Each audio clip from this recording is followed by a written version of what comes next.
fucks up when I hit record. And for those who don't know, I actually do, I've been recording the streams for a while for the archive channel on YouTube, just because I don't really trust how the quality of the streams here can be, so, oof. Alright. Just gonna refresh to see how this bitch goes.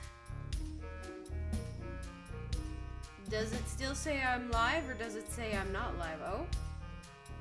Oh. Alright, I think we're doing a bit better now, which is great. So, while listening to this banger music, I have, well, more Pride-themed games to play. And this time I have, how many? Let's see. I gotta exit out some of 1, 2, 3, 4, 5. So about 6. They're all under like at least an. Oh Jesus! Bad time for me to be like, let's adjust myself. They're all under about 2 hours. I was gonna play some, but I feel like if they're over 2 hours, they should be their own stream. So those will probably just keep on my list and play whenever, like, say I go through all this and, you know, don't have anything else, or, you know, I go through the entire list, I'm like, okay, well, why don't we work on some of these, and then, you know, so on and so forth. Words. Anyway, so we're starting at the bottom of the list with the testimony of Trixie Glimmersmith. Funny enough, this is actually a horror game. And I should say too, because I realized a lot of these games have warnings, like content warnings. So I expect them to be good and interesting. Last streams were great. I do still feel bad, but well, I fucked up, and the only thing I can do is, you know, remember that mistake and never do it again. But what am I trying to say? But still gonna play these games no matter the content, no matter if I get upset, if they hit home for me, if they hit home for you. It's totally fine if you need to leave, or, you know, you can't stay for very long. I'm also doing this just kind of like an intro or whatever, because my brain wants to do that. But anyway, yeah. So we're going to be playing a lot of games, and I'm kind of excited because it's going to be like short, but also, well, they'll be interesting. I don't know if they're good, but I can definitely say they're interesting. So this one, I noticed it says here that it's the play Parsnip. If you guys don't know, there's a YouTuber called Manly Badass Hero. Weeb cringe name. Anyway, he's awesome. He's actually really cool though.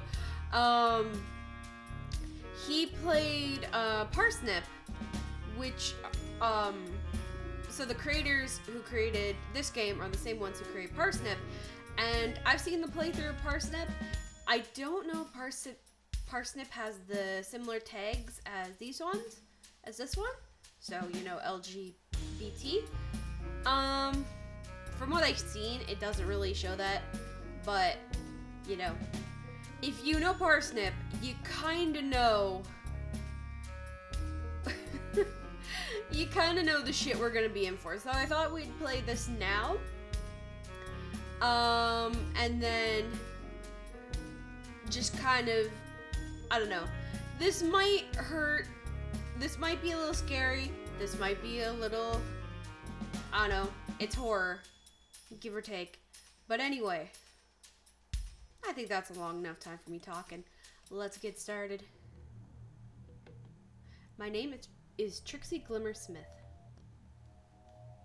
I'm a first-year student studying at Regional History and Culture Studies here at Bluebell University. Events in the past week have led me to falling behind in my coursework. This is my excruciating circumstances statement, of course. I hope it is sufficient to explain why I need more time to finish my coursework. Thanks in advance for reading. Thanks. It all started last week. At about 10 in the morning, I dragged myself out of bed and gotten dressed.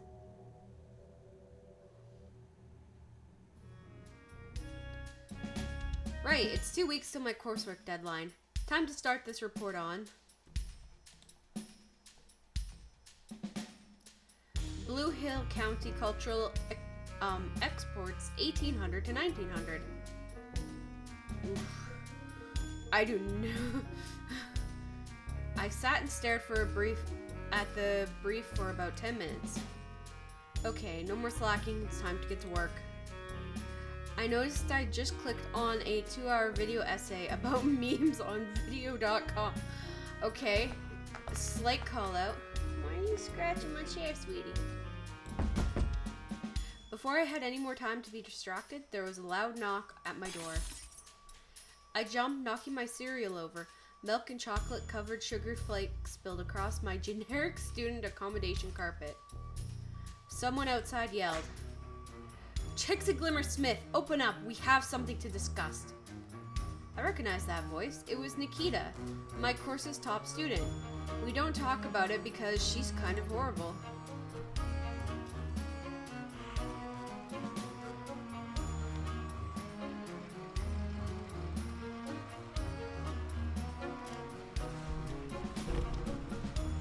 Another goddamn moving truck.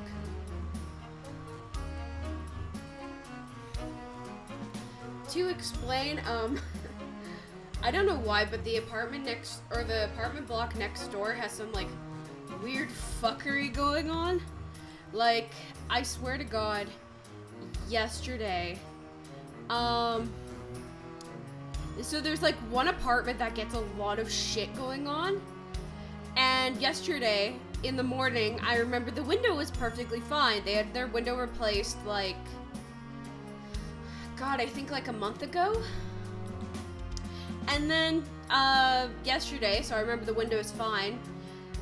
At like 7 o'clock at night, I looked out and their windows are all smashed. I'm like, oh, okay, cool. So yeah, that and somebody, was screaming at the tenants that were there that they would murder them before Christmas because apparently that tenant cheated on the guy. Sometimes when you're bored in quarantine, these dramas are kind of interesting, and I don't really like drama. But if I can eat popcorn and listen to it from afar with my cat, go for it. Also, apparently somebody put a note on their thing, on their window, but I think that's because they had fans sitting outside the window and somebody must have stole it. Which is petty, but like, you know what? Whatever. I slammed the space bar and quickly opened a website about sheep. It wasn't really relevant to my work, but I hoped it might look educational enough to make Nikita judge me slightly less. Nikita scared the crap out of me, and I didn't want to keep her waiting, so I ignored the puddle of chocolate milk seeping into my carpet and opened the door. Nikita immediately marched straight into my room without asking, and I ended up backed into my desk. Right, Trixie, you have to do me a favor. Her eyes briefly glanced at the cereal puddle, but quickly looked back at me like the lasers of a sniper rifle trained on my skull. I instinctively sat back down in my chair and looked up at Nikita. I probably looked pretty subby.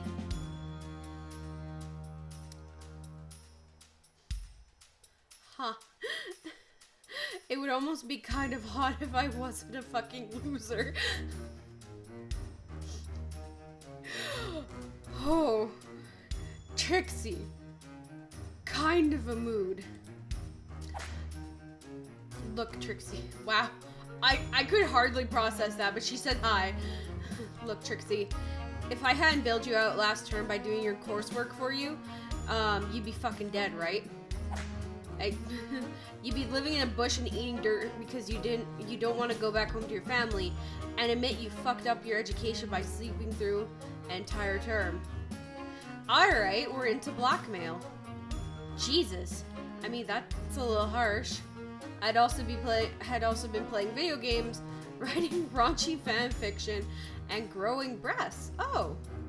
It would be nice to get some recognition for that for once. Yeah, like, I'm guessing that entire term was really tough for you. Just like, honestly, yeah, she probably went through hell. Aw. I love her stuffed animal in the back, though. It's cute as fuck. I kind of want to make it. I know it was. But listen, my point is you owe him big time for literally saving your life. Alright. What the fuck? You didn't literally save my life. What the fuck? True. Whatever. Wow, bitch. Look, I just want you to find me a play script. It's easy. Oh, is that all? I mean, sure, I can do that, I guess. You did help me a lot, right? Sorry, it's just you were being really aggressive, so I assumed you were gonna make me kill someone or something. Tabby, maybe. You hate her. Miss Knight is a try-hard bitch wasting everyone's time by running against me for student president. But I don't need her dead. Nah, I just need her to shut the fuck up. I need to keep her around to make me look good. I mean, honestly, that's fair. But also, you're still an asshole. Tabby keeps, psyker crystals in her bra to prevent lunar interference, which I'm pretty sure isn't even a word. That's pretty low standard to make you look good. Ooh. So she's one of those bitches. I swear to God, if essential oils comes into this, I'm gonna smack a bitch. I felt pretty bad saying that. Tabby was really nice, even if she was a little quirky, and didn't really notice me. That said, interference definitely isn't the word. I'm not very likable, so I need all the help I can get. Well, you are a bitch. So the first step would be to stop being a bitch. Life tip. Anyway, shut up. Your laptop is playing a video called Sheep Falling Over Compilation 6 while your coursework paper is titled, and I quote, Starred soon. So, are you going to help me, or am I going to have to never bail you out of one of your fuck-ups again? I glanced at my laptop. EpicSheepFalls.com wasn't as educational as I thought. Aww. Fine, what do you want exactly? More specific than just a play script. Last night I was walking back from the library when I noticed some paper fluttering about. I don't usually make a point of picking stuff off the floor, but something drew me to it. I picked it up and realized it contained writing. I read it right there in the courtyard. When I finished reading, I stood in silence for some time. I read an expert for... Oh... Really? We're getting into some fucking creepy shit. It's some is it SCP? SCP? I think it's SCP. Oh. I don't know how it got there, but I'm certain if that page was there, then the rest must be nearby. A surviving copy of the infamous cursed play. Do you realize how important that is? Trixie, run the fuck away, hun. I've heard rumors of the King in Yellow, and of the ghastly writings within. I very much doubted Nikita had found a page lying around at the university. Copies were meant to be impossible to get a hold of, supposedly all lost, hidden, or burnt long ago. Wow, I always assumed that play was kind of a myth. Aren't you sure it was legit? Maybe you just found part of someone's fanfiction. Nikita slammed her fist onto my desk with a bang. Jesus. I know it's real.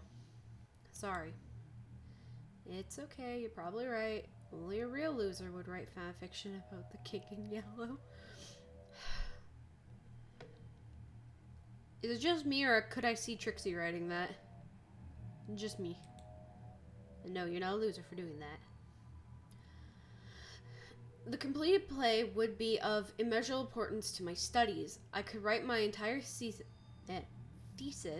analyzing how it has affected folklore both locally and worldwide. I need the full copy. Now, after the initial shock of finding it set in, I started sneezing. I concluded there must be some kind of allergen on the paper. I happen to be allergic to exactly one thing in the world. Not being a bitch. Mood. Shut the fuck up. Not to you, cat. You're cute. You're cute and I love you. Hi. I'm allergic to daffodils. Ah, so something that's happy. Daffodil Lane is a few miles from here. I happen to know the lane has a lot of daffodils, hence the shitty name. I mean, fair. Given their relative rarity elsewhere in the country, I believe the page may have originated there. I'd rather avoid going myself. I'm too important to get mildly uncomfortable. Wow. Stick up the ass. Jesus. Besides, I'm busy brainstorming slogans for my student union presidency campaign.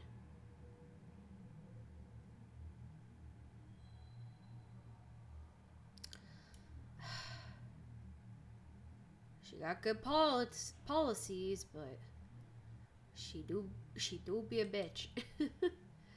Right now I'm thinking knowledge through unity. Unity, oh my god. Alright, calm the fuck down there, Stalin. Jeez. Whatever. As a thank you for me saving your life, you're kindly going to Daffodil Lane and finding the rest of that play for me. Good? Thanks. I still wasn't convinced there would be anything to find, but I kind of wanted Nikita to leave my room before she noticed I'd left some of my underwear on the floor. I mean, I hadn't agreed to go but fine, I'll go.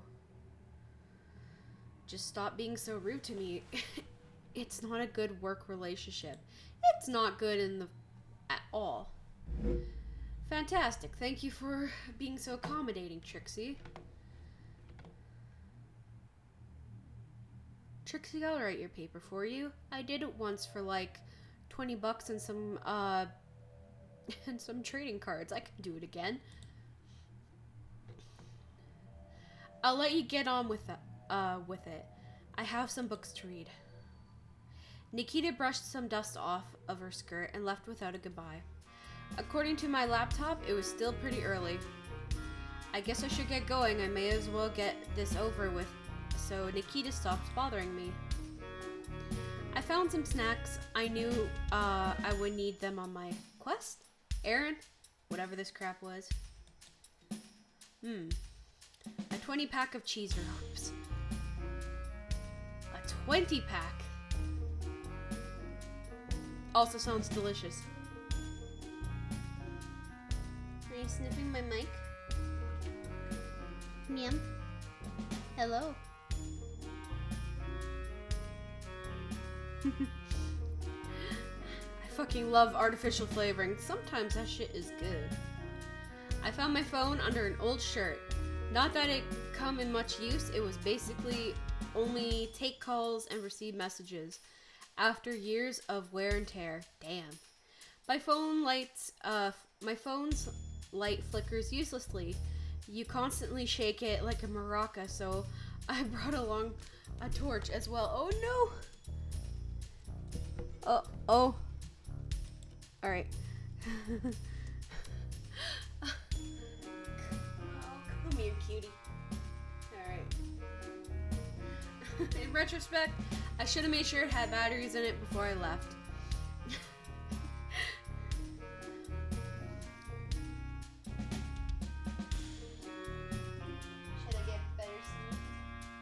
So I've seen this thing where apparently animals like why they'll go onto your laptop, or if they're like bugging you when you do stuff, if you get them a mini version for them, they'll act like how you are, and I'm so tempted to get my cat a mini laptop. Because she just wants to do what I'm doing, and I'm just like, please, my heart. I crammed everything into my bat bag. I love that. A lot of people accuse me of having a bat fetish because all my bat products, excuse me, it's not true. I just like that bat cartoon, Cyber Dark Cool Yes, from space from a few years ago, but there's no official merchandise for it, and those bats were really cute. Anyway, I got distracted from my laptop for a while. Well, like 3 hours, but I got a lot of work done. Kinda.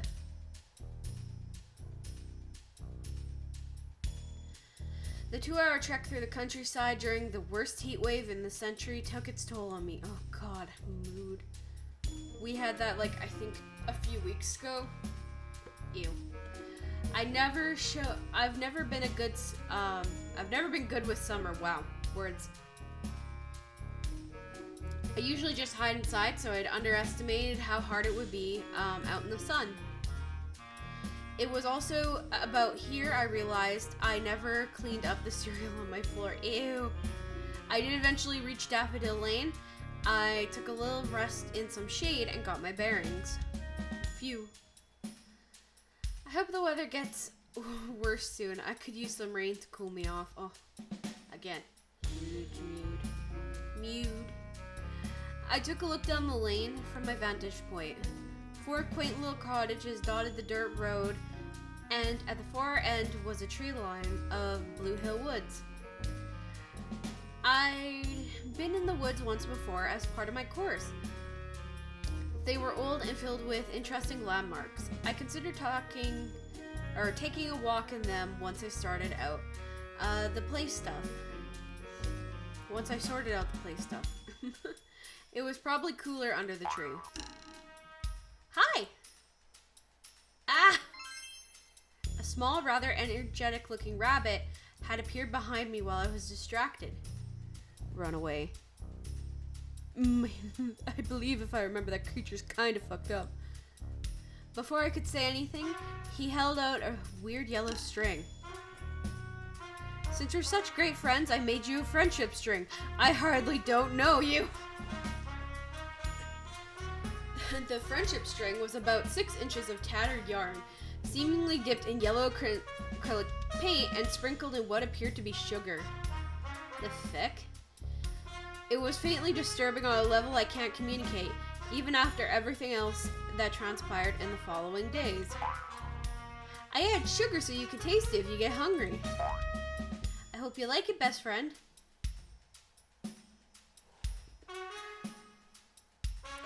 What the fuck? He seemed proud of himself.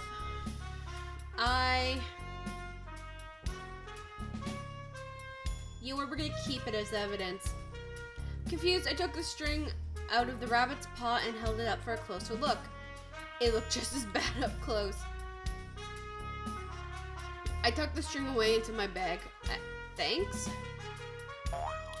So, I'm Parsnip and that's my cottage. He jabbed a paw at the nearest cottage, the one with the well-kept daffodil patch in front of it.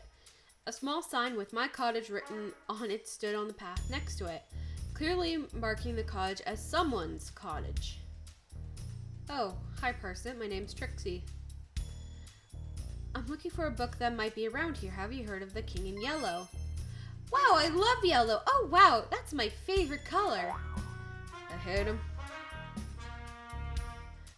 Okay, well, it's good that you like yellow. I couldn't give 2 shits. The book, though, do you know it? I don't read books, they're so boring. I'm Parsnip and I'm a fun bun. Want to come play with me?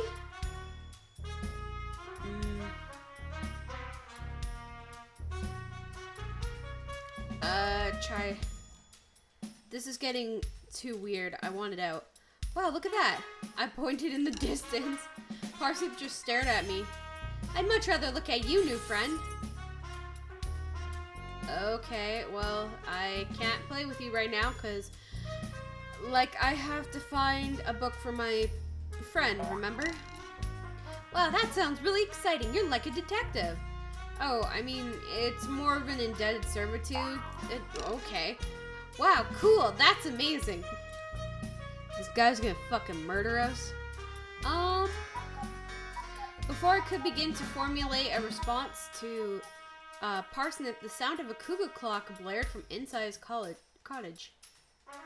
It was loud, even from a good 50 foot away. Jesus Christ. Oh, uh-oh. It's time for trumpet practice. I'll talk to you later, new friend. He merely skipped off to his cottage. Run, run, get out of there. Okay, bye. I crossed Parsnip off my list of potential owners of a forbidden play. I would too. He didn't seem like someone who would own anything that required reading. I've started to walk down the lane past the out-of-tune trumpeting blasting from Parsnip's cottage. I am not convinced he even had the trumpet the right way around. I figured I'd try the next cottage. It didn't look as well kept as Parsnip's, but I could see some art easels set up in the garden, which piqued my interest.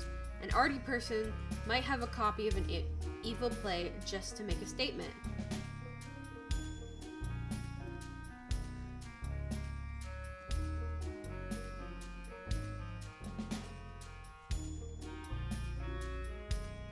Alright, if I have to take a break soon, it's because my cat's playing with her food. And if it goes under my my chair, I might have to, like, halt. Hey, cool, an artist. I can relate to them. I drew a picture once.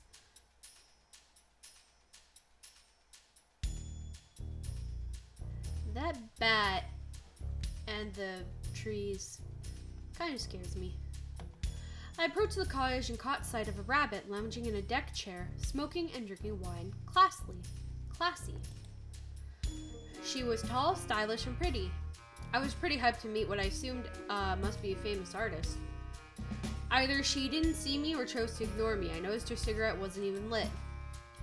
Hey, hi. I waved nervously. I wasn't used to talking to professional artists who were probably rich. She tilted her sunglasses down slightly and looked at me before pushing them back up. Hello? Hey, I trailed off. My head felt light from the heat. I swayed side to side, starting to regret not bringing a drink. Sorry, I don't have any water with me, so I'm a little out of it. Anyway, I just walked down from the university and... Oh, wait, you walked all the way here from the university? Without any water? In this heat? Oh. I remember letting out a quiet yes, and collapsing, but not much else, until I woke up a few minutes later. The rabbit's face was looking down at me from her deck chair. She looked mildly concerned, but apparently not enough to move me from being face down in the dirt. You fainted. Are you okay? I think so. Could I maybe have some water? I brought some out for you already. She motioned towards the glass of wine on the ground beside me. That's wine. The rabbit went wide-eyed under her glasses. Oh, so it is. How did it get there? She picked up the wine and shuffled shamefully into her cottage, returning a few moments later with some tap water. Thanks. I downed the water and felt a little bit better. It was pretty stupid of me not to bring any with me. I realized I hadn't introduced myself. I thought I'd better do it before it became too awkward. Hi. Hello. I didn't do a great job of it. I'm Trixie, LaRose.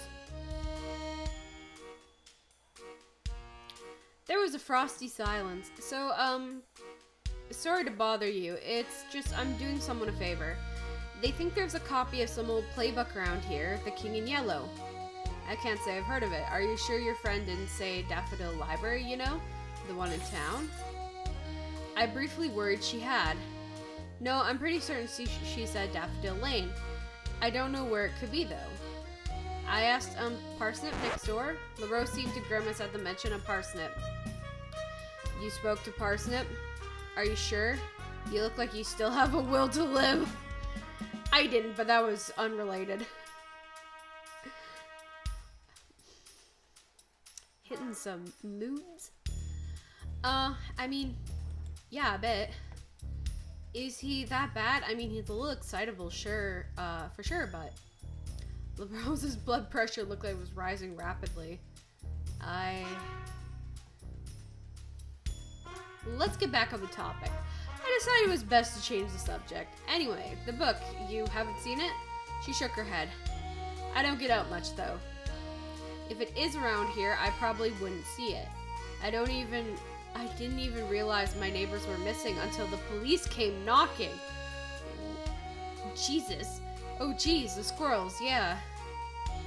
Didn't it turn out that they just went on a cruise to the Pacific Islands because they're rich and got bored? It was on the news for ages. No. I accidentally started that rumor that they just ran off to go on a cruise during the school term. Probably true. They were rich. Rich people do that stuff, right? I don't think she was expecting an answer. Look, I was brainstorming, okay? It's not my fault the police just took that as fact and ended the investigation immediately. Actually, I'm kinda not surprised by that. I'm sure they're all fine. The police just dumped all the evidence they collected outside and left. A-cam, right? All cops are monsters? A-cam, all cops are messy. Well, all cops are bastards, but anyway. Point is, you could go poke around in the boxes if you want. They won't care. Maybe you'll even find your book. Huh, yeah, maybe. I'll ask a little more. Is there anywhere else here an old playbook might be hiding? There's the woods. They're pretty big and they're bound to be at least one book in there. She faked a big blow of smoke from her cigarette. Though I'd avoid them if I were you. They're dark, nasty, and no one lives there anyway. Well, I mean, there's a beehive, but they're a bunch of authoritarian jackasses, so they don't count. Alright, good to know. I tried to go paint there once, and they got pissy with me. The swarm of fake socialist mini dictators. God damn. There's not a whole lot of road either, besides a sheep field and some fucked up magpie. No, this place is kind of boring. That's why I moved here. To get some space. It didn't work. Cyberbat Wellstar always used to say, space is where you make it. Right. Does that actually... No, not really. Just don't talk about it. It's from some cartoon. So where did you used to live? Before you moved out here, I mean. Town. I teach there. Oh, you're one of the art history lecturers at uni? Do you teach the Blue Hill art history classes in second year of regional history and culture study? I do that course, and I'm sure I might have seen you around. I teach preschoolers how to use glitter pens. Oof. Ooh. Anger seemed to burn under her surface. I was worried her wine bottle would shatter in her vice-like grip. They don't appreciate my art. They're preschoolers. They don't even understand it. I decided to run away before I could say anything else stupid. Well, anyway, sorry to bother you. I'll go take a look at those evidence boxes. Have fun. She went straight back to staring off into the distance. I let her get on with it and headed over to the neighboring cottage. LaRose was right. The police had left their investigation unfinished and just ditched the evidence into a couple of boxes. Fortunately, the summer had been dry had been a dry one, and everything seemed to be in good condition. I peered through one of the cottage windows. It was definitely deserted, and was probably a really nice place when it was looked after.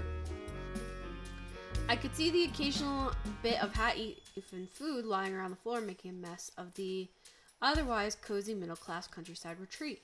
I started sorting through the box labeled kitchen one. Most of it seemed to be old bits of snack packaging and half-eaten food. Gross. Ew. Fortunately, most of it was so artificial it wasn't even capable of molding. Ew.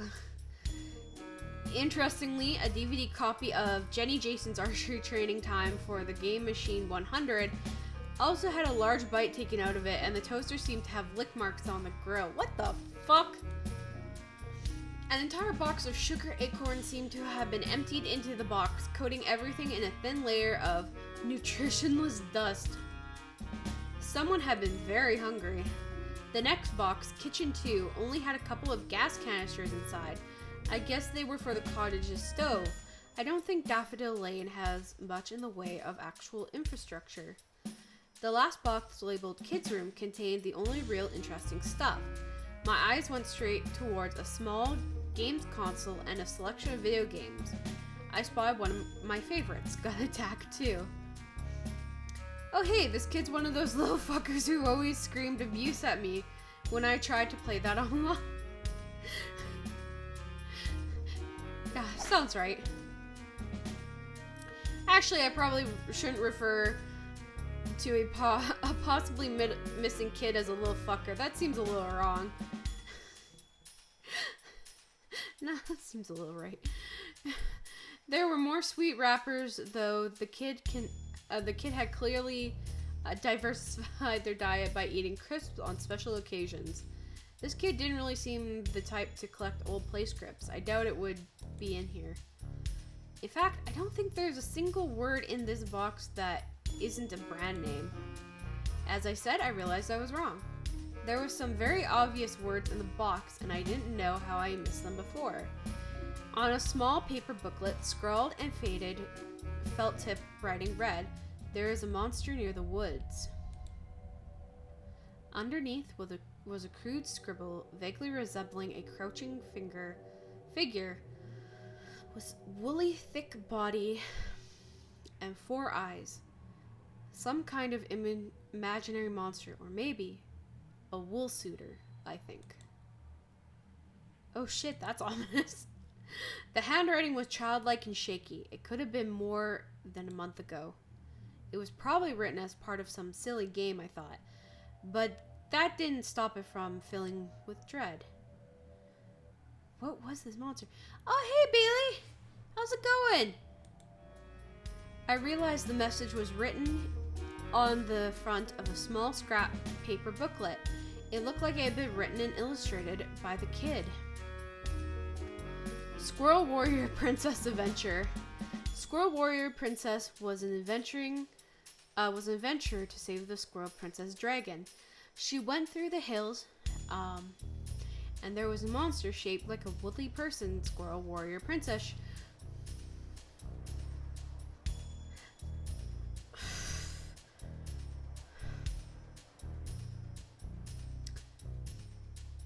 Mouthful. I'm just working to finish up. I thought I would pop in and say hi. Yeah, no worries. You gotta make sure to take a break. That's why I didn't really push on Discord, because I was like, Bailey's probably going through a lot. Ed doesn't matter. He's good. It's you I'm more worried about, because you seem to be really stressed lately. So definitely try to take care of yourself more, okay? I was gonna put up a joke, and then I'm like, wait, no. Let's stop halfway through.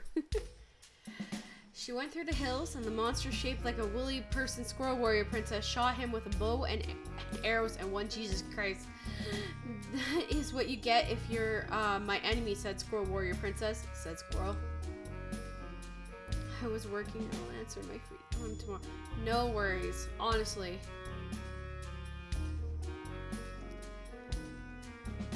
Even if I was like, even if you don't answer, we could also do it where I, like, we post what we have, and then we can talk, we could probably just talk via text that way, so then you can answer whenever, which might be easier for you, if that works, because it works for me too. Like, I have stuff written out, and might have to share links to the documents, because I apparently there's the 2,000 word limit. She drove her car, big car, fast to reach the castle's grim skull. I'm here.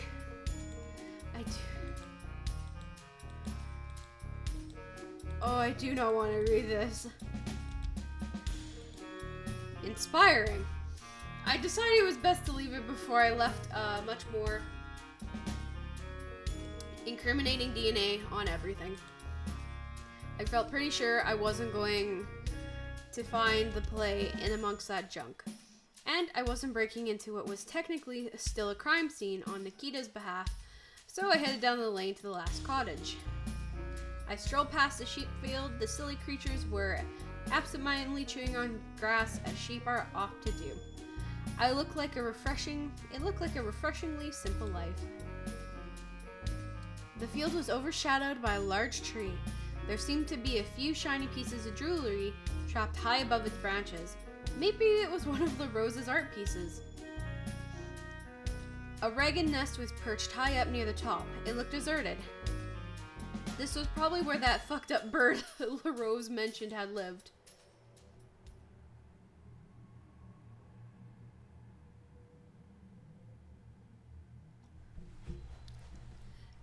Yeah, I can post the documents later tonight, or maybe tomorrow, depends on how tired I am, and see how that goes from there.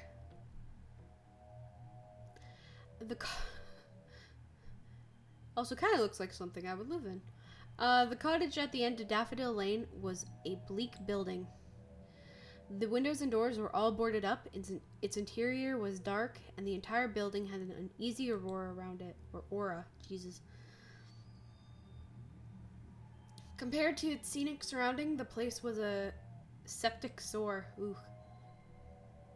I remember the child's creepy message. If there was anywhere near the woods a monster would live, it was here. Yeah, I will. And you go take care of yourself, okay? I'll talk to you later. I was almost relieved to realize I had no way of getting the boarded up door open. Oh no, there's no way of getting into this cottage. I am so weak and brittle. I felt a little cowardly, so I went out of my way to half-heartedly tuck out one of the planks. Fortunately, I've never been strong, and the estrogen has further reduced my ability to pull planks off things. Well, that was conclusive. I can't possibly get those off with my weak little arms. I almost used this as an excuse to get out of doing Nikita's busy work, but without her help, I knew I'd fail my coursework. I wasn't going to come home a failure. I will forever regret not taking the excuse.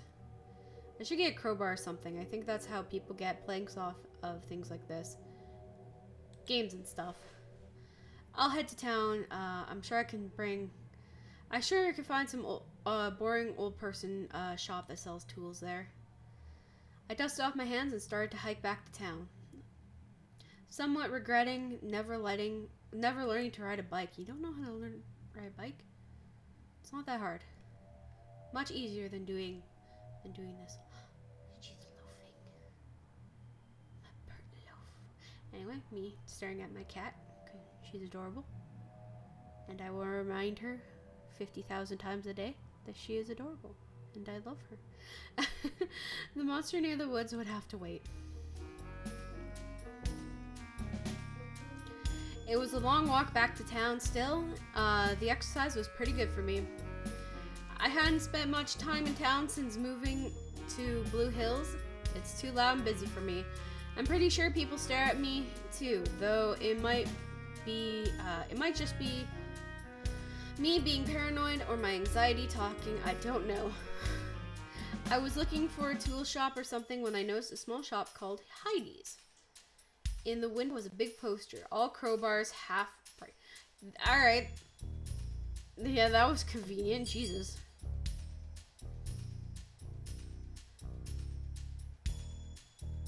The shop seemed empty. Hello, is anyone there? Nothing. Are we gonna talk about the feathers in the vending machine? Or the adorable goddamn plushies like everywhere? There was a door behind the counter slightly ajar. I guess it led to the office or something. Maybe the owner is in there. Let's look around the shop. I guess I'll wait a while. I looked around the shop. It seemed to sell everything. Magazines, tools, sweets. The pricing on everything seemed to be almost random. I had no idea how Heidi was running the shop this way. I took a look at the vending machine in the corner. It didn't have a window, so I had no idea it was in stock. I gave it a try. What? Before I could think too hard about what had happened, I noticed a cute, cyber dark, cool yes from Space plushie. The only bit of official merchandise ever produced for the show. There's a crow in the vending machine, and all you can think about is the adorable ass bat plushie. Okay.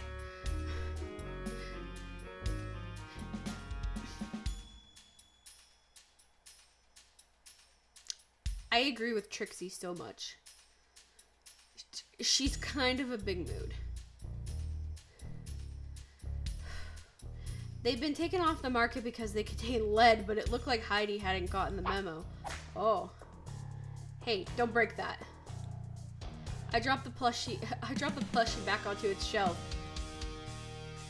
A hyena had stepped through the door to the back room. Either her spots were dyed red or she was splattered in blood. I assume this must have been Heidi.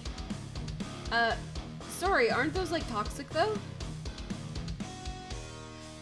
Yeah, I hope those are her spots. Geez, who are you, the PC police? She smirked. I think she was trying to make a joke. Also, I think your vending machine yelled at me.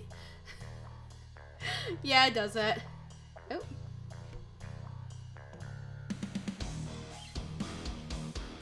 Okay, so, accidentally clicking, right click does that. Yep, it does that. Anyway. Welcome to Heidi's. How may I help you today? That only looked and sounded extremely forced. I saw the poster for crowbars. Could I get one? Ha ha ha ha. It was an exceptionally fake laugh, and I was a little worried I was being mocked. Sorry, kid. I sold a few hours ago. Unlucky. I'd overstocked. Typed the extra 3 zeros into the supplier site. What the fuck? Ended up with 2,000s of the things. I had to start selling them off dirt cheap, but then the suppliers just bought them all back.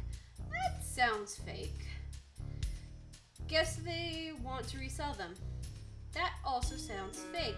I still made a good profit on it. Haha, those suckers. You killed somebody, didn't you? She paused for a moment, doubt flashing across her face. She started counting on her fingers, her grin quickly turning into a frown. She recounted and then she recounted again. Those fuckers, I made a 4,000 loss. Well, rip. Mr. Crowbar is fucking dead. She seemed to remember that I was there. Anyway, you want a crowbar, right? What for? You don't look like the DIY type. No offense. It was a low offense. Although, admittedly, very true.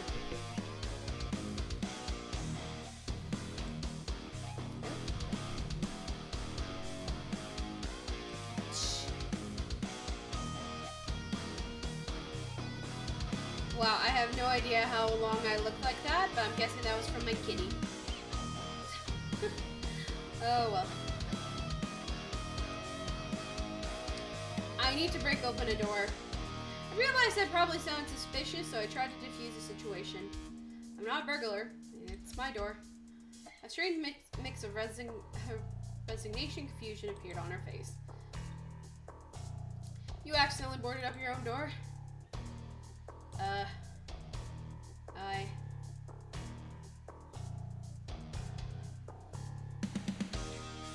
Drunk student antics. Haha, yep.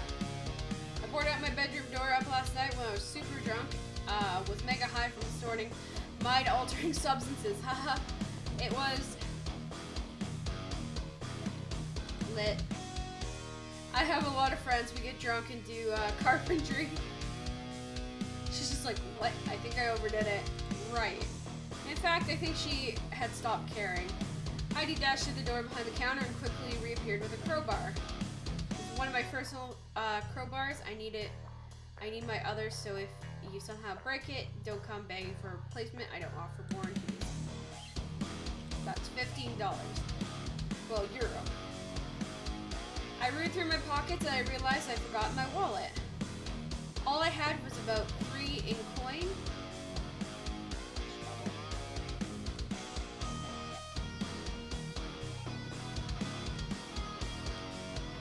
I realized I had 3 in coin and a Demon trading card, which was a little odd since I don't even collect those. Kind of forgot my money. You forgot you need to pay for things at shops? Yeah, I guess. Do you accept trading cards? She didn't look amused. She drummed her fingers on the counter for a moment. Okay, whatever. Oh, you owe me a favor. I hope it wasn't going to be a weird sex thing. It's not a weird sex thing. Don't make it that face, pervert. I suddenly resented my natural pervy face. I wasn't thinking that. What is it you want? Nothing crazy, just helping me with some extra stock. Usually I have to do it myself, but 2 hands are better than 1, right? She's gonna get me to help throw out a body, isn't she? Of course you'll have to sign the NDA. Or not. What do I care? Have a taser. Jesus Christ. It didn't sound very exciting, but I needed the crowbar, so I didn't have much of a choice. Okay, as it's just something small and legal. Another unconvincing laugh. I think it was supposed to sound friendly. Yeah, it's fine. It's small, it's legal. Did you just try to fake a reassuring laugh? Fuck off, it was real. Give me your number so I can get a hold of you. I gave her my number, hoping it wasn't about to end up crossing any borders with 5 kilos of counterfeit electronics in my clothes because I knew it'd be too awkward to say no to that. Great, I'll give you a call when I need you. I prefer it to texting. Easier to shout. And don't try to get away for free. I have a taser. Haha. She put her hand for a handshake, and I guess she wanted to seal the deal. I limply shook it with my puny little arm. Sure. Thanks for the crowbar, I guess. I'll see you soon. I left the shop. Jesus. I left the shop armed with a crowbar, reflecting on how I seem to operate entirely on a favor-based system these days. Oh well. I thought it was cheap. It's kinda doable though. I mean, that is how early humans did it. So, not surprised really. I was pretty hungry, and as I walked through town, my eyes were drawn to a small shop called Greg's Bakery. The shop had a charmingly decorated exterior, albeit a little cutesy for my taste. I gazed at the food on display in the window, and I'm pretty sure I drew it on myself.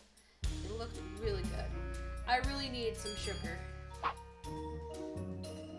Hi, welcome to Greg's Bakery. I'm Greg, and this is my bakery. Greg, you're adorable. Greg had sharp fangs like a bat, which is nice though.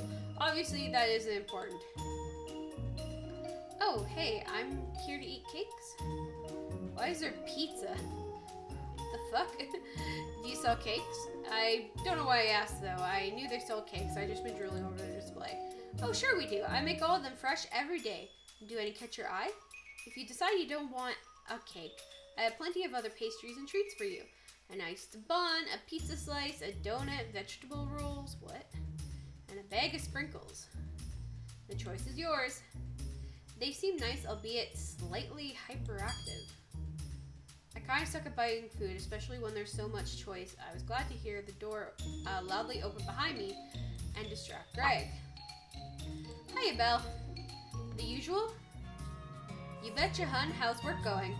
Great, thanks. It's been a quiet day so far. But now I have 2 customers at once. Exciting, huh? What was it you wanted me to get you? They were looking at me. I still hadn't decided what I wanted. Can I get a... I've been cut from another milk delivery route, Greg. Can you believe it? What? No way. Another one? How come? The distraction gave me a chance to pick something my eye scanned across the cakes, desperately trying to choose one. My old manager left a few weeks back, and the new one is, semi-competent. He noticed it was taking me the entire day to do the morning run, and that they were paying me to deliver to empty buildings. I was like, no way, my contract says I have to, but he read my contract and it doesn't. The contract excuse had worked flawlessly for like 4 years, so I had no backup plan. So, yep, I'm just delivering to North Acres since they refused to let us deliver via drone like we do everywhere else. I'm almost obsolete. Good job, these NIMBYs are keeping me in a good job for a little longer. Oh no, North Acres, I've heard bad things about that place. They aren't too keen on outsiders. What a sucky situation. Aw, heck. Have your food on me. They placed Belle's order on the counter and canceled the payment. 2 large coffees and 4 vegetable sausage rolls. A pretty impressive lunch. Aw, you're too kind, huh? I'll make it up to you. North Acres ain't so bad. I just ignore the locals and don't hang around. I think she must have noticed me staring at the cake slack-jawed. Oops, sorry about pushing in, hun. I'm not used to there being other people here. It's pretty quiet most days. Oh no, I'm sorry, I got distracted. What was it you wanted? I remember turning to them, wide-eyed in fear.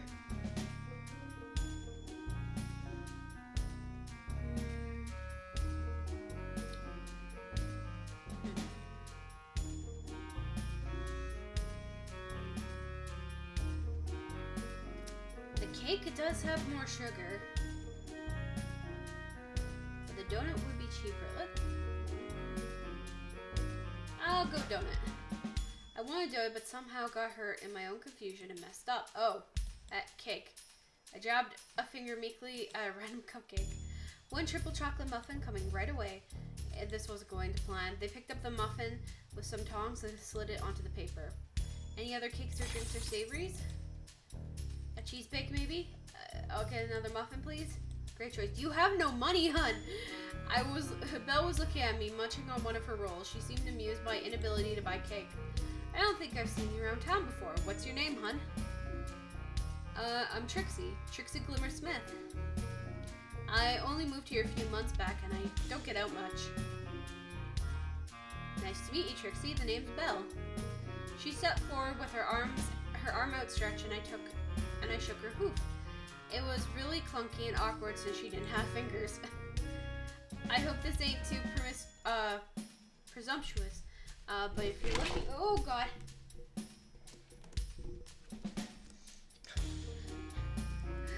Ma'am, I'm gonna have to ask you to move.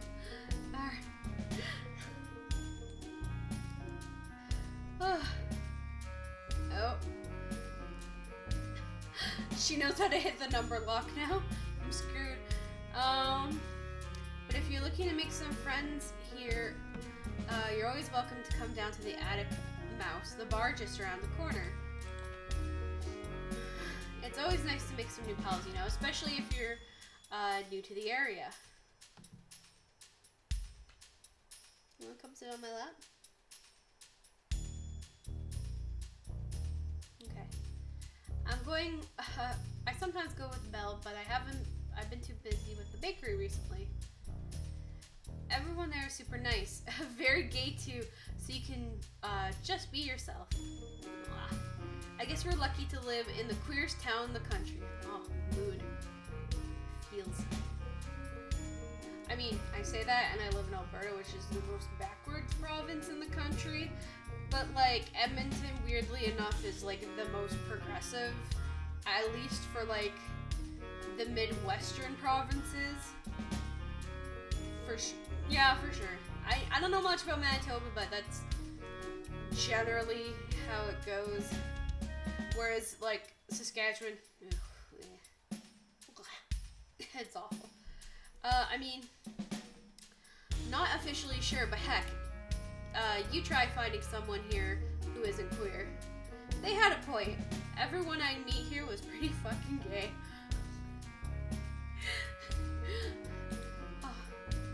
Thanks for the invite. I'm not too good with social stuff, though. That's fair. You're always welcome to come along then, hun. Just thought it'd be nice to let you know there's somewhere you can go if you need to, you know? I realized it was getting late and I still had to walk back to the cottage.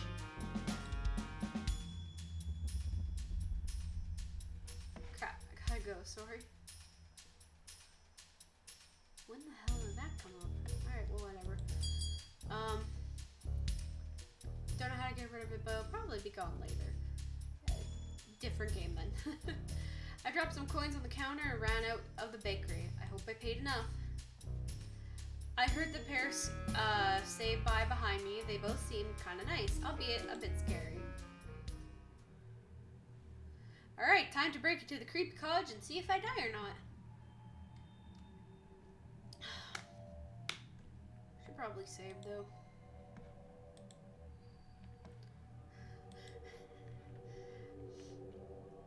I had to take a short break to recover from gorging about 5,000 calories of muffin, but I eventually reached the abandoned cottage at the end of Daffodil Lane.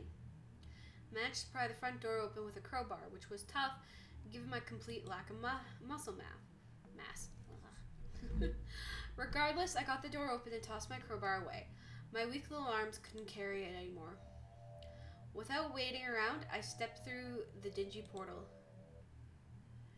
I was immediately hit by a wall of stale air and decay. Ah. This place is disgusting. I flicked my torch on and finally realized it had no batteries. Frustrated, I chucked on the floor. Litter bug. I have to rely on my eyesight, which had rapidly been deteriorating since I started staying up till 5 a.m. using my laptop screen as my only light source. Yeah, that'll do it. That will do it.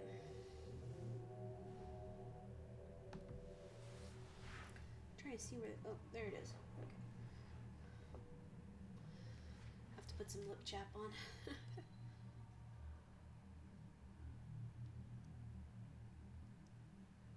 Not that it was great to begin with, given my condition.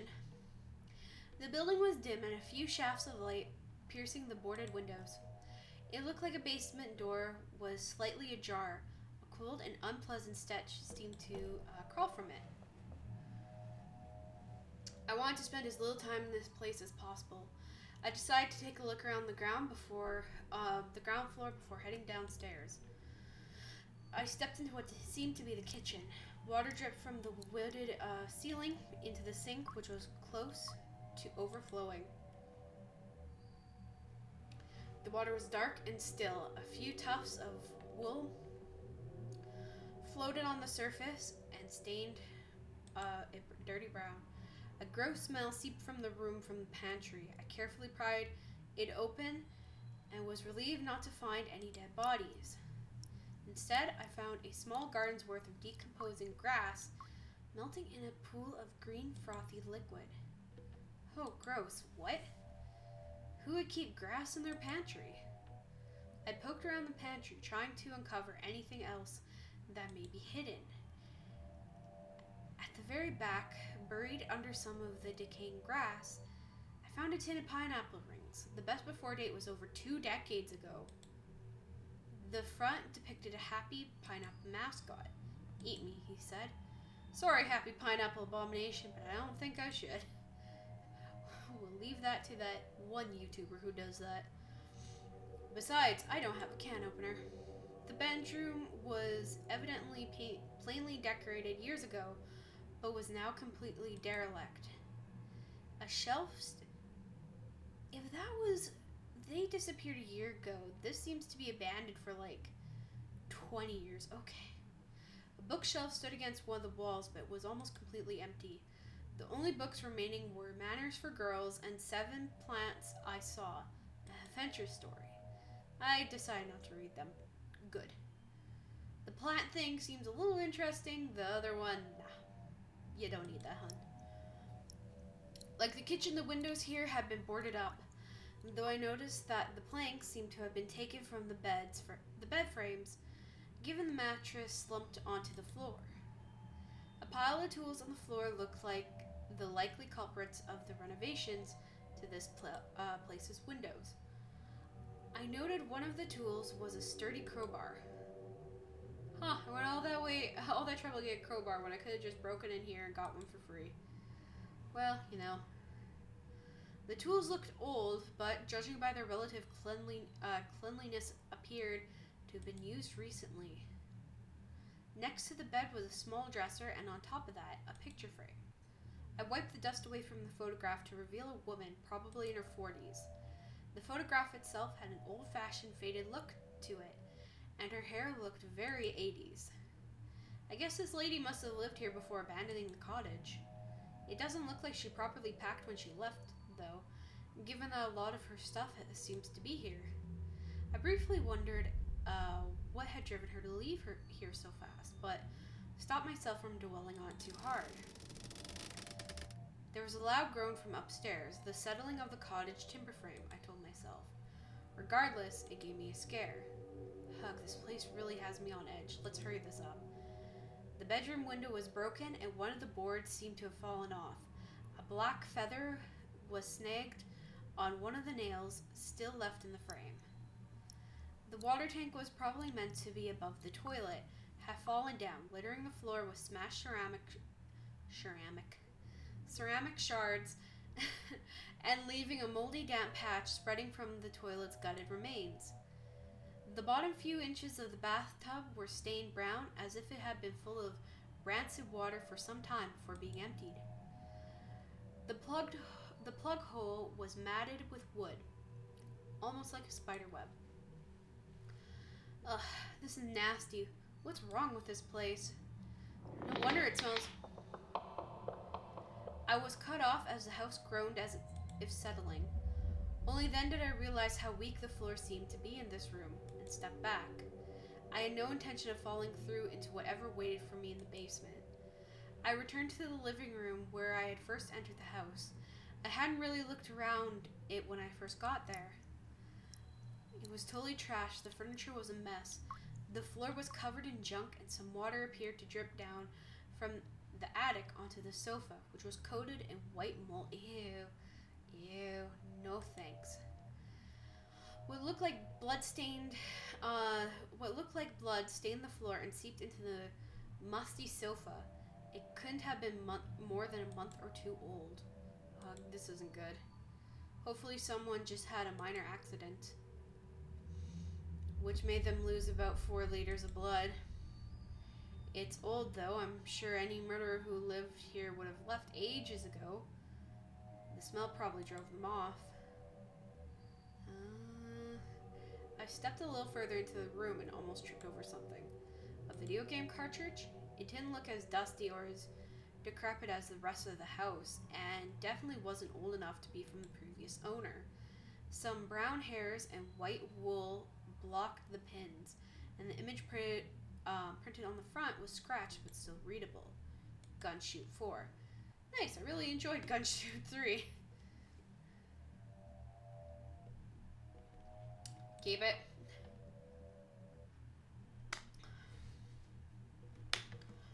I figured it wasn't much use lying. I'm gonna hoard everything. You never know when you're gonna need it. I figured it wasn't much use lying around in the cottage, so I decided to take it with me. Maybe I could wind down with it when I got back to my room. On the ceiling, a small trapdoor led to the attic, but there didn't seem to be any way up to it. I only now noticed the harsh carvings had been dug into the wall and inlaid with golden paint. Dozens of identical eyes had been watching me.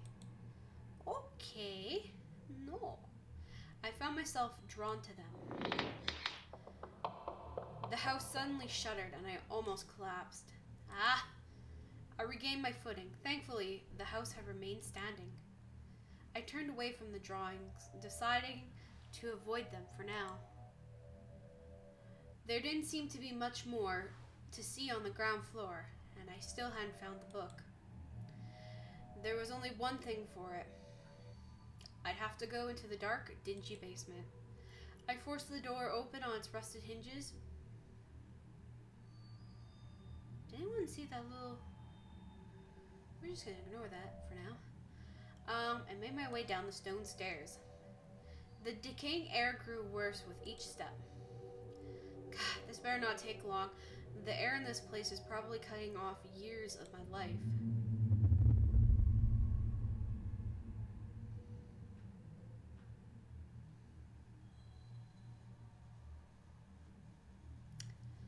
No.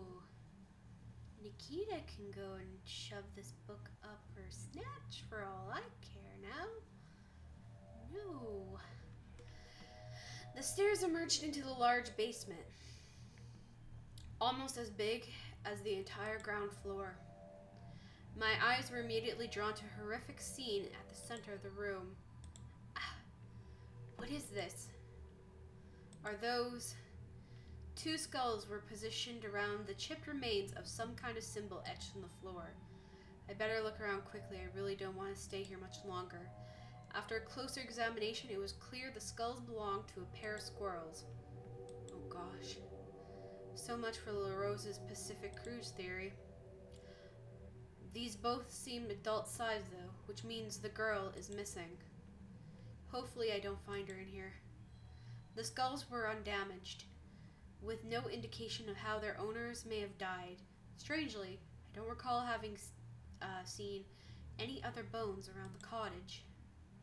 I decided to leave them to their rest. Not that I had been brave enough to do anything other than nervously stare at them, from a distance anyway. With the most obvious thing in the room, though, thoroughly examined, I took a look at the rest of the basement. The whole room looked like something from one of those trashy horror stories I'd read. It was uncanny. A part of me hoped this was just the setting of a really weird decorated LARP, but I felt pretty sure that it was wishful thinking.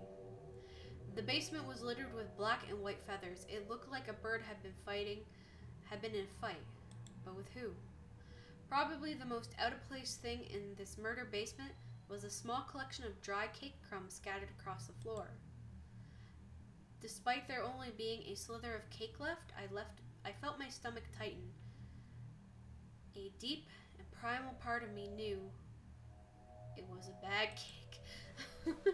I took a closer look at the symbol. It was etched into the stone with some kind of tool and gilded with golden paint. It depicted one of the eyes I had seen painted upstairs. It was no less unnerving here, especially given the rest of the room. I blanked, and my mind returned full of fuzz. I knew something about the room was different. I just stared at the floor for what felt like hours, desperate not to see what might have changed. But eventually I knew I had to brave and look up. The walls of the basement were blanketed in hundreds of yellow eyes. I could feel every single one burn into me, staring deep into my soul. My mind ached. I closed my eyes and continued and counted to 10. I can read. With each increment, my mind fuzzy grew louder and more erratic. When I opened my eyes, my mind fell quiet once more. The walls were blank. And yet, I couldn't shake the feeling I was being watched. What's going on in this place? Okay, breathe. I need to get outside. This gross air is messing with my head. I probably have like 5 terminal illnesses now. Yeah, that mold's surely gonna get you. Okay, I know so far it looks like I spent all week running errands and stuff, but trust me, I have my reasons and I hope you will soon agree. This is where things get a little hard to recall, but I'll do my best in the interest of proving why I'm going to need a few weeks extra to finish my coursework. Thanks for reading this far.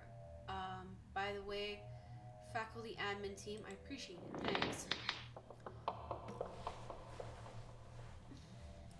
There was a loud screech, and the cottage above me started to shake and creak.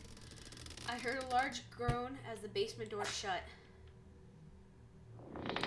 The cottage continued to shudder. I could hear furniture topple over and slam against walls above me. I need to get out of here. Oh. Uh-oh. Before I could make a move, wisps of golden mist curled around the two skulls. No. They jerked around to face me before lifting off the ground as if pulled by puppet strings. No. The floating bones remained motionless in the air, their eye sockets boring deep into me. Stolen, released beyond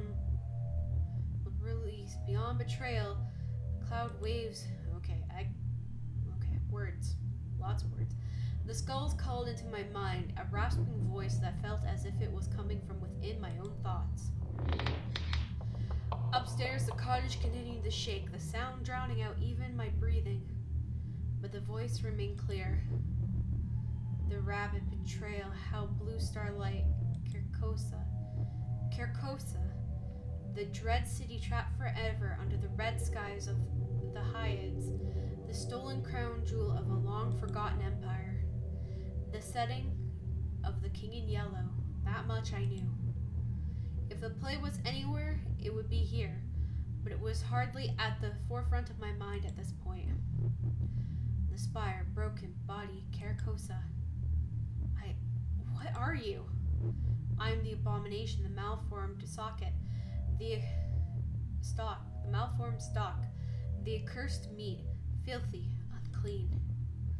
Trapped, Carcosa, the ashen streets, the dying slumber beneath the lake, forever and yet free. Please, I didn't mean to disturb you. My friend, she made me come here. She wants to play the King in Yellow. Oh no. At the mention of the King in Yellow, the skulls imploded with a loud crack. The eye sockets split. The craniums almost appeared to collapse into themselves. I stumbled backwards, almost falling as shards of bone and tooth rattled into the stone floor. The cursed play, stolen, the monochrome prophet, the broken royal, they had it stolen, a new owner for the play found. Trapped, Carcosa forever, and yet I walk again. We will meet again, small white rat. The skulls dropped to the floor. With a loud crash, the golden glow dissipated, and as the room fell silent, I could hear myself toppling towards the cold floor as my mind disconnected.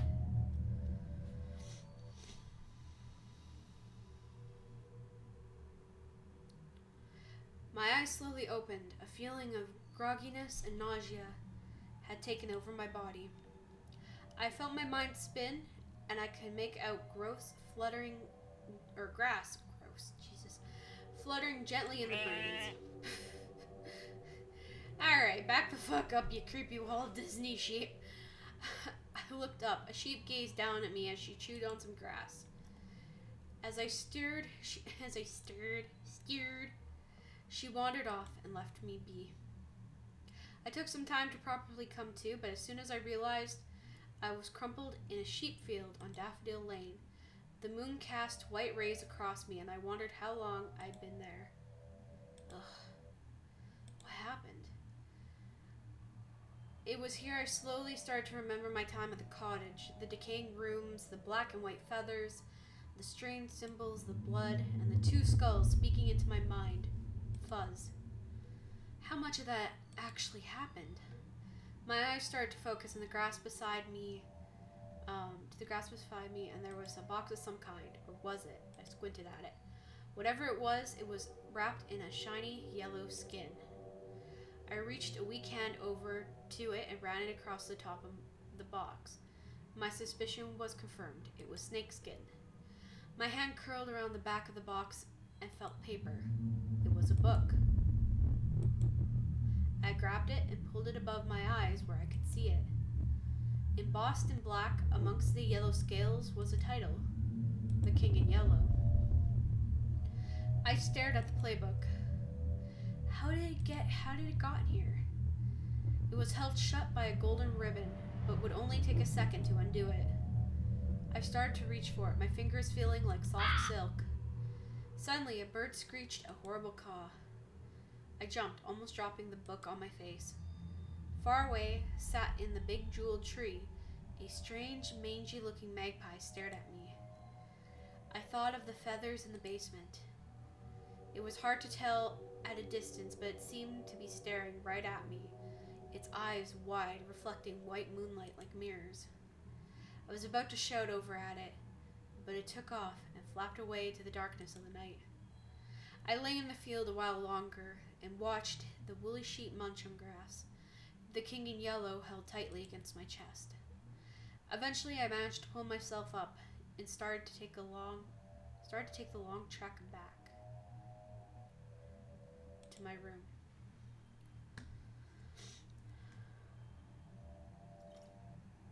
I messaged Nikita and told her to meet me in the morning. She was still awake, presumably working on her campaign.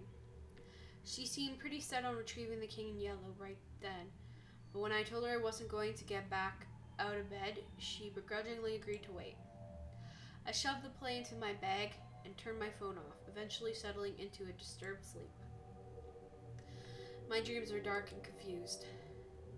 I stood with Heidi in darkness. She stared ahead in the bleak emptiness. A hooded figure in a red cloak approached, their face hidden behind the white mask. They stood in front of us before reaching for their face, pulling the mask away to reveal myself. They smiled at me before crumpling to the floor as if thrown by some invisible force, their body twisted and broken. Where my doppelganger stood was a new figure, also cloaked. Underneath its hood was the face of a creature I couldn't describe. It was shrouded in darkness, but exuded wrongness. The figure's eyes seemed to glow yellow as they started to grin cruelly. The light of their eyes quickly drowned out the darkness. The scene collapsed onto itself, and I stood in the abandoned basement. I saw myself as a skeleton, a golden glow surrounding me as I turned to dust and cackled maniacally. The horrible, dirty bird looked down at me from top of the withered tree with branches like tangled thorns. It opens its beak to caw at me, but no sound comes out. The bird broke into wisps of cloud vapor and dissolved into the dark night. I looked down, and in my hands was the King in Yellow. The bird's caw finally sounded, and I looked up. Where was once the tree was now a misty shoreline. In front of me was a spire of gleaming ivory, but before my eyes I saw it rot and decay. Behind the terrible city rose a great moon. Mist dripped from it as it emerged from the lake of cloud. The black stars of the heights hung above me, pinpricks of oil in the red sky. Watching me from across leagues of rolling white waves stood the solitary figure of the King in Yellow. He seemed to travel towards me closer and closer as his tattered wrappings flapped in the wind. His long bony arms stretched to remove the pallid mask, and I knew I had found myself on the path to a truly terrible fate. I woke up. It was 9 a.m. Several hours earlier, I would normally wake up, but after that nightmare, I was glad to be conscious. Nikita liked to tell me off for waking up so late, so I assumed she wouldn't be expecting me to wake up for a few hours. My head still felt stuffy, so I decided to walk around the university grounds and get some air.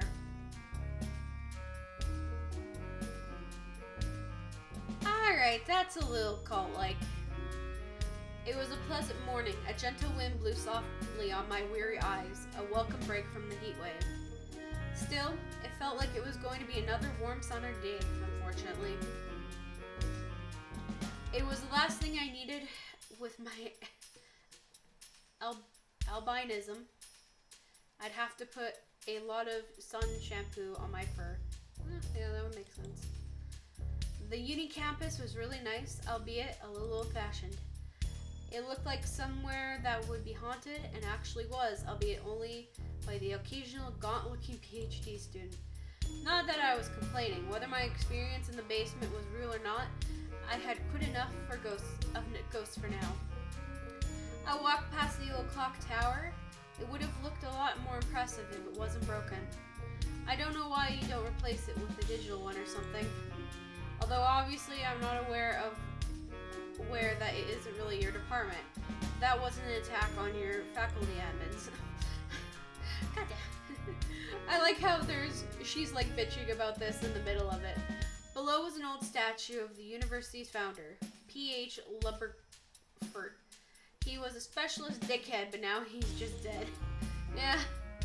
I stopped. I found one of Nikita's student presidency posters. It was pretty daunting, though. On the plus side, she changed her slogan to something slightly less fascist. Yeah? Yeah? I was thinking it was something like that. Nikita is your future. Prepare for it. Although in retrospect, this might have been worse. There was a box of leaflets. I called her Stalin, but like at this point, it's kind of the how that was run is kind of similar. But let's just not get into it. But yeah, very fascist sounding. There was a box of leaflets under it. Nikita was certainly prepared for the next year's election. It was almost a shame the caretakers would probably take this stuff down by the next week. I kind of wanted to take a look at one of the leaflets, if it's just out of more curiosity.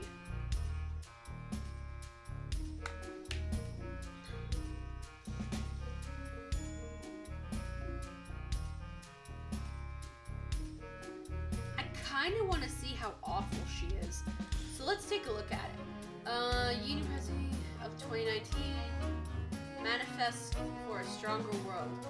One of the 9th highest rated universities in the country, now a decaying ruined institution sitting lowly if the student body has become lazy, undisciplined, and led astray by bad leadership and social society.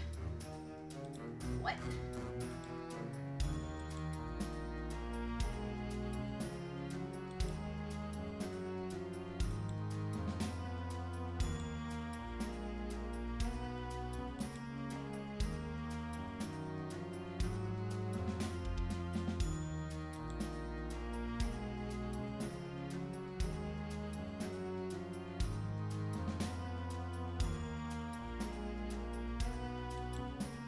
Okay, I agree with I guess the library thing is alright.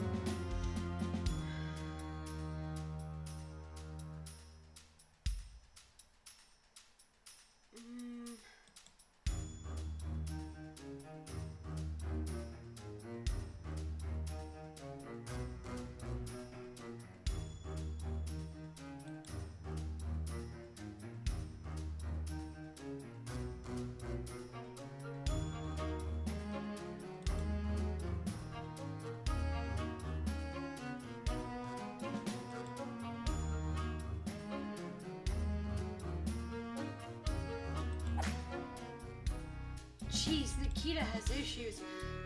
You don't fucking say. That's actually horrifying. I tossed the leaflet back into its box. Fucking, I would have burned it. I would have been like, alright, custodians, I will save you on your job. I will toss that. Like, I think there was like maybe one point there, which was like, expand the library and have it so that we can, you know, go in more. It's like, you know what? Kinda nice, but, you know, what about the workers? What about the librarian? She needs to go home, for fuck's sake. Jesus. I eventually got back to my room and took a quick shower, making sure to cover myself in sun shampoo. I was really lucky not to get burnt yesterday, given how long I was out. Maybe the spores from the cottage rejuvenated my skin and left a healthy glow of your fur. On your fur, okay. Though lacking at my gaunt, tired face in the mirror, I doubted it. I finally got around to cleaning the cereal I spilt yesterday. Better late than never, I guess. I ended up just fucking about with my laptop to keep my mind off of things while I waited for Nikita. There was a sudden knock at my door. Trixie Smith stopped writing weird monster erotica and opened up. How the fuck? I still don't know if she was spying on me, or it was a lucky guess. Coming. I threw some old underwear behind my bed in a vain attempt to seem less disgusting and lurched over to the door. I opened it for Nikita, marching into my room, almost knocking me over. Jeez, hi Nikita. Jeez, fuck off Nikita. You have the book? Nice to see you too. Cut the crap, Trixie. Where's the play? Fine, whatever. But look, we need to talk about some stuff, okay? Some weird shit happened when I was finding this. I rummaged around my bag for the book, eventually pulling out this scaled yellow tome. Wow, it's really real. For once, Nikita seemed almost speechless. She walked over to me, seemingly unable to wait to get a hold of it. I handed it over, but part of me wanted to keep it for myself, if just for its value. Nikita was about to undo the ribbon and leaf through the pages, but I put my hand on it, stopping her. She shot me an angry look and almost pulled away. Nikita, seriously, we need to talk. I told her everything I remembered about yesterday. My time exploring Daffodil Lane, the missing squirrels, the abandoned cottage, the skulls, the ghost, waking up in a field. I told her I didn't even know where the play had come from. Nikita, I think we need to talk to someone. The police, maybe. There were skulls in that basement. This isn't just some silly thing. Trixie, those skulls were obviously props. You said yourself, there's an artist on that road. They always do weird shit like that. And no offense, but the options here are either you saw a ghost, or two, you, the person who reads ghost porn all day, were sleep-deprived, dehydrated, overeating, and breathing mold spores, and imagine the ghost when you saw some spooky props. Then you forgot half the day and fainted in the field after finding the play in the cottage. It was a good point, but I still felt unsure.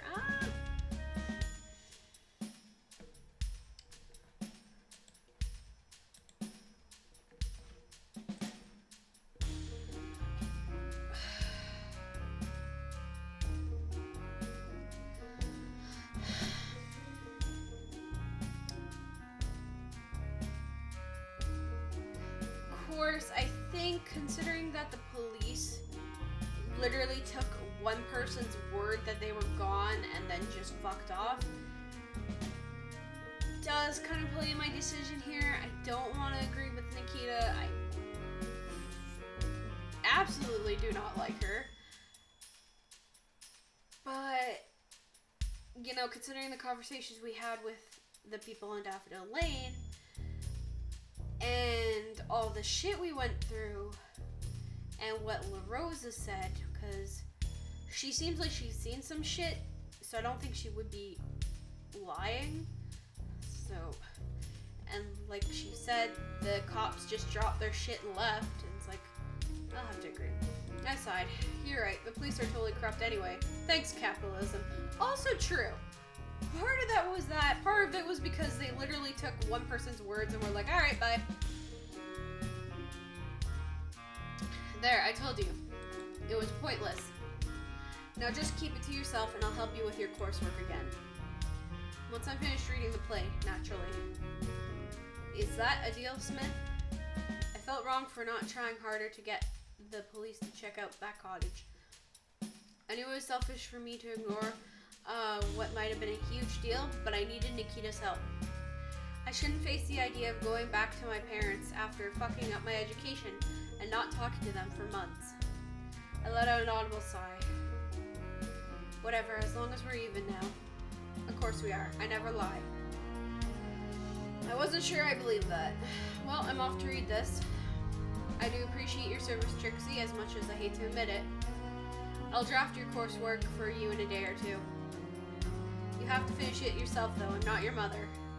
Nikita was being uncharacteristically nice. Maybe she was warming up to me? I don't want that, but okay. Anyway, you should get some sleep. You look like shit. Or not. I thought as Nikita marched out of my room, the king in yellow clutched tightly against her chest. Thanks, Nikita. I stumbled back into my bed. Nikita was exhausting.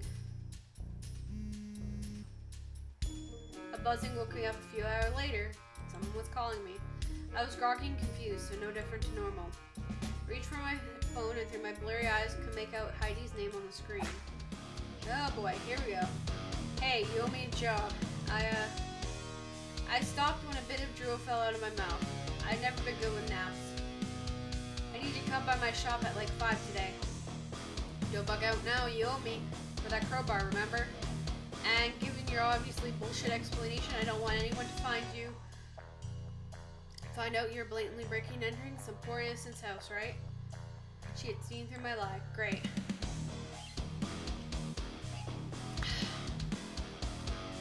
Though it definitely wasn't an innocent house, I don't really want to explain that to her.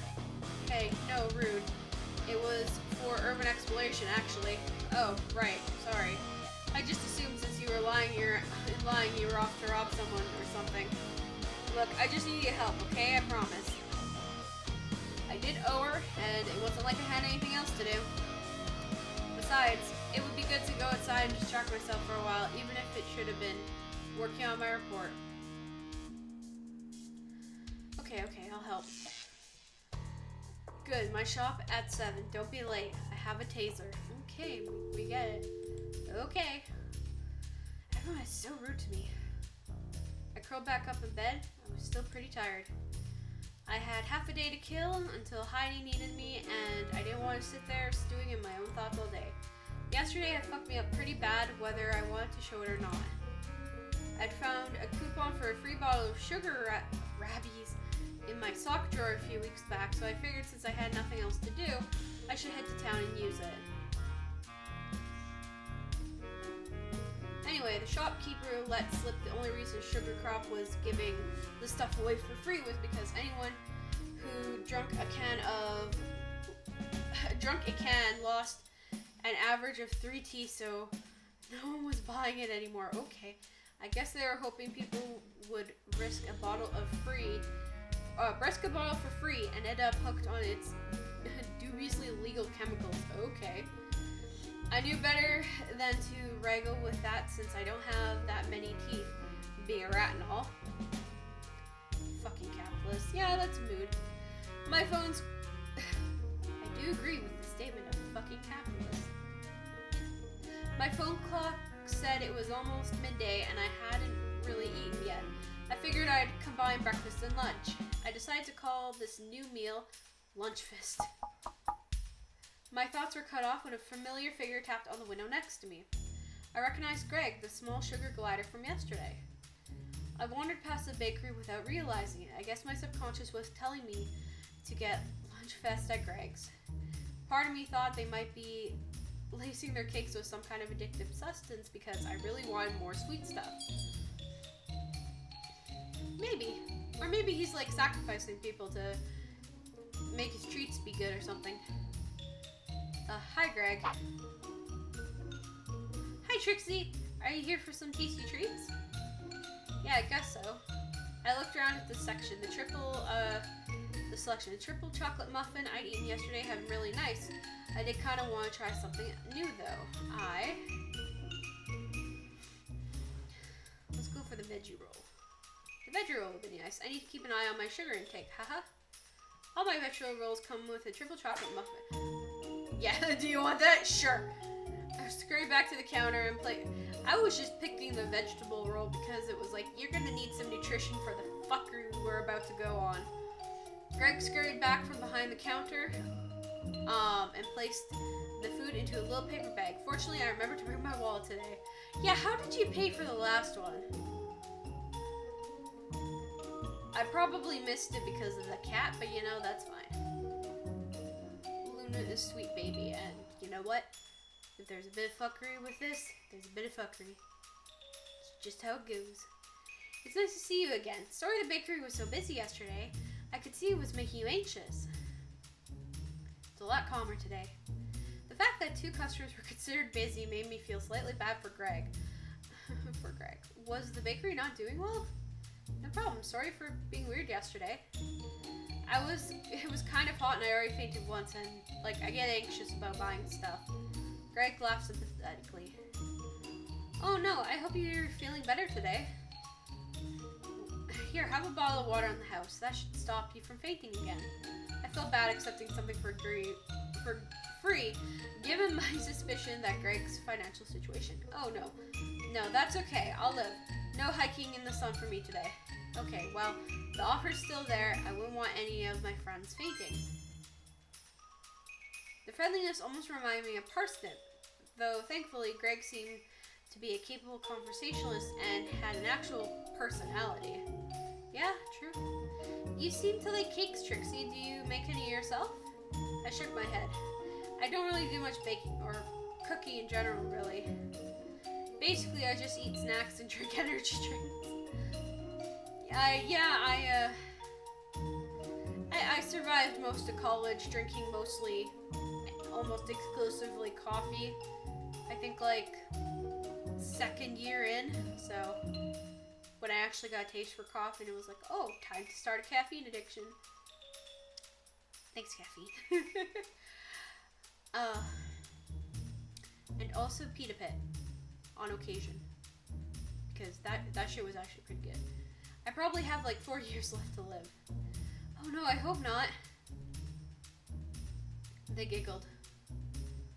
Do you like cooking? Greg is a cutie. I love him. I don't mind cooking, but I have some kind of short attention span, so my food usually ends up burnt.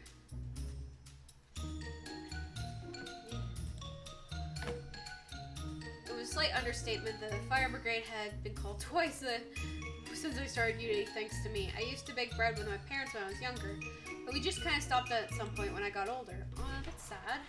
It is, actually. But, I mean, I was the only one who actually enjoyed baking. My mom hated it, so I don't really know what it's like with that. I used to bake with my dad a lot. It was really fun. It was probably why I ended up being a baker. Oh, that's cute. Me and my dad, we used to make homemade buns together. That was fun. You know, I could always use some help here.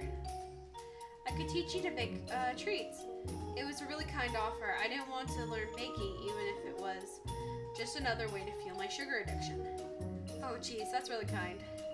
I feel like I just wasted your time, though. I'm a bit of a fuck up, and you probably don't need that when you're already having money. I trailed off. Greg seemed to see where I was going. I was worried I'd upset them, but they seemed to handle it. If you don't feel up to it, don't worry. I know tomorrow morning probably won't be very busy, though, so feel free to come along if you change your mind. I like the idea, and Greg was really sweet. Thanks, Greg. I'll think about it.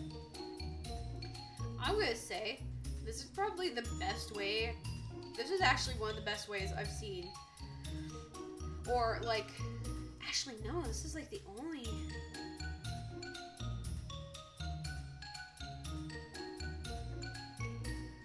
I just realized Greg is the first non-binary character I have seen in media. Holy fuck. Cause like, Trixie isn't the first trans girl I've seen. Which also kind of makes me want to play Cyberpunk, cause one of the love interests is a trans woman, and I'm like, I love her. I wanna be her friend or her lover, doesn't matter. But like, this is, I'll talk about it later. Let's just try to finish it. I'm a mess right now. It's been a tough few days, weeks, years. No worries, just let me know if you're coming along. Would you like my number? I'd talk more, some more, but I have to make a delivery in a few minutes. They motioned towards the wedding cake. A lovely icing statue of two cute mice girls kissing sat on the top. Ah! Oh my god, that sounds so cute. Please tell me they drew. Oh, they didn't draw the topping. Hi, developers. Please draw that topping. I would like to see it. It sounds adorable. And your art style is very cute, so I expect it to be adorable. Okay, yeah, sure. Greg passed me a business card. Thanks, Trixie.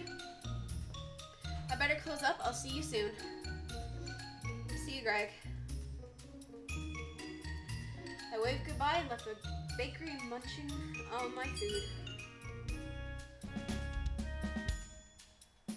I expected Belle would be at the Attic Mouse Bar down the road, and I figured I may as well give her a visit to waste some time before I met Heidi later.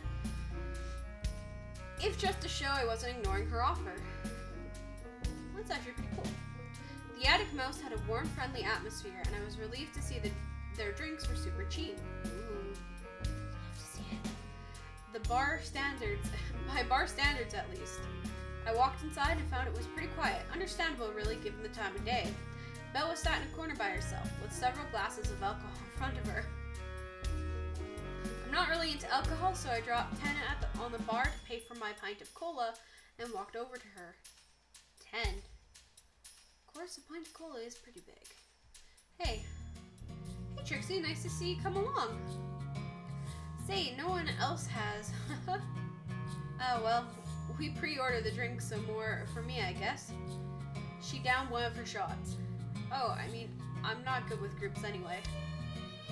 I do a lot of people usually show up? Well, there's Greg, who you met, my pal LaRose, an artist down Daffodil Lane. Wait, I know LaRose. The tall rabbit, right? Oh, no way. Nice lady. She hasn't turned up recently, though. She ain't been feeling great recently. It's hard for her to find energy to hang out, you know? There's also Heidi. She's cool. A little scary, but a great gal. She runs the shop around here. Yeah, I met her yesterday, too. She's more than a little scary, though. She's all bark and no bite. Doesn't get on so well with LaRose. They almost always end up glashing each other a few weeks back. They almost ended up. Strange British term. I do not know this. Back when Heidi said neo-punk biker art was better than neo-punk bohemian.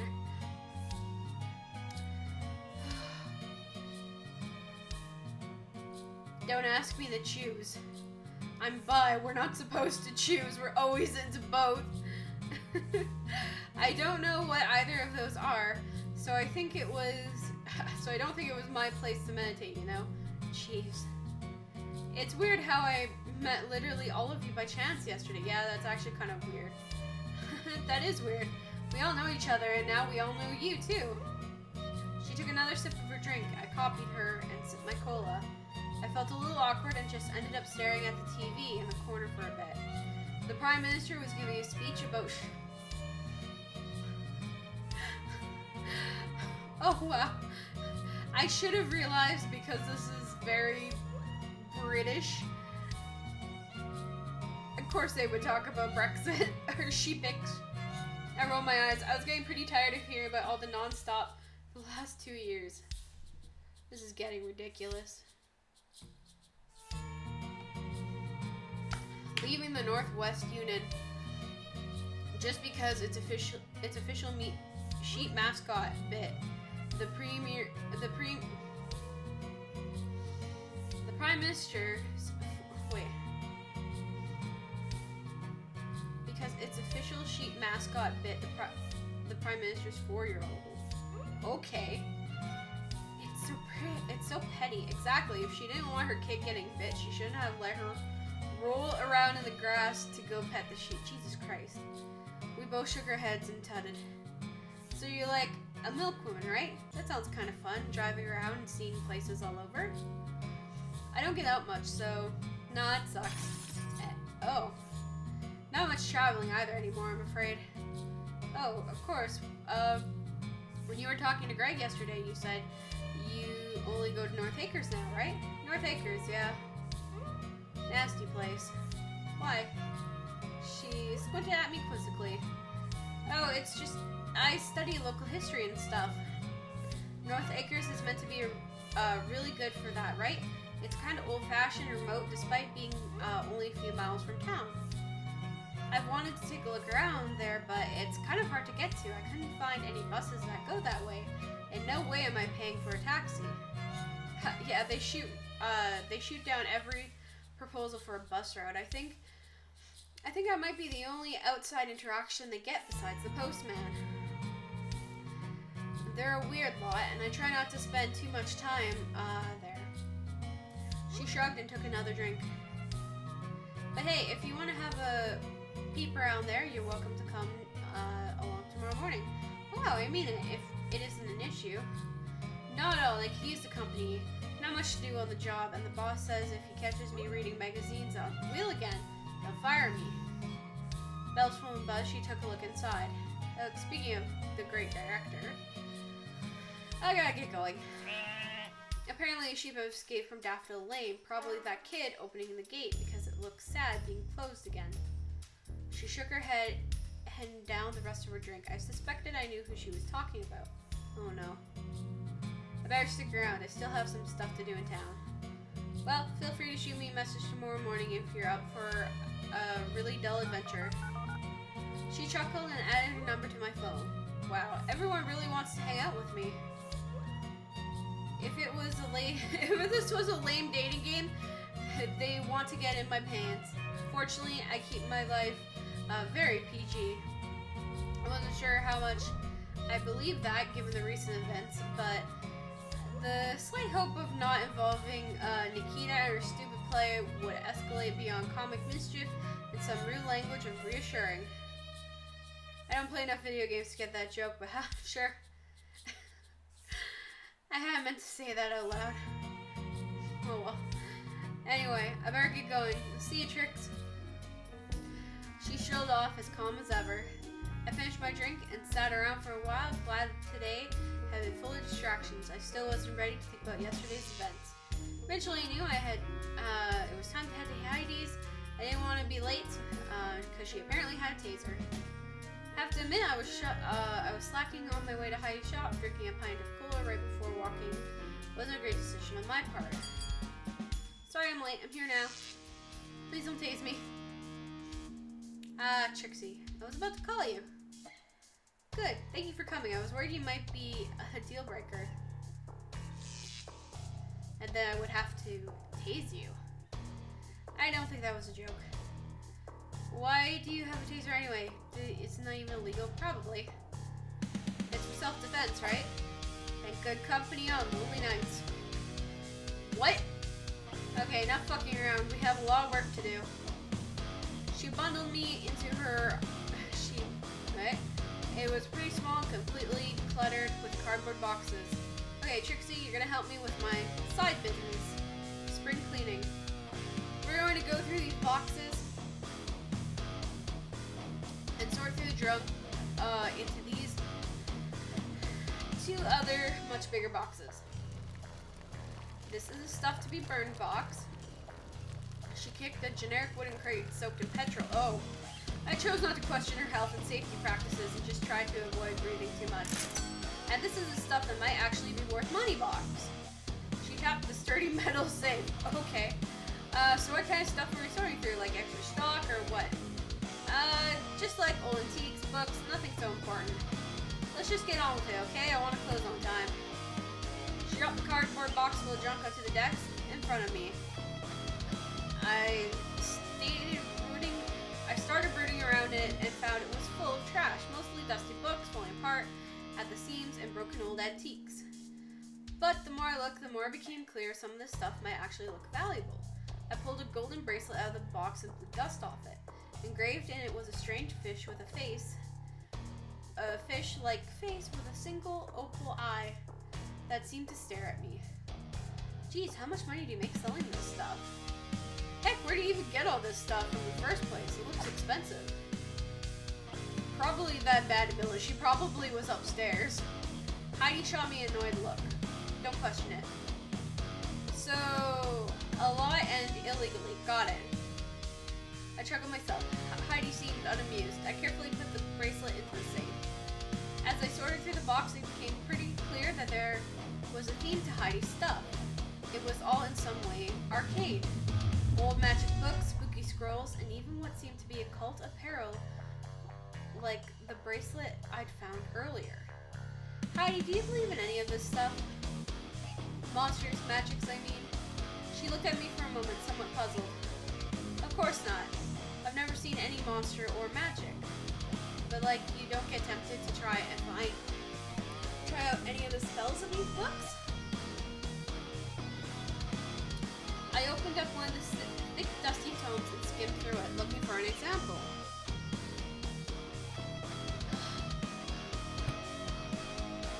Before I could read anything, Heidi slammed it shut on my fingers.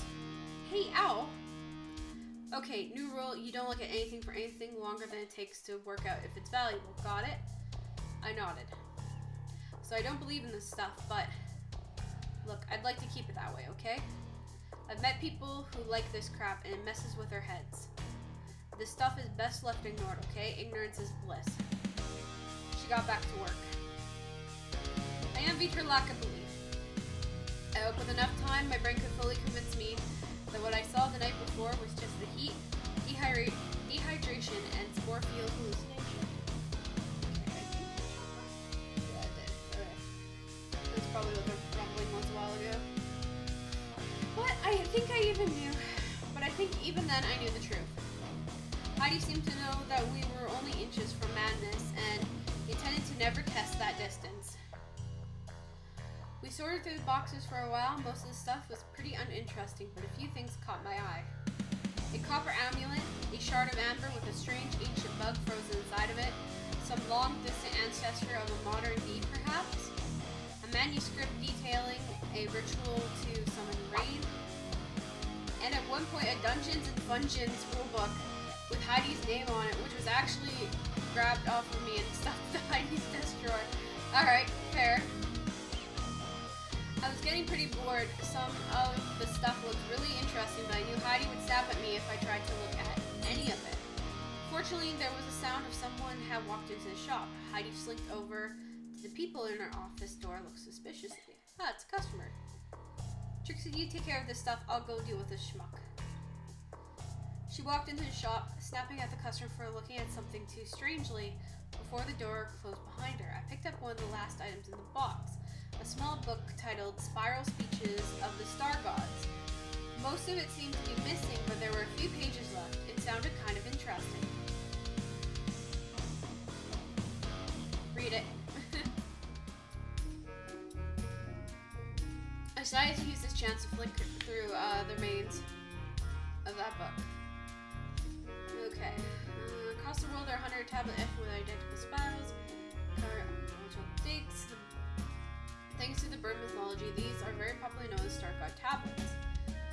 Though there has been some speculation around these strange artifacts, most obvious origins are clear to humble sheep. Most obvious origin is clearly the humble sheep.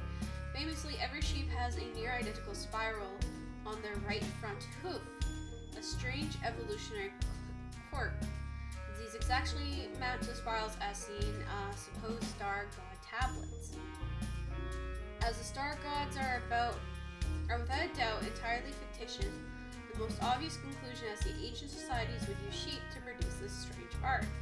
Most likely, these etchings are painted when originally created, but any evidence of this has long faded with time. Of course, some old bird legends would suggest the sheep created these themselves by pressing their feet into the wet clay and allowing it to harden. This would make sense if it not for the sheep showing no signs of the creativity needed to create such art, let alone the intelligence to produce clay tablets. That said, anyone who has seen the footprints of the sheep can certainly agree that the process would be physically possible for them, if unlikely. This may merely be a misinterpretation of the claim. It is entirely possible sheep were specially trained to perform this task, or had their hooves used for tools after death. Other bird legends describe the supposed star god themselves creating these texts, hence their relevance and to the tablets. Jesus. Though such stories are the realm of fantasy.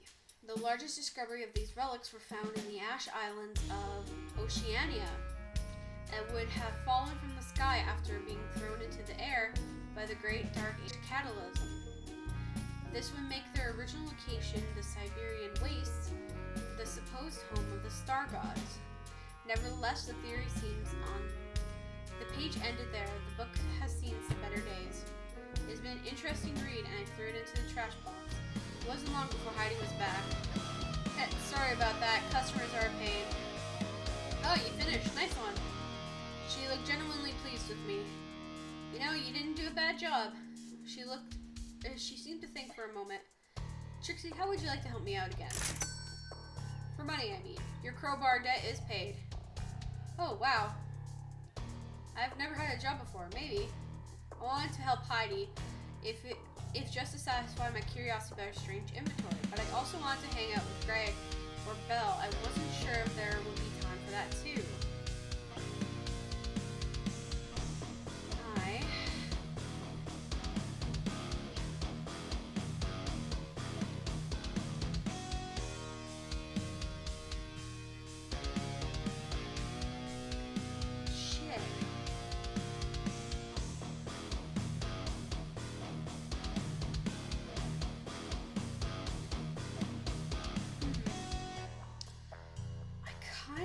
Help Heidi, but at the same time,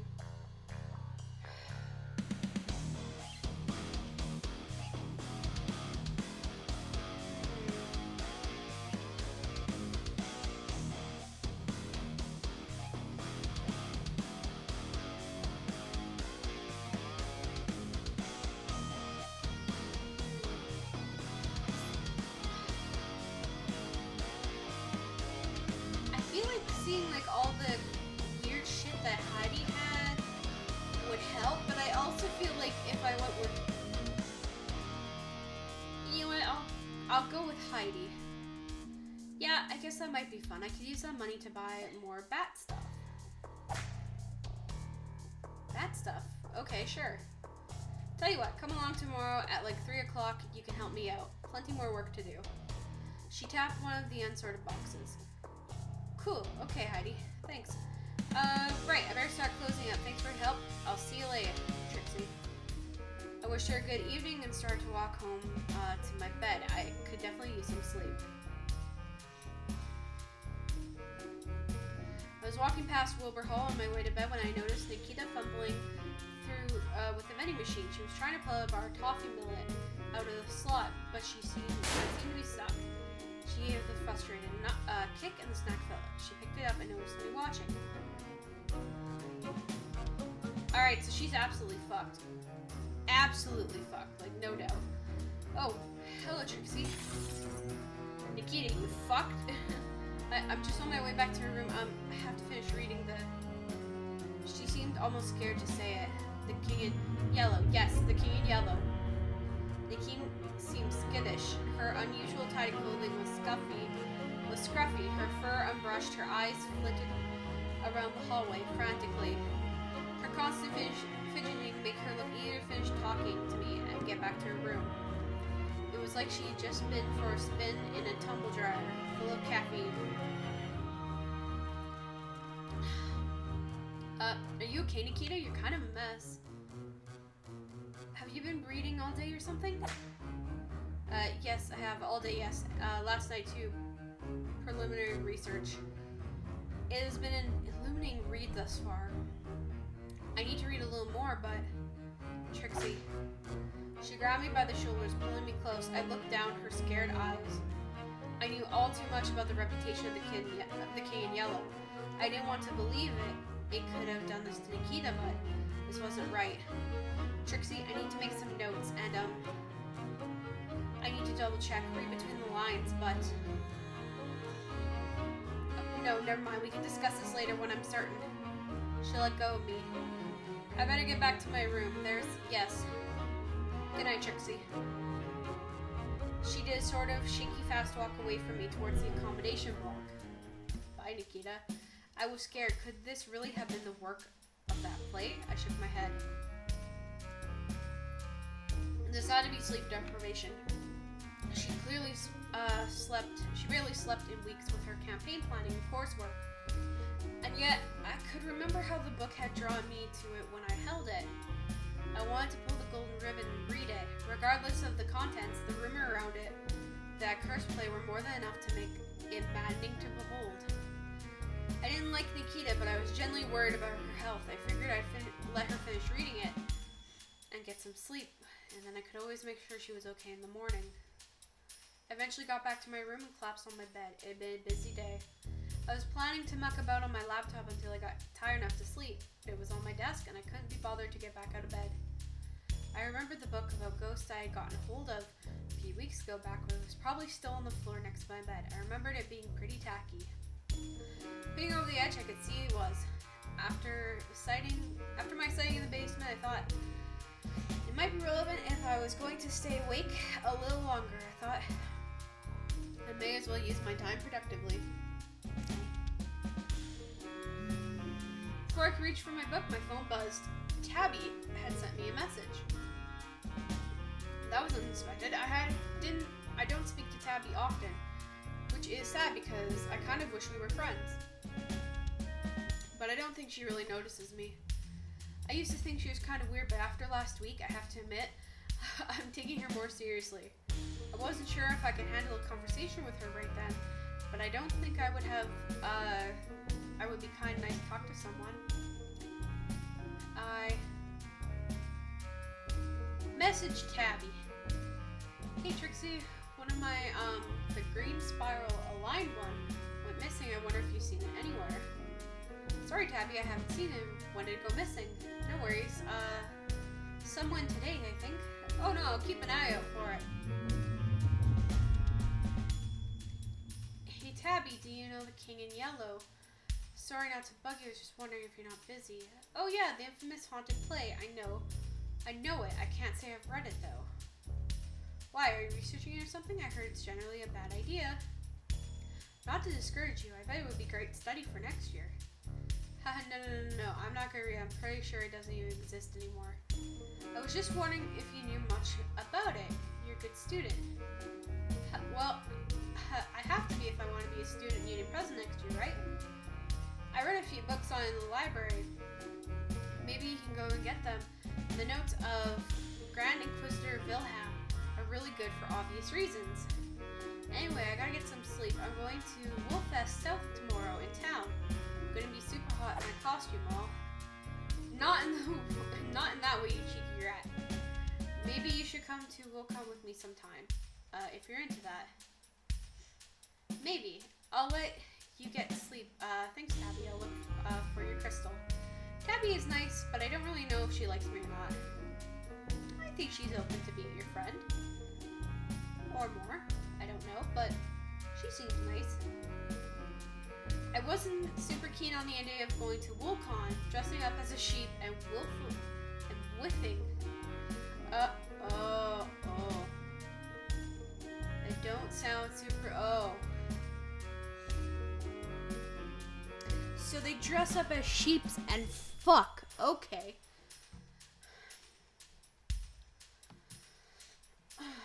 Regardless, it was time to sleep. I had a surprisingly pleasant, if somewhat strange dream.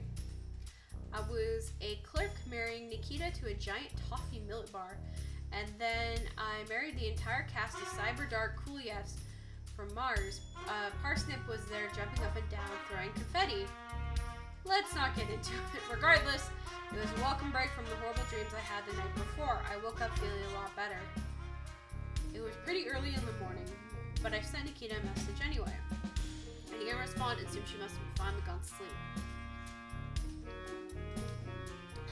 I could check again tonight if she was still MIA. I could let the security or the campus doctors know if she was acting funny.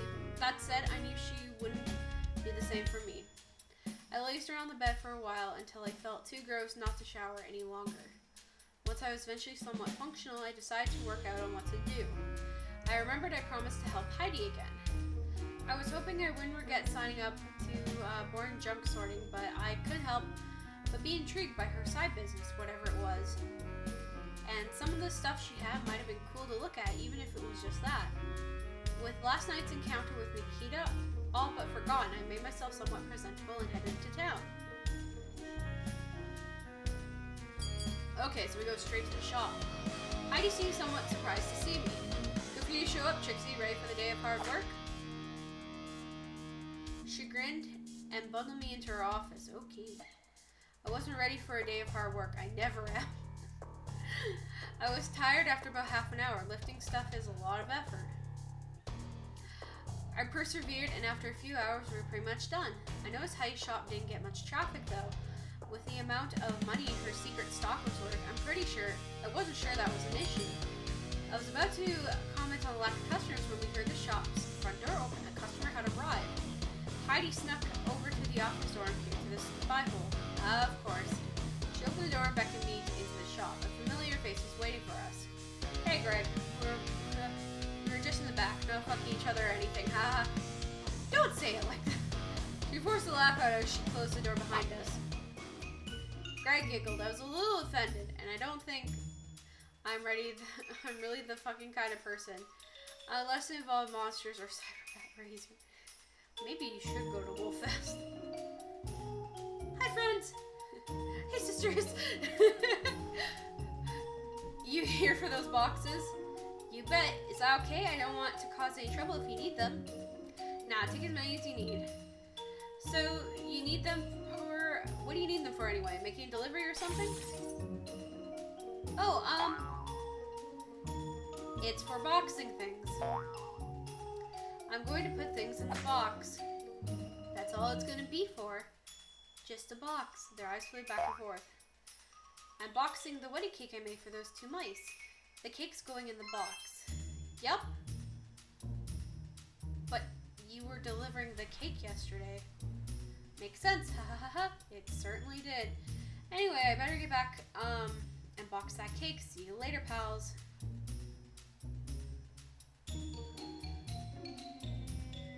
Later, dude. Have a nice time boxing the cake. Greg hurried out of the shop. The cardboard box held over their head. They looked pretty ridiculous. Hey, Trixie, we've got a few things left to go through before we're done. Let's not waste any time. It took longer than I would have liked, but we eventually finished sorting for the day. I almost collapsed, exhausted.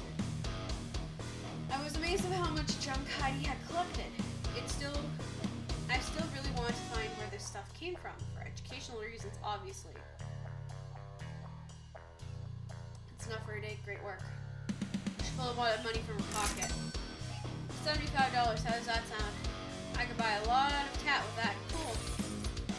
I never been paid for a job before. Besides, at the time I got given 10 to throw a rock through someone's window. Though it was less of a job, more of a paid act of vandalism, like being a soldier. True. Also true. Oh hey, you like whiskey, Trixie? No, I haven't tried it. I don't drink often. I'm pretty bad with alcohol. Besides, I better head back to my room and get some sleep, you know. Well, feel free to have a bottle anyway. I have tons of this stuff. Think of it as a work benefit. Sure then. Might be tasty. Knock yourself out. I mean, don't. Take it slow. Alcohol. Know your limits. Thank you, Heidi. You may have stolen from people's houses. Actually, I think you might be the lesser of two. Because we could either have stumbled upon eldritch horror or probably Greg murdering somebody. I don't know. She opened her own bottle and downed half of it. I thanked her and headed home. I drank the entire bottle within 10 minutes of leaving when my phone rang. Trixie, something's come up. Can you come help me out again? Fortunately, I avoided the whiskey's evil effects so far and was able to finally answer. Hi! Why are you shouting? Mostly. Sorry, I can't be there. I can be there in a few minutes.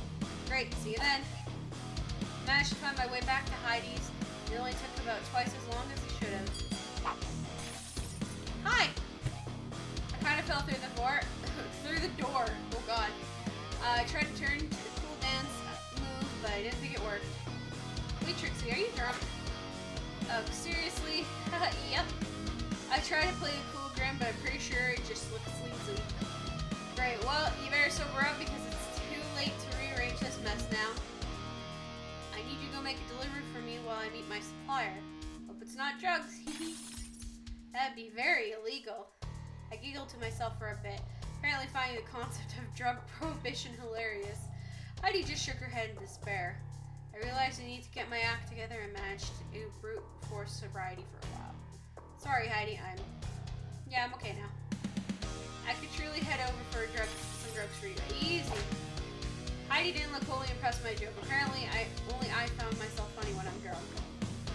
It's not drugs, it's some crap we've been sorting. That stuff has... Well, it has a very specific clientele, and I sell it in alleyways. Look, don't worry about it too much, okay? We don't have time to mess about. Now, there's something else you need.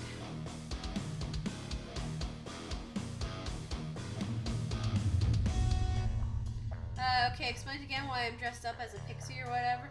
What the fuck?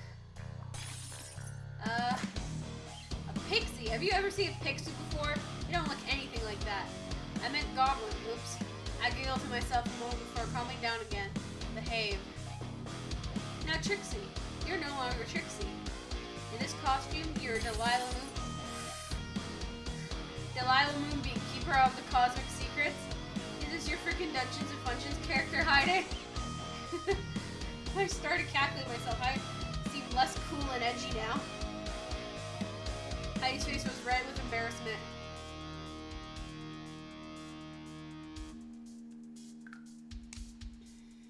But she quickly regained her composure and swatted me lightly around the head. Hey, shut the fuck up. Delilah Moonbeam is my illegal antique book selling alter ego. That way the weirdos who buy this crap don't recognize me and come stalk me. So don't fuck up and let everybody know who you are.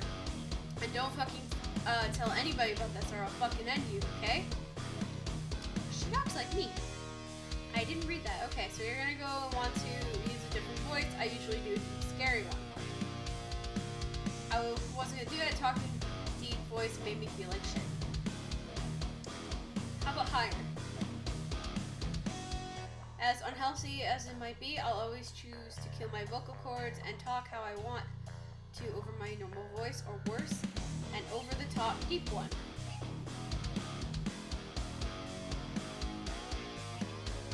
I figure I just kind of talk slowly and weird like a cartoon ghost. You're heading... Okay. Kids need to learn your alcohol tolerances. I giggled under my breath a little more, but managed to shut up. Okay, as I was saying, you're heading to the alley next to Pound Town. That cheap cat's shop that's like 10 minutes from here. Someone will meet you there. You take the payment, then they give you, then you give them the books, and then you leave. Got it? Yeah, I got you. Spooky voice, don't show my face. My name is Delilah Moonbeam Alleyway. I read that as like something completely different. Anyway, going to Pound Town, give the books, get the payment. Easy. Heidi didn't look super convinced, but before she could comment, she glanced at the clock. Look, you're gonna be late if you don't get going. Just don't muck this up for me, Trixie. Please, I'll pay you well for it when you're back, I promise. Heidi handed me 2 rat books and bundled me out of the door with some vague direction to Pound Town. I like how it's called Pound Town. Here's your directions to Pound Town. You gotta be there in 10 minutes. Alright.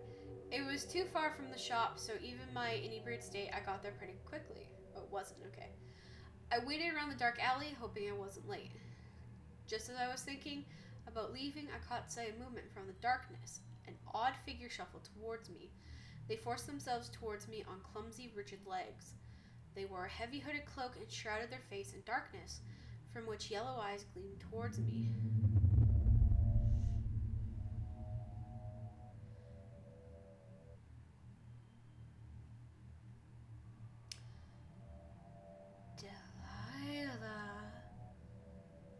Their voice was strange. It rasped every sound and cut out suddenly at the end of each word. Ooh, I'm Delilah Moonbeam. Ooh. The figure's hooded head jerked up and down. I think it was supposed to be a nod. That. The finger twitched, almost seeming to collapse briefly before jutting back up. That's not okay. Before I could ask if they were right, they spoke again. agreement. As discussed. The figure shakingly and grudgingly extended a hoofed hand to me. Their arm was covered in matted, dirty wool, parts of which were shedding to reveal what seemed to be a deep peck marks. Despite their arm ending with a hoof, the creature was clearly no cow. It appeared almost sheep-like, though I knew it was impossible. It dropped what seemed to be several pearls or peels and a beautiful sapphire. Okay, so it is pearls. And a beautiful sapphire inlaid circlet into my outstretched hand. The valuable item sparkled in the starlight. I almost thought about stealing them to pay off my student debt, but I'd probably need a few diamonds on top of it to even make a dent in that. Mood.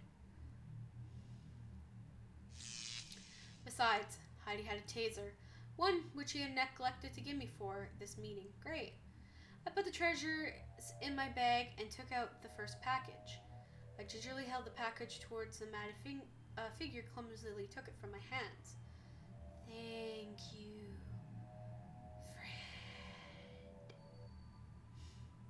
And the next. This matted figure was off-putting. I wanted to get out of there as fast as possible and never seen again. No problem, I spluttered out. I was about to pass them the second package when I felt sick. Drinking that much whiskey had been a mistake. The last thing I knew was to throw up inside the mask. There wasn't anywhere for it to go. I took off the mask and was pleased to find I just needed to burp. I almost yelled, realizing what I'd done. My eye locked with the yellow pinpricks under the stranger's hood. I could swear I saw a flash of recognition. I quickly put the mask back on, almost dropping it in my panic. Claim it was a second mask. I wanted to yelp and run, but I managed to keep my cool, apparently forgetting to put the voice on in the meantime. Oh no! Okay, right, so you probably think you got me there, but haha, no, actually, nope. For you see, I'm wearing two masks, several actually. This is... I tapped the mask smugly. This was but a first. My face was but a second. I mean, the mask was second. This isn't my face, it wasn't. Oh boy.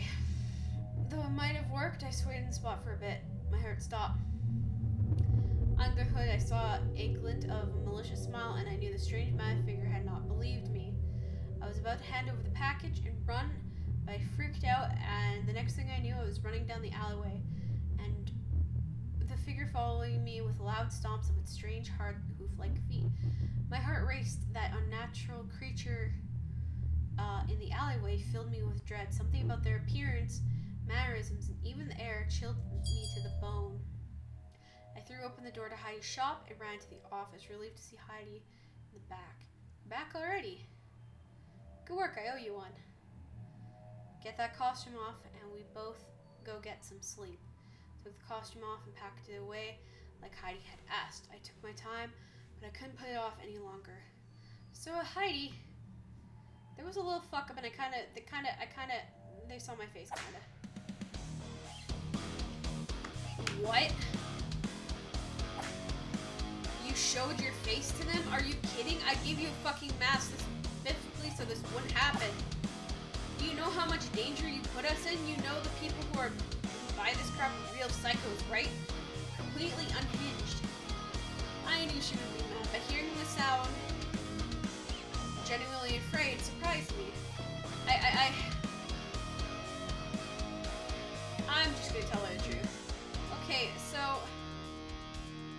I explained the entire meeting. Heidi listened and seemed to calm down as I spoke, much to my relief. I'm sorry for shouting at you, Trixie. I didn't mean to scare you. I have a bit of a temper, and this is serious stuff. Come on, it'll be fine. Let's get you home safe, and we can talk tomorrow when you're feeling better. My motorbike's out front. You can sit on the side of the car. Don't throw up on it, though, because I would be pissed. For once, I appreciate the laugh, but I wasn't sure if I could promise that. Before we could leave, the front door swung open. The cold night breeze flooded into the shop. Good evening, friends. Heidi seemed to see the worry on my face. Trixie, is this? I nodded, still stuck in the spot, and I couldn't believe I'd let this happen. Heidi pushed me back and growled through bared teeth as she grabbed her rounder's bat. That's a baseball bat.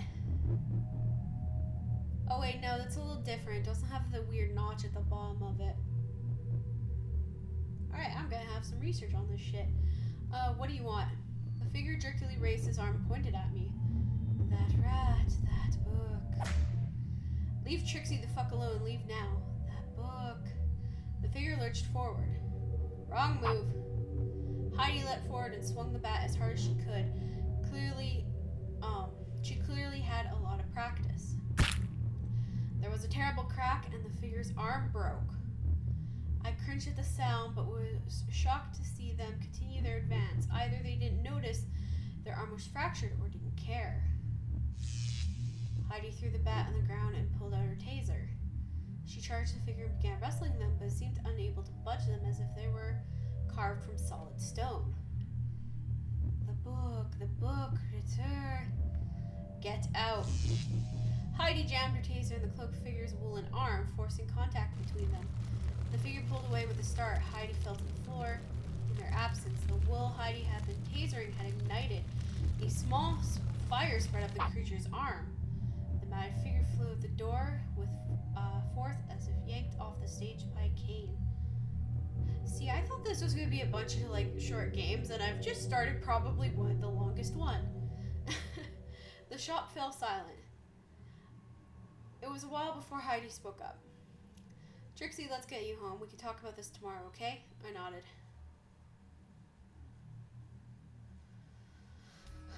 According to Poppygon.com, CyberDark from Mars was getting a reboot, so that was cool. Cyberbat Razor had a new design, somehow even hotter than the old one. Alrighty then. Irrelevant. Sorry again. That was some pretty exciting news, but pretty soon that night took a turn for the worst. I've been worried about the mad figure all night, and I was pretty sure they hadn't followed me and Heidi to Unity. Her bike was pretty fast. Besides, I was in a busy accommodation block. They would have to be pretty brave to follow me here. I calmed down a lot after eating some snacks. Things were going to be okay, I foolishly thought. I eventually managed to sleep, to be immediately woken up by knocking at my door. If it was Nikita, she'd be shouting abuse by me by now. Who was it? The mad figure? Trixie, this is important. We need to talk. It's about the King in Yellow. My blood froze. I'd completely forgotten to check up on Nikita by the sound of it, and she deteriorated somewhat. I shouted a mess of words at her, my half-asleep mouth barely functioning. The knocking stopped. I managed to get my clothes on and open the door. She has not slept for a while. Trixie, sit with me. She took a seat on the bed, the King in Yellow clutched in her hands. I was taken aback. Nikita always looked faintly repulsed by my hygiene. She would never normally consider touching any of my stuff. Nikita, are you okay? Trixie, shut up, I'm fine. Now sit down and listen to me. I already told you this was important. She didn't look fine. She looked even worse than the last time I saw her. I nervously sat down. My eyes were drawn to the closed plate. It was only a book, but it seemed to suck the air of the room. I felt cold, confused, and scared. Trixie, I finished reading it. It says so much. You need to read it for yourself to understand it, just so. I can't explain, my head is a maelstrom. But Trixie, my point is, I'm in this play. Or, I can tell it's supposed to be me. Trixie, I am the heir to the broken throne. I am the heir to Carcosa. I was dumbstruck. What was Nikita on about? She was a character in the old play, the heir of the fictional city. It was madness. Nikita, I think you need to sleep. You're not making any sense. How about, Trixie, you're not going to get me sectioned. Don't you dare accuse me of being sick or mad, or we both know I'm smarter than you, so shut up and listen to me. her eyes bore into me with genuine malice. She was scaring me.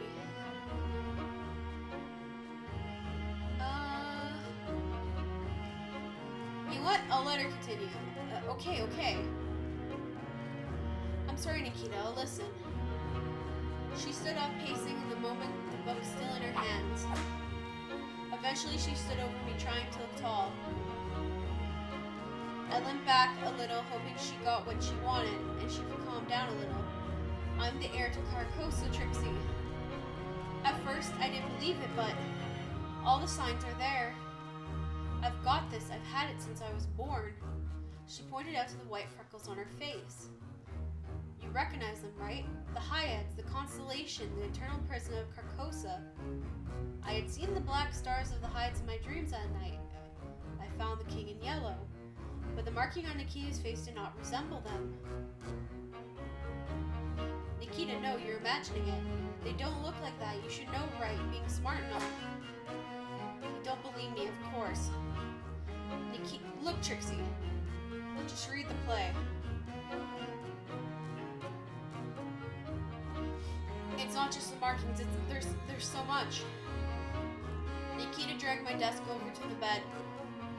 It screeched across the floor, but I didn't want to stop her. She sat down next to me and placed the King Yellow on the desk. Read, please. You'll understand. I looked down the play ever since I first laid eyes on the bookhead. Okay, I'm back. I carefully reached and ran my hand across the cover. It was cold. Open it, Trixie. We don't have forever. Open the King in Yellow. I have no choice. Okay, then. A lot of time passed. Initially, I was disinterested. Nikita obviously been skipping on sleep. A play written a century ago did not reference her. It could not. Strangely, I remember little nothing of the play's contents. It seemed to pass through my mind like wind.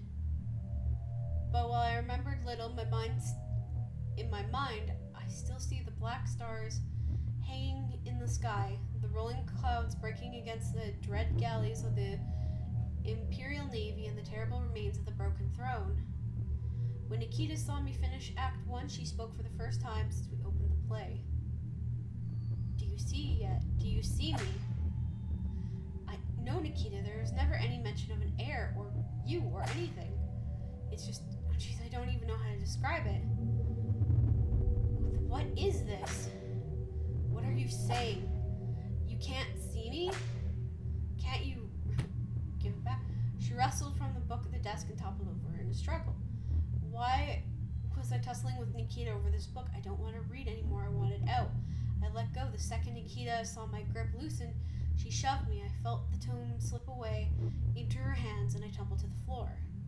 As I fell through the air, I caught a glimpse of the first line of the second act. In that moment, I only saw a blur of ink scrawled on the yellow pages. I'm not even sure if I truly read it, but it left an imprint on my mind nevertheless. More than anything else that happened the next few days, no matter how bad it got, nothing compared to this. If I could destroy all the memories of this year, my new friends, my education, even my transition, I would. Okay, now the transition is important. The new friends and this bullshit, I don't know. This bullshit definitely. Transitioning, I mean, you would learn either way, and I think it's better for you because it's who you are. But this bullshit, yeah, no, I completely agree to snap it out of existence. For the opening to the second act of The King in Yellow was a terrible, unlike anything imaginable. I hit the ground with a thud, my head spun, and my vision blurred. A feeling of dread, the likes of which I never knew, hit me like a gunshot. My head felt light, and I raised my hands to indicate my surrender. They shook as if it was about to faint. What I read in that book stays with me to this day, and I have no intention to repeat it here, lest rereading it brings me new, more terrible insights. That line changed everything. Nikita was right. The broken throne belonged to her. You believe me now, don't you, Trixie? Never doubt me again. Okay, off my desk and brandished them threateningly. I wasn't too worried. They were too bulky and plastic to make proper weapon, but Nikita was still scaring me. Okay, that is That is not okay. Oh, fuck. Now get out. Get out of here. I never should have let you read this. You don't deserve it. But this is my room. A small semblance of normality returned to Nikita's face. She seemed to snap out of her fury. I needed to use this chance to calm her down.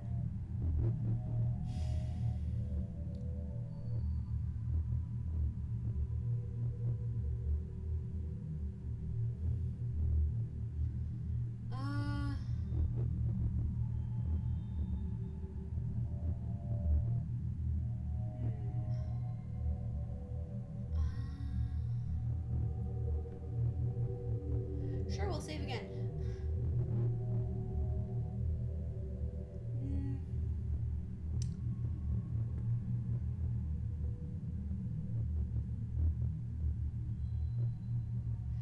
Coursework, we have shit to do. Nikita, what about my coursework? You owe me, right? You could at least help me with that and keep your promise before you get mad at me. You think I care about your little report? You could do it yourself or perish, you pathetic little thing. Or not. He's known I was headed to Carcosa, to the Broken Throne.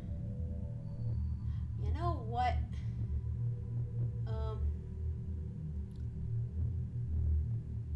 Let's keep going. My sides are like, I don't give a shit if you're the head of Carcosa. What about the fucking report you said you're gonna do? My head hurt to mention the Forsaken City. Surely Nikita couldn't truly intend to sit upon its throne. Look, Trixie, you had your chance to join me as my underling. But it is clear the decay of this world, its silly parties and fun have ruined you. Okay. You clearly deserve to go into oblivion, you fucking...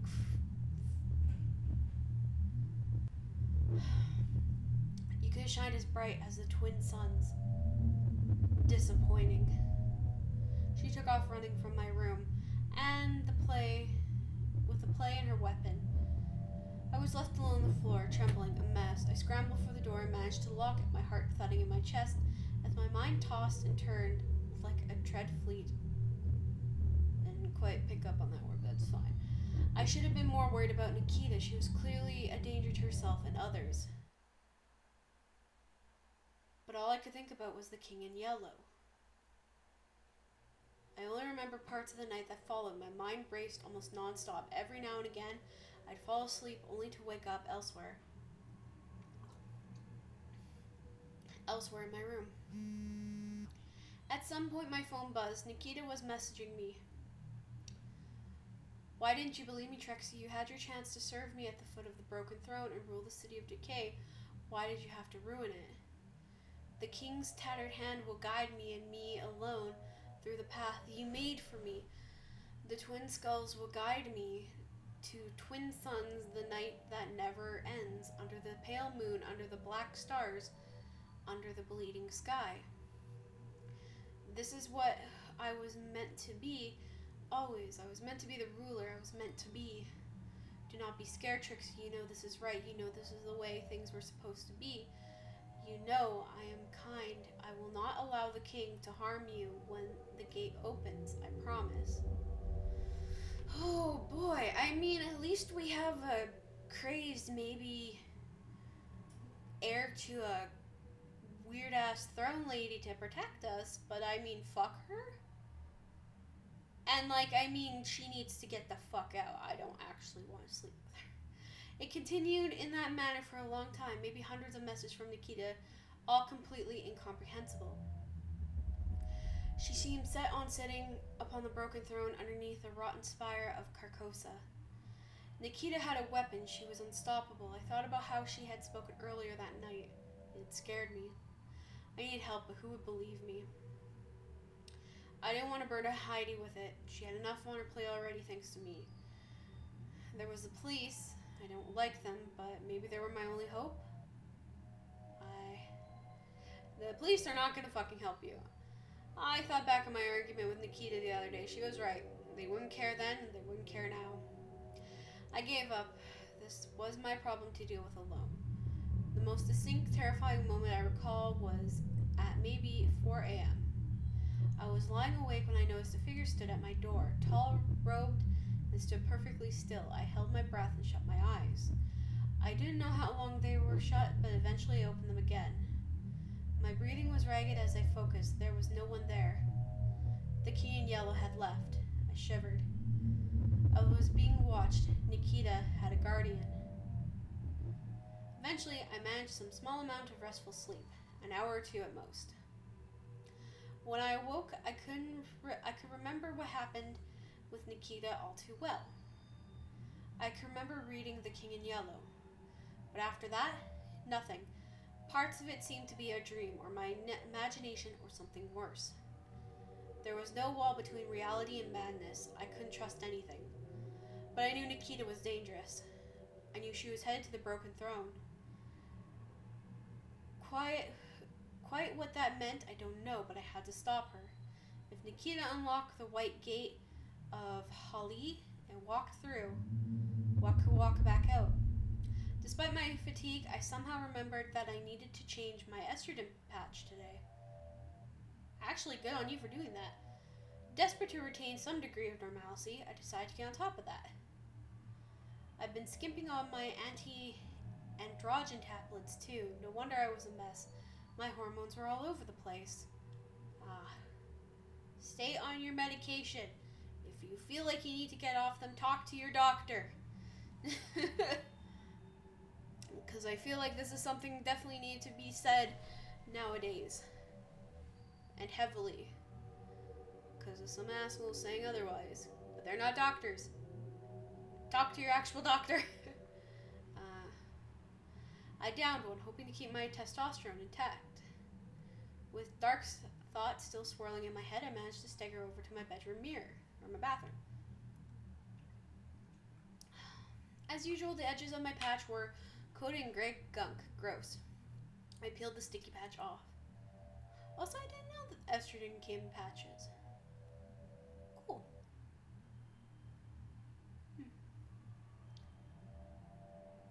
There's probably a whole lot, but oh well. And as usual, I looked like shit. I need a hot shower. Maybe it would wash away the storm of thoughts in my mind along with the gross eye gunk clinging to my face. Shower is good in these situations. I spent most of it curled up under the water, the hot water masking my tears. It woke me up, but I didn't feel any better. After the shower, I slapped on a new patch on my ear. Oh, so that's what that was. You meant them to put them below the waist, but I don't want to shave an area for it. So, I'm assuming I'll be fine. I haven't died yet. I mean, if it feels like it's working for you there, maybe. Okay, that makes sense.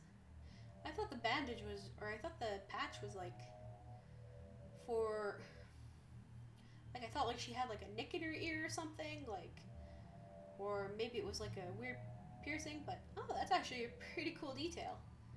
I got a text from campus security. Apparently the person next door, I think Misty Dartmouth or someone on the museum studies course, had put in a complaint about me. Apparently I've been talking to myself all night and scratching the wall.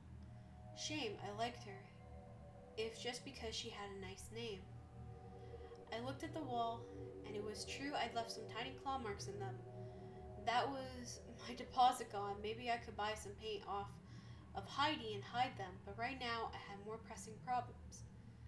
By the time I was ready to face the world, it was already pretty late. I decided to do something. After last night, the last thing I wanted was to be trapped inside with my mind all day.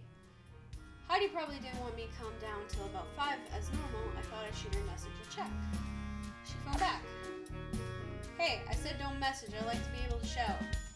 She grinned scarily. I don't know how I knew that through the phone. There wasn't any funny business last night, right? After you got home? But best not to bring up the King in Yellow, Nikita, or any other events from last night. No, it was fine, basically. Fine, basically? You don't sound sure, Trixie. No, I'm okay. It's just, I spilled juice on myself and got sticky. It was wild and really a real tragedy. I'm ready to clean, I'm really clean now, though, like a baby. like a baby. I don't know what that even meant. Sounds terrible. Hope you're doing okay now, though. I was glad my anxiety for using phones was overriding my fear. I didn't want to put all that shit on Nikita, with Nikita and Heidi, and when we were ready, dealing with the mad figure. I'm fine. Well, I'll come down 4-ish, yeah? Sure. I'll just be using a broom to get the crow that lives in the vending machine out all afternoon. They've been pretty loud recently, and I'm sick of it. See you later, bish. Oh, and the line went dead. I fucked about online for a while, desperate not to think too hard about last night. Eventually, I ended up at Heidi's. Okay, so I'm having this whole thing with, like, scary biker lady, but I kind of like it because she does make me feel a little safe. It's like all this creepy, horrible shit, and it's like, it's okay. I got this biker lesbian with me. We're all good. There was a lot of black feathers lying around, signs of an ancient battle between crow and hyena. Hey, Trixie. You got here just in time for me to clean up the remains of these cozy, calm crow. Alright, so she killed the fucking thing. Not that the name suited them. That violet motherfucker. She nursed some peck marks on her face. Wait, remains? You didn't kill them, right? Heidi flashed her teeth at me. No, of course not. We just had a disagreement and they got their feathers all ruffled. They're meant to be shop security. I don't let them eat vending machine snacks all day in return for nothing. They weren't exactly much help last night. They can move back in once they promise to peck the eyes out of my enemies. And she has crow security guard? Okay, I think I picked the right girl. Come on, help me clean this up. Spend the next half an hour picking up the entire bird's worth of feathers. And the cozy, calm crow was lucky it was warm out. Nice work, Trixie. Ready to get some actual work done? Yeah, I guess. More sorting through ancient treasures. Already junk would be more accurate. None of this shit is actually real. Remember? I hope for Heidi's sake this stuff wasn't real, but after reading The Key in Yellow, I wasn't sure if I believed her. So, about last night, I'm kind of thinking it was a one-off. Let's fucking hope. I gave that creep a pretty nasty, scene too with the taser, right? You fucking burned him, but yeah. I don't think we have anything to worry about that. Kind of freaked out and it got worked up. Weirder was probably some junkie, you know? You keep an eye out, but I think we're fine.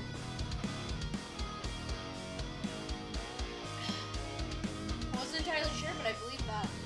But I trusted Heidi's judgment. She had been in this business longer than me. Oh, sure, that makes sense, I guess. I still couldn't shake the feeling that there was more to the matted figure than just a weirdo on drugs. Come on, Trixie, let's get to work. We got some throwing and made so much stuff Heidi had hoarded, but she could be selling for my figure and I don't blame her. Yeah, I mean, if she's making some great fucking money out of it, go for it. Where do you actually get this stuff from? The Magic Car boot sale? I have a supplier, a secret one. You won't meet them. I buy crap from them and then I sell it on. Think of them like a weirdo wholesaler. I'm considering asking if Heidi could get a hold of some kind of Nikita calming amulet, but decided I didn't want to go into all that. Sorry for a while, Heidi kept checking the time. I think she could tell. I noticed and felt a need to explain. I have Moonbeam business to attend to tonight. Some loser wants a book called Where the Strange Things Are by a Laura Deport or some crap. Moonbeam business? Are you sure it's a good idea after last night? It'll be fine. I can look after myself. Bad timing, really. Belle's been trying to get me to the bar tonight. She seems pretty desperate for contact whenever I've seen her recently. I told her I have to go apologize to CEO of Crowbar Inc. after sending the corporation some arson threats. She believed it. That's an interesting lie. Hey, that was all true except for the bit about the apology. The corporation took out a restraining order on me instead. I just need an excuse to not be able to go out tonight, you know? As we sorted through Heidi's stock, I noticed her mask on the desk. When I had seen it before, I hadn't thought much of it. Perhaps the alcohol had distracted me. Looking at it now. The mask was faintly ominous. The fur on the back of the neck stood up in memories of the masquerade in the Imperial Palace. Floated through my mind. Memories of Casildi. Where'd you get that mask from, Heidi? Looks really expensive. Heidi looked at me quizzically. No, I made it myself in an afternoon. Smashed up some plates, glued an old mask from my theater days and sprinkled some sequins on it. That's a pretty good looking mask. Looks fucking stupid, sure, but at night with the hood and it's vaguely spooky. And it stops the kind of weirdos who buy my stuff from recognizing me, so it does the job fine. Oh. I wasn't sure I believed that. I could see the guilt in Heidi's face. She was lying. I didn't want to push her on it, but something about the mask remained deeply troubling. For in its ruby eye, I could see 1,000 reflections of Carcosa. Both of them are getting fucked. Heidi's phone rang. She pushed me off the office and into the shop. Sorry, Trixie. It's a phone call. The door slammed behind me, and I tapped my fingers on the desk until Heidi re-emerged a few minutes later. Okay, so my supplier is totally fucking me. Oh, good for you. No, not like that. They rescheduled our meeting again. I need to go meet them tonight, but I already have another meeting to attend to. What? Are you sure this isn't like a trick? Nah, my supplier is just useless. Such a floozy. Look, would you be okay, like, going out and making a sale for me? Can't I meet the supplier instead? Last time I tried to make a sale for you, it didn't go so good. My supplier is very secretive, and they wouldn't show if I wasn't there. I feel really bad asking you to do this after last night, but it would be really hard to rearrange this meeting with my supplier. I'll give you a taser and a bat, and if anything seems off, you just get out of there, right? Sure, okay. Sure, I'll be fine. You showed that weirdo who was boss when you broke their arm and set fire to them, right? They won't fuck with Delilah Moonbeam again. That, or they'd be hell-bent on revenge, I bet. Whew. I waited in the same spot as yesterday, shivering in the cold night air, as I held another rap book in my hands. Quickly, I checked my phone, which I'll admit broke character a little. Whoever I was meeting was late. I was considering leaving when a shadow appeared at the end of the alleyway. Alrighty. Wait, Greg? Hi. They were clearly a figure, weren't the figure from yesterday. They were probably about half their height and wore a cardboard box on their head with what I hazard to call a scary face drawn on it. They approached me nervously. Hello, I'm Delilah Moonbeam. Ah! I screamed as the sky's figure leapt at me, taking me by surprise. Fell against the cold floor and blacked out. Jesus. Fortunately, I didn't seem totally hurt. In fact, I'm pretty certain I just fell asleep because I was tired. Delilah's hood was Delilah. Okay. Very pillow-like. Very good. The alley was deserted, but the book was gone.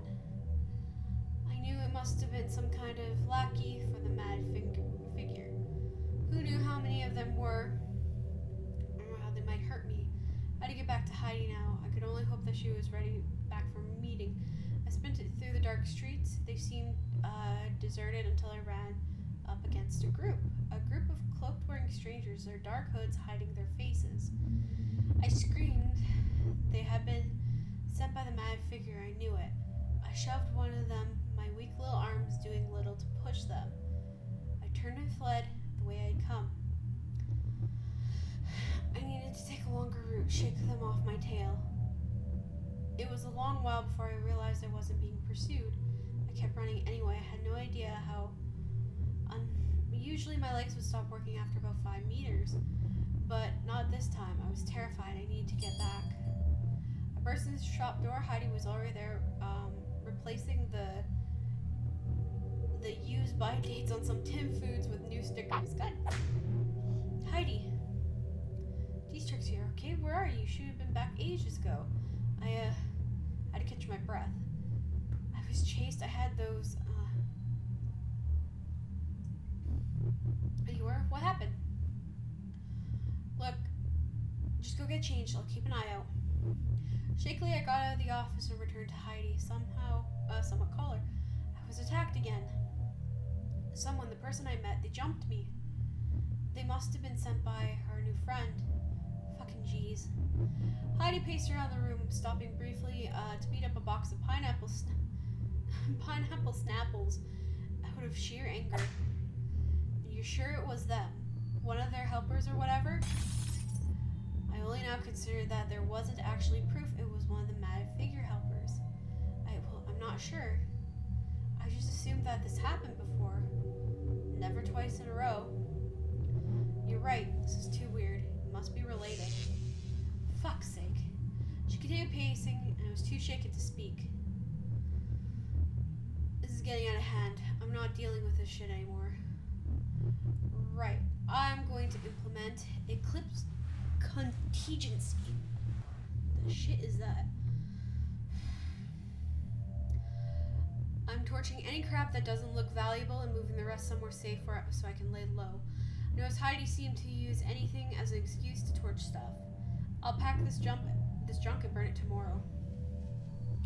Want to lift back to your place again? I did. I need to get some sleep.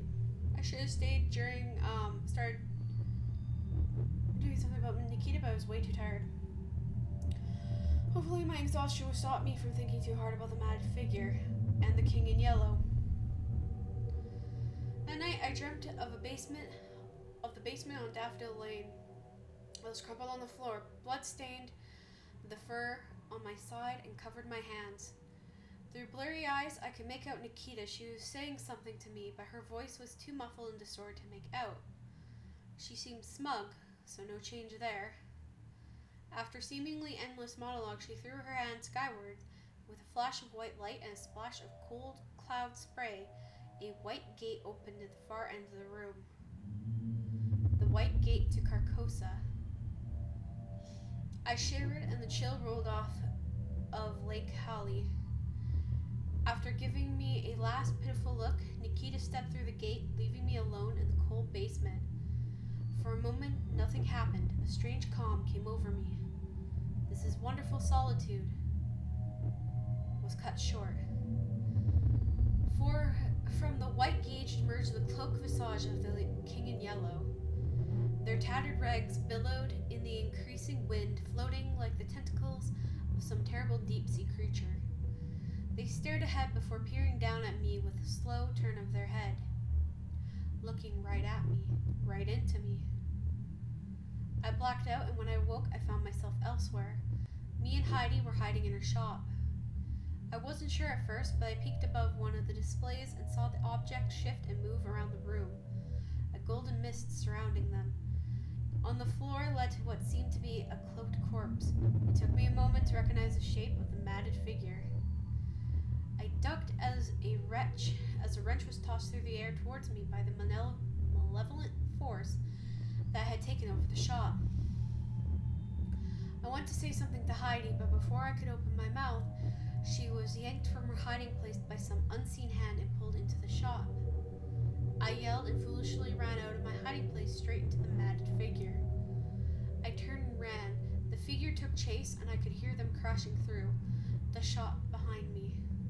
I yelled. My foot tripped on a pile of crowbars. I fell on the floor with a horrible crunch as a figure's dark shadow bore over me. I plunged back into consciousness and woke up screaming and shaking. My eyes darted around the room, and I was alone. Everything was as it should be. I was exhausted as ever. That's my life now. After last night's dream, I was more intent than ever to simply let my problems slip from my mind. I was about to message Heidi, but remember she would probably prefer I called, so she could yell at me if she felt like it. What's up, Trixie? Hey, I was wondering if you wanted me to come down today and give you a hand. You're burning stuff, right? I like burning things a lot, so I'm definitely qualified for that role. Sorry to disappoint you a little, Miss Arliss, but I'm putting off Eclipse contingency for a day. I could appearance to do with the whole arson threat thing I did. Which I guess makes me Little Miss Arsonist. Don't tell anyone I call myself Little Miss. I have a taser. Oh no, that's a pain. Well, have fun, I guess, with that. Will do. You take care, okay? Oh. She hung up early again. Sigh. Nothing to distract me. There was nothing else to do. I better face up to Nikita. Right on cue, there was a knock on my door. Trixie Glimmer Smith, open up. I gulped just at what I needed. She was knocking pretty loud. Maybe she was planning to break in and kill me or whatever weapon she'd gotten hold of today. I knew the knocking would attract unwanted attention if it continued. I couldn't bring more people into this mess. Nikita was my problem to deal with. I opened the door, accepting my fate. Trixie, have you seen my cardigan anywhere? You've been to Daffodil Lane, haven't you? I could tell she kept sniffing as she was dealing with some allergies. Something seemed to click in her as if she only just remembered that she had been doing all night. Had she totally forgotten about our fight? Well, you might think that, but I couldn't possibly comment. Hey, you think you're pretty smart, don't you, Trixie? But no, I wasn't. There, idiot. Look, Nikita, I'm gonna stop you. I won't let you hurt yourself. More importantly, possibly me. Oh, Trixie, you're far too late for that. I already have the exact position of the intersection between our world and the White Gate. The book Reaching Other Worlds was illuminating. The midpoint between the three standing stones in this country, the cottage on Daffodil Lane. I need only bide my time and wait, and then the throne will be mine. For what? Silence, wretch. I've already said too much. Suffice to say, my ideals have been vindicated. Well, you gawp at ghost hentai I studied in the library. Your fate is in your own making, Trixie. Maybe you should accept that I've won. I will still sit on the throne, not you. But I don't want to sit on the throne. Nikita, you're not making sense. Silence. Silence, silence, silence. You read now read what I have. You know what? You know what I speak is gospel. And the throne is mine.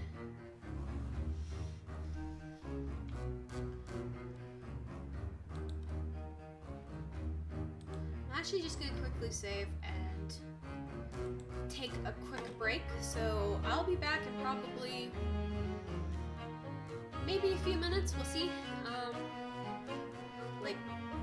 Just gotta run, put some ice in my water because it's disgustingly warm. So yeah, I'll leave this on, and I will be back in just a bit.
don't know if I'm too high.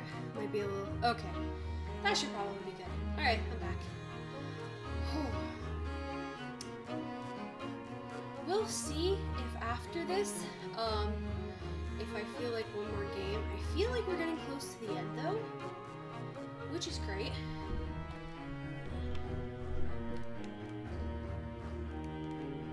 Position myself. Okay. Just a bit better. But like, this is really, I'm kind of into this, but I also like the weird dark shit. It's quite fun. But yeah, I hope you guys are trying it too. I'm gonna see how my okay, the rate is doing good. Everything is doing good. Slightly loud. Actually, it should be slightly loud. The music, as great, probably drowns me out quite a bit. Unfortunately, because I turned it off a bit, or shouldn't turn it off a bit, because I shut it. Yeah. Oh well, whatever. So let's keep going. And like I said, I'll see after this. I actually didn't expect it to play this all day, but I'll be honest, this is actually pretty good. I'm liking how there's like subtle things to being like, yeah, there's some weird fuckery happening, and how will these two survive? Especially Trixie. I want Trixie to survive. But like, I also want all the player characters to survive. And yeah. Also, okay, so what I was gonna say about Greg is the first. It is so weird for me to say this because I would think I would see a lot more of them. But like, Greg is the first non-binary or person who uses they, them pronouns in media that I've seen or read, which is both sad and great at the same time because I'm like, oh, I have character. This character is interesting. Also, I want to say I really like how a lot of this stuff like is just calmly thrown in, like, yeah, this is part of it. Yeah, we're probably in one of the most gayest towns in the entire country. It's like, fair, reasonable. I like it. And, you know, I know there's a lot of stuff with Trixie. One of the things, like, to be warned about was, like, some negative comments about herself. Weirdly enough, I think it's kind of...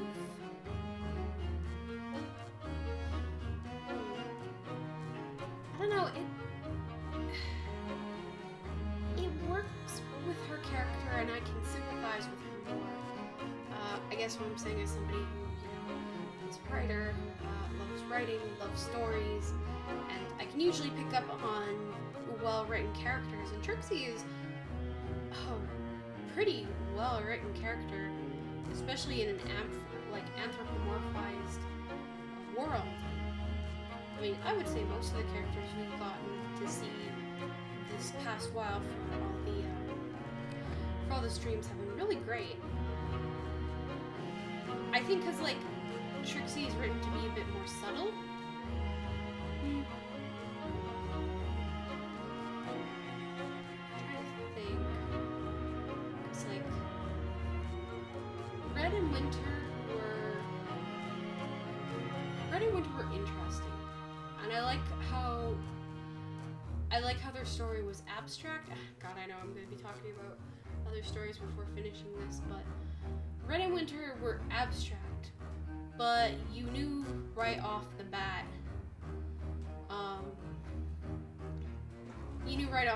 what they were, like, who they were as people, and kind of, I mean, it was also a short game, so you kind of had to be to the point with it. And the abstract on emotions was really great and fit very well with the game. And then Dungeons and Lesbians were just pure memery, pure fuckery that I absolutely love. It was a nice little palate cleanser. And then Alex's story. Alex's story is interesting because we see the beginning of, like, I'm assuming how a few transgender people feel when they start questioning themselves, which is normal and kind of interesting to have it in such a perspective where, especially like literally even 1999, which is interesting because, yeah, a lot of that is not there. So this part right now is just me rambling because I'm thinking on it. I should really talk about it before I get back to reading. But it also kind of helps me, I guess, clear my mind a little bit. So then I can be like, okay.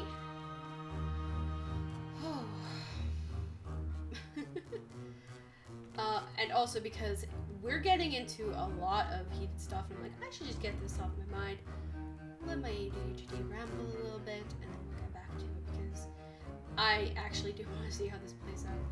But I guess going through some of these games, yeah, Alex's story was interesting, and I'll say Alex the character definitely had a weird change towards the middle where all of a sudden she was like, she was using psychology, like this was a woman on a mission. But how they wrote her dad was, I could definitely tell that whoever wrote him had a similar experience, which is both a great and, well, I know they're feeling when writing a character like that, because sometimes when you take it from reality, it makes it easier to make kind of a character, or more relatable character.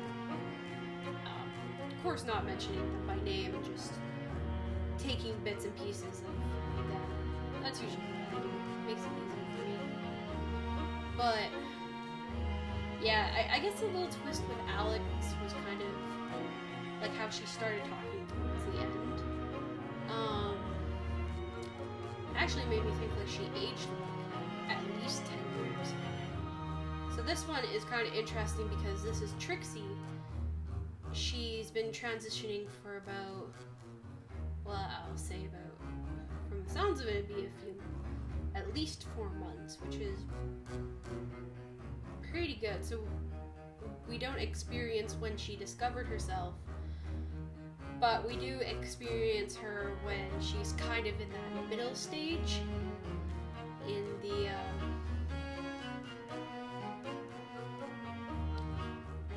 like, butterfly stage. So first she was a caterpillar, she didn't know she was a girl, didn't know she was a woman, and now she's in the cocoon stage where she basically has to become absolute goo, gremlin goo, before she becomes a beautiful butterfly.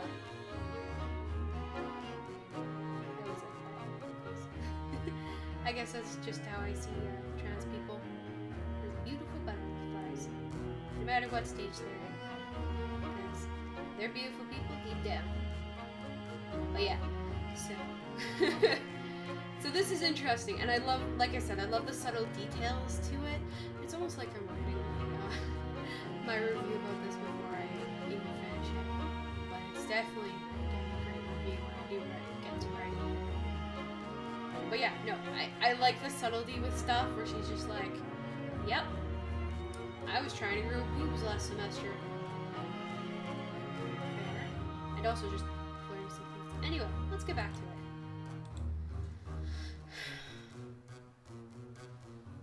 She took off running back to wherever she came from.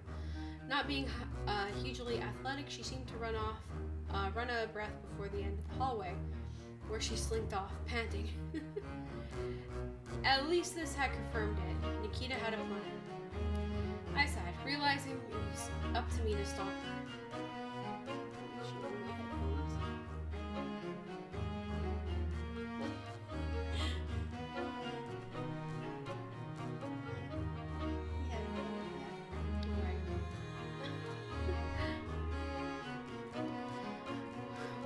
Nikita had said about Daffodil Lane, it sat in the midpoint of 3 standing stones. Was that true? It didn't sound all right. I checked the map on the wall. The center point of the three sandstones were near Daffodil.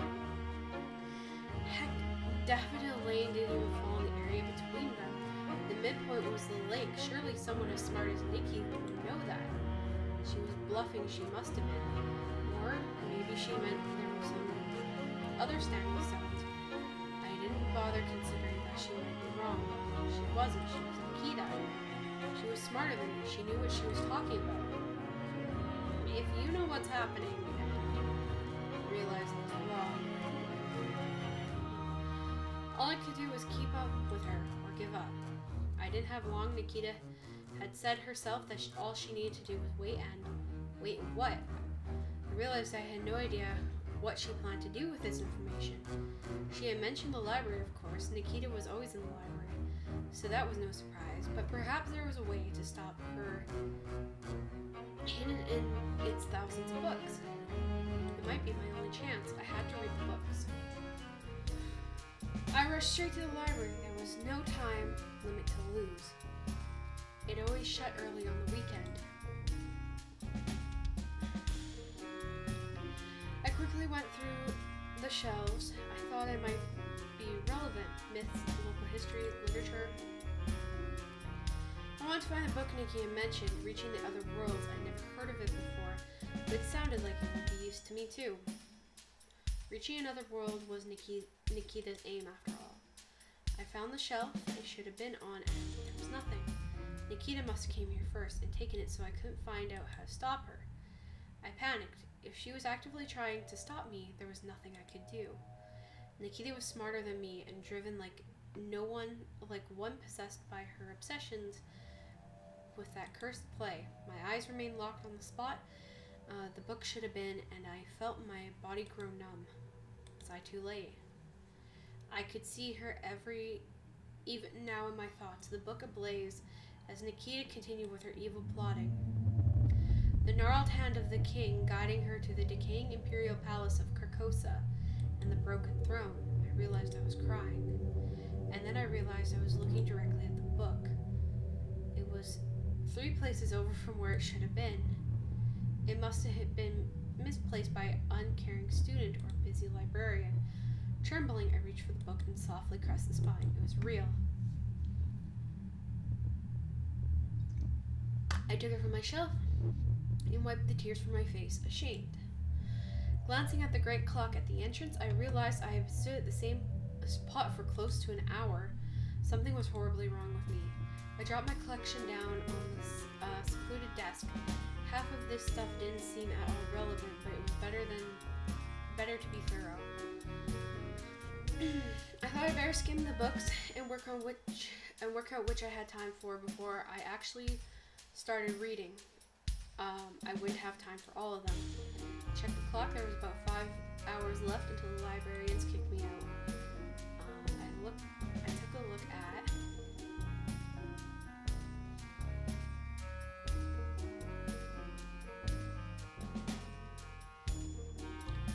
she talked about reaching the other world seemed to be based on Dark Age grimoire written by a bird scholar at the tail end of the age. Nikita seemed set on reaching Carcosa, and I thought this might help me understand if it was possible or how she planned achieving it. It was short and would only take an hour to read.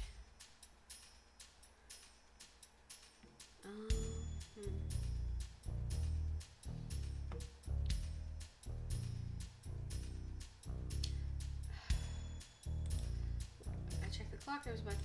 Okay. So, Cursed Play, the study of the King in Yellow. Seemed to be a thesis of some kind, but it definitely looked relevant. I kind of suck at reading academic tests, so I thought it'd probably take 3 hours for me to read, even though it was short.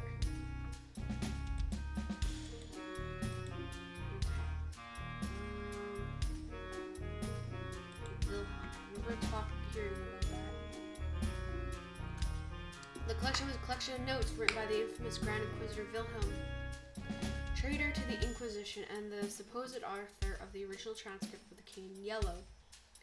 It was a pretty poor translation. The original text was near incomprehensible to begin with, so despite the short length, reading this would take about 3 hours.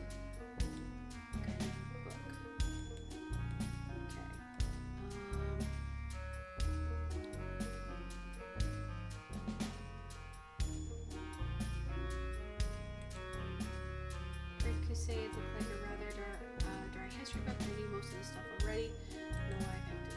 bulky and would probably take 2 hours to read. Take 2 hours. There might be. Okay, Rosefield Quarry. Bluefield's mysterious lake was all about Wilted Rose Lake. It was written in the 80s, a few years before the story of Water Snake got popular. So the back of the book didn't reference it. The book would probably only take about 2 hours to read. Okay. So, Cryptids of the South. I read it before, but I thought it might be helpful if it wasn't a long book and would only take about an hour.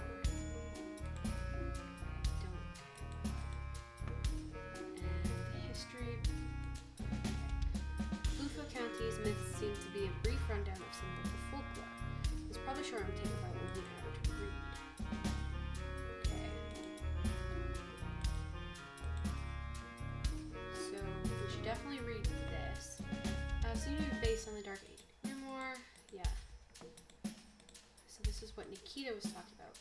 Reaching other worlds. Endless worlds weave and twist through reality, unreality, and the forbidden places between. Only at the points where these strings draw close can one pass through to the other side. A powerful psychic beacon is required to pull the two worlds taut and intertwine them long enough for the crossing. Bleakwind Spire is said to be the brightest of these beacons, at least on our world, but in its current state is useless. The Karen Crows of the Black Wood of Barenberg use their own natural psychic influence to shield themselves from the horrors of the Bernberg succession wars. For the Planewalkers of Abenenth, in the ancient times, powerful psychic crystals were most commonly used in pairs. Singularly, they combine the worlds, but when paired, would nullify each other, preventing others from traveling to or from the area. It is said that this is how the Court of Despair remained hidden forever in a cathedral of teeth. I gasped, and the library shushed me. I knew Nikita wanted to reach Carcosa. Now I realized quite how close she might be. All of these materials are easy to acquire, except for the psychic crystals. But I knew where Tabby's missing crystal was. Nikita had taken it. I always assumed they were phony glass toys, but the second crystal would create dissonance with the first. If I could get a hold of it, I could prevent Nikita's ritual from working. I think it's on the mask. I began hurriedly messaging Tabby. Hey Tabby, you there? Hi Trix. You got a spare psychic crystal? I have better energies and it might help me. You don't need to end everything with a question mark. Yeah, though you can borrow it. My energies are balanced right now and the moon's eye is staying closed for a while, so I don't need to stop it watching me. Okay. I can slide in under your door if you want. I'm going out a few days to stargaze on the Isle of Wight to talk to some sheep friends. Yes, please. Sorry, Tabby, I better get back to work. Thank you so much. Talk to you when you're back. I put my phone away without checking for a response. There is no time right now, but at least I was making some progress. Things didn't seem hopeless. Check the clock. There's about 4 hours left until the librarians would kick me out.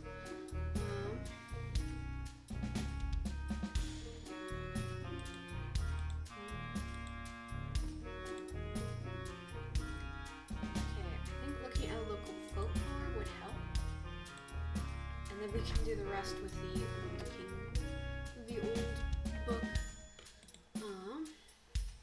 North Acres and the Dark Age. Like much of the country, Ovington suffered terribly from the famines brought on by the Dark Age. Their troubles were short-lived, however, after the arrival of a strange guest.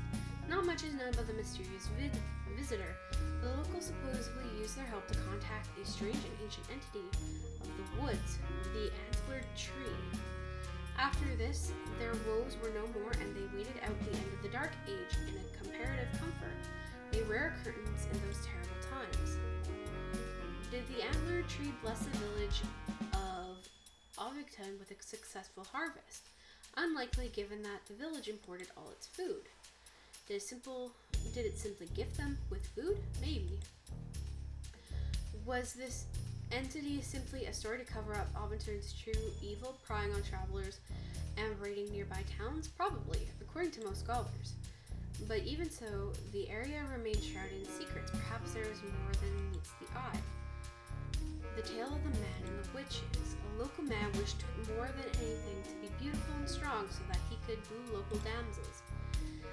He sought out the Salt Sisters of Portsmouth, but the witches only laughed and cast cruel spells on him. The witches then summoned evil void wraith to chase the man away into the wilderness, where he succumbed to the witch's terrible hex. Hexes don't work like that.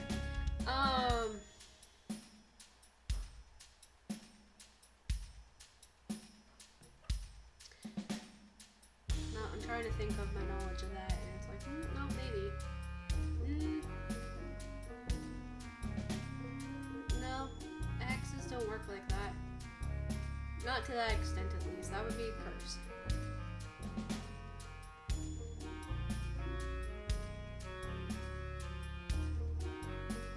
Hexes are you supposed to be in the middle ground, and then Jinx is supposed to be like.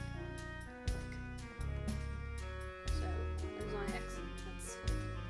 I'd say that's more of a curse, but then again, it would also depend on what he did that would make him die too, so who knows.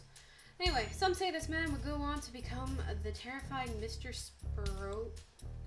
Okay, this is awfully untrue, as Mr. Sprout was way too fucked up to be in silly kid stories. The screaming sewers of the Bluefields town, was briefly reestablished as an administrative center of the country under the Brunberg dynasty for several years, while London was rebuilt after the Inheritance War. Several buildings from this period remain, sporting classic Brunberg architecture. The town hall, the gallery, the flower gardens being particularly distinctive examples. Of course, not all the emperor's influence on the town was positive. Many rebellious locals were dragged to the city's dungeons during his brief reign here. Screams and wails are said to emanate from the town's sewer system, as his terrible tortures pried poor prisoners for information, or sometimes merely for fun. Yeah, sounds about right for that time. Shrouded in mystery, the dungeons were eventually unearthed in 1956, but were soon sealed with concrete. Interesting. The council did not give a reason why. We can assume that their structural weakness was due to the town. No, actually, there's something more to that. Real world being is that there's actually a city in my birth province in Saskatchewan called Moose Jaw, and it's famous for, well, a really weird thing. Tunnels. A fuck ton of tunnels. Tunnels dating back from, the recent one they found was dated to the actual Underground Railroad. That one's under the airport, which is really cool. But I think that was a few years ago. And then there's, and like, the city discovered these tunnels, actually because a car, so for the longest time, nobody knew these tunnels existed until, roads were built, cars are driving on them, and I think sometime in the 80s, a guy was driving down one of the roads, and all of a sudden, felt like the road caved and his car fell into a tunnel. And that's how they were discovered. And there are, I like how I'm giving random history facts, but yeah, there's 3 types of tunnels, or 3 distinct tunnels. One made by Chinese workers, or more specifically, I would say Asian workers, both when they immigrated here, working for the rail, a lot of stuff like that. That one actually is really, really sad, and reason why capitalism is bad and we should be paying our workers, foreign or not, a good living wage, because but those tunnels are interesting. I saw them as a kid. The other one is Al Capone. Yeah, he had tunnels in Moose Jaw, so when he had to run from the police, he just fucking tunnel his way to Moose Jaw and back again. So that's some cool shit. So yeah, there's actually more to that, because if a city like Moose Jaw can still stay standing with a shit ton of tunnels, that would still be there. And also they could probably, fix them too. So there's probably more. Sorry. I usually get like this with the topic of history. Like, on a single topic, I could probably go for hours. Like, this 3 hours would probably be nothing with, like, the history lectures in my head. So if you guys need help with any history homework, let me know. I hyperfixate on that shit a lot, and we'll probably do your essay in one single stream. Though some say on cold winter nights the screams still emanate from the underground lonely streets. The King in Yellow.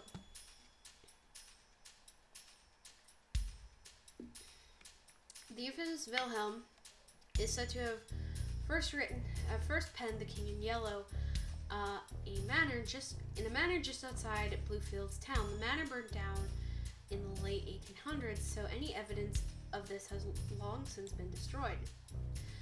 The play's ties to the country do not end there. Copies of the play are found more frequently here than anywhere else across the world. A notable incident being the discovery in the Bluebell University library. The dean, a superstitious fellow, ordered it burnt unopened when a student brought it to him. Said student also expelled in mysterious circumstances. The dean was fired soon after, apparently for the unfair expulsion. The student disappeared before they could reinduct into their courses. It was an interesting read, but not particularly helpful. No way would a dean expel Nikita. She was the only thing keeping us in the league tables. Besides, at this point, I don't think Nikita would care.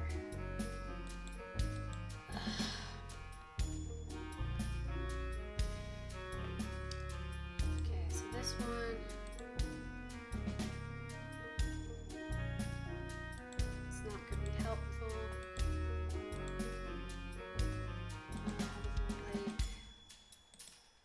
It was written in the 80s. Probably. So it wouldn't reference any.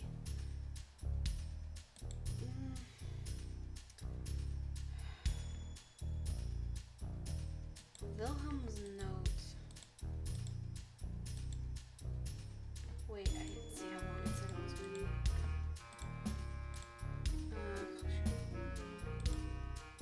Pretty poor translation. There's the text. Maybe this will take about 3 hours.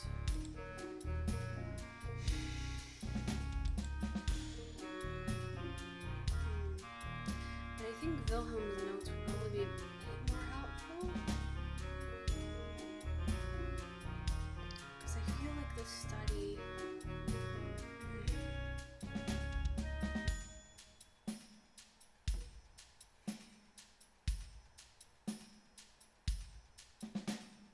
I think Wilhelm's notes would probably be more helpful. Wilhelm's notes. It began when I led a small number of the first chapter of the Order of Mercy to that cursed chapel outside Bluefields towns. In the ensuing fight against the cultists of the Yellow Eye, I was wounded, a pitchfork to my side. I stumbled away from the battle, blood staining my robes a dark brown, and found myself facing one of the site's many altars. Embezzled on it was in a yellow sign. As I left unconsciousness, the yellow sign still staring at me as I slipped somewhere in the dark. When I first saw Carcosa in its rotting state, I knew I had glimpsed an unimaginable terror. I walked the streets of the city for a decade, centuries even.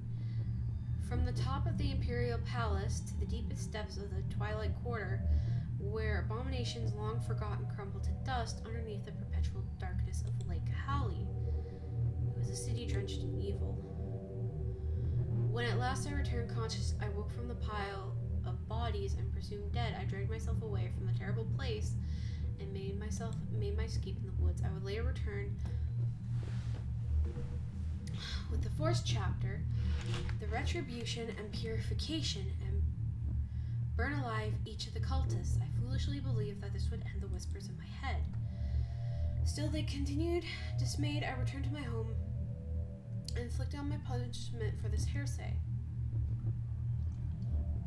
But when the voices remained and I gave into my weakness, I listened to finally realize what was being whispered to me and was filled with a manic intent to lay it onto parchment. The words flowed into my mind onto the page. For 3 days, I wrote about the rest, without rest, food, or breath. Okay, I don't know how you lived, but okay. When finally the manuscript was completed, I bound it in preserved snakeskin, the only remains of the ancient people. I looked upon my work, seeing it with my own eyes for the first time. I had written the king in yellow. Later, a gift was presented to me. A mask of the pale servant, one eye looking out to the future and the other blinded by the first ruby to be mined from the quarry that would become the Twilight Quarter, and forced only to remember the past. Okay, so yeah. A white china-like mask inlaid with gold mined from the great moon of Carcosa. It was terrible to behold, for I knew who had delivered it to me. Whispers from the king tell me that they who possess the mask are blessed to walk his path and claim the broken throne for themselves. The mask was lost to me, stolen. Mercy on the wretch who finds it. I thought of Heidi's mask. I would need to see it in person again to be sure, but the description was certainly familiar. I realized I ran out of time and quickly put my books away and left. I entered the back of my room and I just needed to sleep. This week was killing me. When was the last time I had slept properly? I walked through my door and almost tripped over something. There was a little velvet bag on the floor. Somebody had slipped in my door. Oh great, has Nikita been sneaking anthrax into my room or something? No, you're good. I nervously picked up the bag. Was revealed to feel the hard crystal inside. Must have been Tabby's sacred crystal. Oh, thank you, Tabby. You're a lifesaver. Possibly, literally. Carefully, I put the crystal into my bag. It might be the only thing that could help me. I was gonna have some noodles to eat, but I couldn't get the packet open without scissors, thanks to my weak little arms. Aw. I remembered Nikita stole my scissors. Put a stop to my noodle meal. Not her worst crime so far, but probably her most annoying. In the end, I had to just eat crisps. This week was really taking its toll on my diet. I needed time to digest what I read. I was too tired to do anything practical to deal with Nikita tonight. No doubt she was slinking around the university or holed up in her room plotting.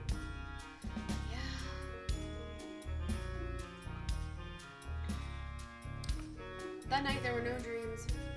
There was only darkness. I woke up as tired as ever and wanted to check the internet for news, convinced I'd find a photograph of the disheveled Nikita being bundled into a police van after committing some atrocity in the name of the broken throne.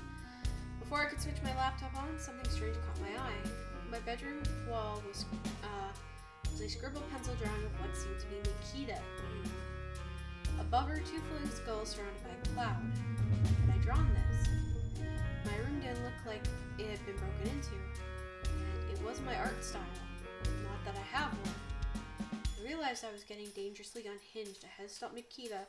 Only then could I start to recover. Fortunately, it looked like Nikita hadn't been arrested for any terrible crimes. Unfortunately, this meant she was still my problem alone.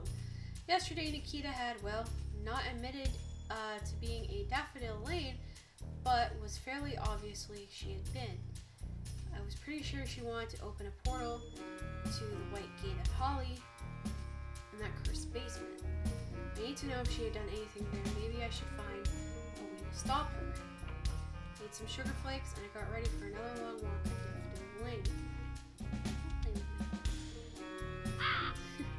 I arrived at Daffodil Lane only to be greeted by a loud caw, that mangy magpie. The caw sounded like it came from near the creepy cottage, as if it was calling for me. I tried to spot the magpie, but they were nowhere to be seen. Hi, Trixie! Fuck. I span around and screamed. Directly behind me, less than half a meter away, stood Parsnip. Oh no, please, no bad words. This is a no-bully zone. Sorry, Parsnip. You just scared me is all. I didn't expect you to be stood directly behind me like that. No one ever does. I'm very quiet. I couldn't help but feel slightly creeped out by that. Yeah, maybe. I turned around and looked for the magpie. I was sure I could feel their beady white eyes locked on me, but they were nowhere to be seen.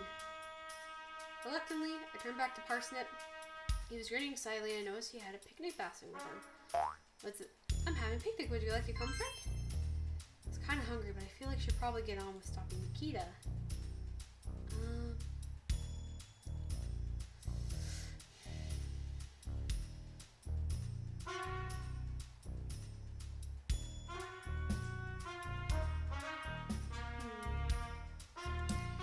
You know what? I feel like Parsnip would know something. Yeah, I guess I can hang out for a little while. Oh yay, well, I'm so excited. Let's go ask Rosie if she would like to come too. Okay, I can't be too long though. I'm pretty busy and I have some holiday oh no. I think I might fuck it up. I didn't say television color. That's exciting. Into the way they crack the curtain and darkness in her cottage. Got the impression she didn't want to be involved. I don't think the Rose is home, Parson. Maybe we should get going. A loud crash from inside. Oh, fuck's sake. Fucking weasel cunt. If you're not going to stay standing up, why do you even live? It sounded easel, and I think it was easel being stabbed. I'm not sure what gave me that impression. You're right, I don't think she's in. I'm starting to know how much Parsnip exists in our plane of reality.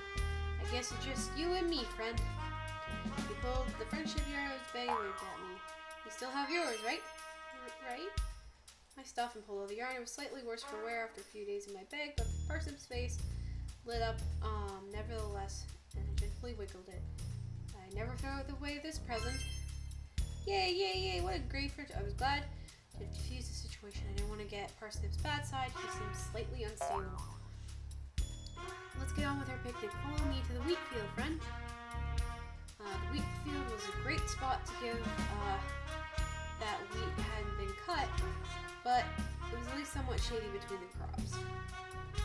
Parsnip giggled as he trampled through the field picnic naughty. Though I might give you a skill description because about to be murdered, and I quickly shook those thoughts off, intent on trying my best to have a nice time. Parsnip started to unpack his picnic hamper, and I have to admit I was slightly dreading what he might pull out. To my surprise, what he did get out looked really good. A tray of cupcakes, each decorated with different colored ice cream, icing and sprinkles. A few even had chips or flakes in them. Things were looking up. Got a pitcher of water out of his basket. Somehow had spilled despite being sideways and having no lid. Also to define laws of physics, he poured the water into a pair of plastic cups and handed me the red one. I think and took a sip. The water was plain and nice and cool. I thought this might turn out to be nice after all, though I came to regret. At this point, Parsnip got a bag of Sugar Daddy icing sugar out of his hamper and poured a good 100 grams into his cup. Sugar partially dissolved into the water, but most of it settled at the bottom of the cup. I grimaced at the thought of drinking it. Would you like some sugar? No, that's okay, Parsnip. Thanks for the offer. And try some cake. I looked at the cupcakes. They were about 10 on a shared plate. They had different color icing and decorations. They looked pretty nice and a little sickly. That said, some people can feel off.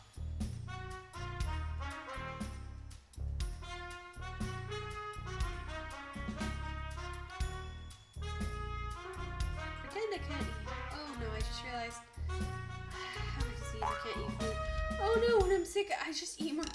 Jesus. A natural remedy, sorry, but I have a food disease. If I eat food, I'll die. It's just one of those things. Oh no, well maybe you get better from dying. You can try some. Parsnip was more fucked than I realized. I'll keep that in mind, Parsnip. Maybe I'll have some in the future. Yes, you can watch me eat. Oh jeez, I thought. I watched Parsnip start to nibble tiny bits off the other cake and put them back on. Oh, he's one of those fuckers. He didn't seem to have taken anything I said. He would cycle through the cakes, eating only bits of each at a time. Occasionally, he would take a sip of sugar water, but clumsily holds the plastic cup between his big paws, usually spilling some of the sticky water himself. He didn't seem to mind. I watched Parsnip nibble his food in silence until he finished, at which point he fell over backwards asleep. Good night, Parsnip. Something was bothering me about Parsnip. It felt fundamentally wrong. I looked down at Parsnip once more. The rabbit's strange mannerisms and aura filled me with discomfort. I remember when I first met Parsnip, he appeared from nowhere, as if summoned to me from the void. I asked him about the key in yellow. There had been no denial, merely a gleeful cry of, "Wow, I love yellow. Oh wow, that's my favorite color." I broke out into a sweat. A confession, I knew it. I'd been toyed with all along. That cursed string person gave me all those days ago. Pulled out my bag and threaded it through itself into an intricate, all too familiar shape. A yellow sign. It was a gift for me from the king, or perhaps a warning or a curse. I shuddered in fear and quickly pushed the terrible sign back into my bag. Oh. Shit. But maybe that's good? Maybe. We'll see. I would have to think about about this further. I buried the thoughts in my mind. I snuck away only to run straight into LaRose. Fuck, how long have you been there? We need to talk. It was incredibly ominous conversation started. Okay, here? I peered down at the snoozing Parsnip, judging by his sniffling nose and munching noise from dreaming about food. My place. She started walking off. It sounded serious.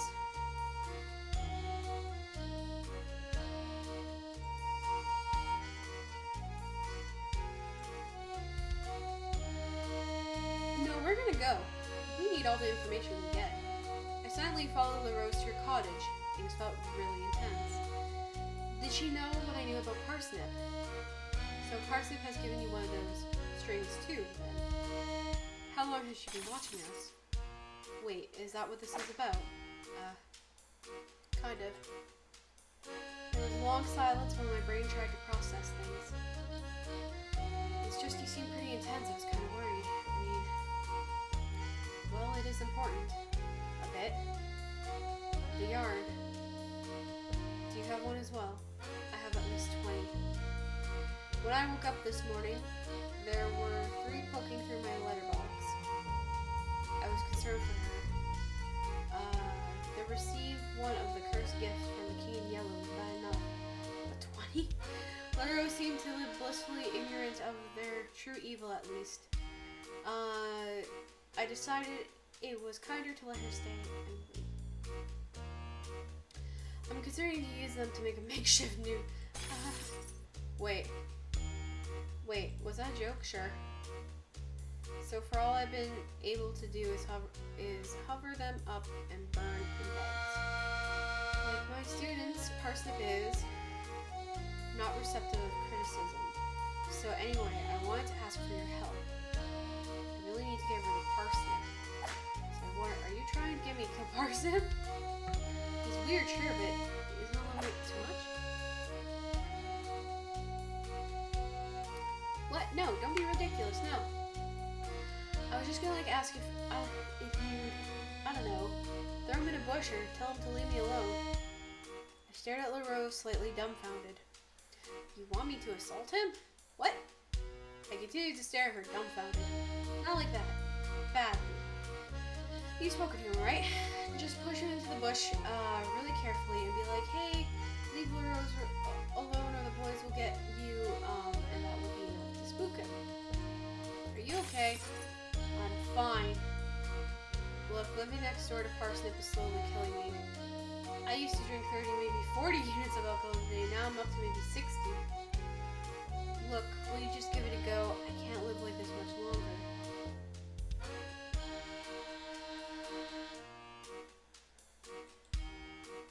I don't want to get on Parsnip's bad side, though. So I will decline, because I need to go. Sorry, I'm not gonna push your neighbor into the bush. You'll get bored soon, I'm sure. Well, I'm disappointed. She sighed. Well, thanks anyway, better go get painting, I'll see you around.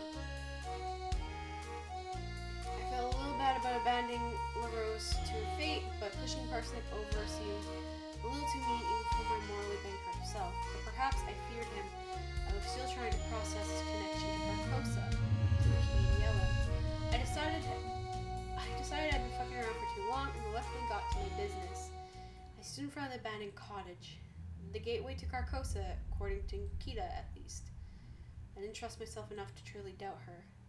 I needed to make sure Nikita hadn't done anything here. This cottage might be the only place I could stop her. The upstairs seemed pretty much as I left it. I knew I was going to have to go downstairs. Not a fun thought. Memories of the last visit still swarmed my mind. It was time to accept my fate and return to the basement where this started. The skull sat in the same position as before, and I almost started to believe I really had imagined them speaking to me. Before I could step any further into the room, they snapped around to face me. My heart sunk as I realized returning here was a mistake. Another guest, the little rat returns. Hello, friend. I was frozen, whether by shock or by the ghost's design. I don't know. Please, I'm just not here to bother you. You're a friend, yes. The deer was here, searching for a gate she found. Already present, the yellow sign, Creator, I am.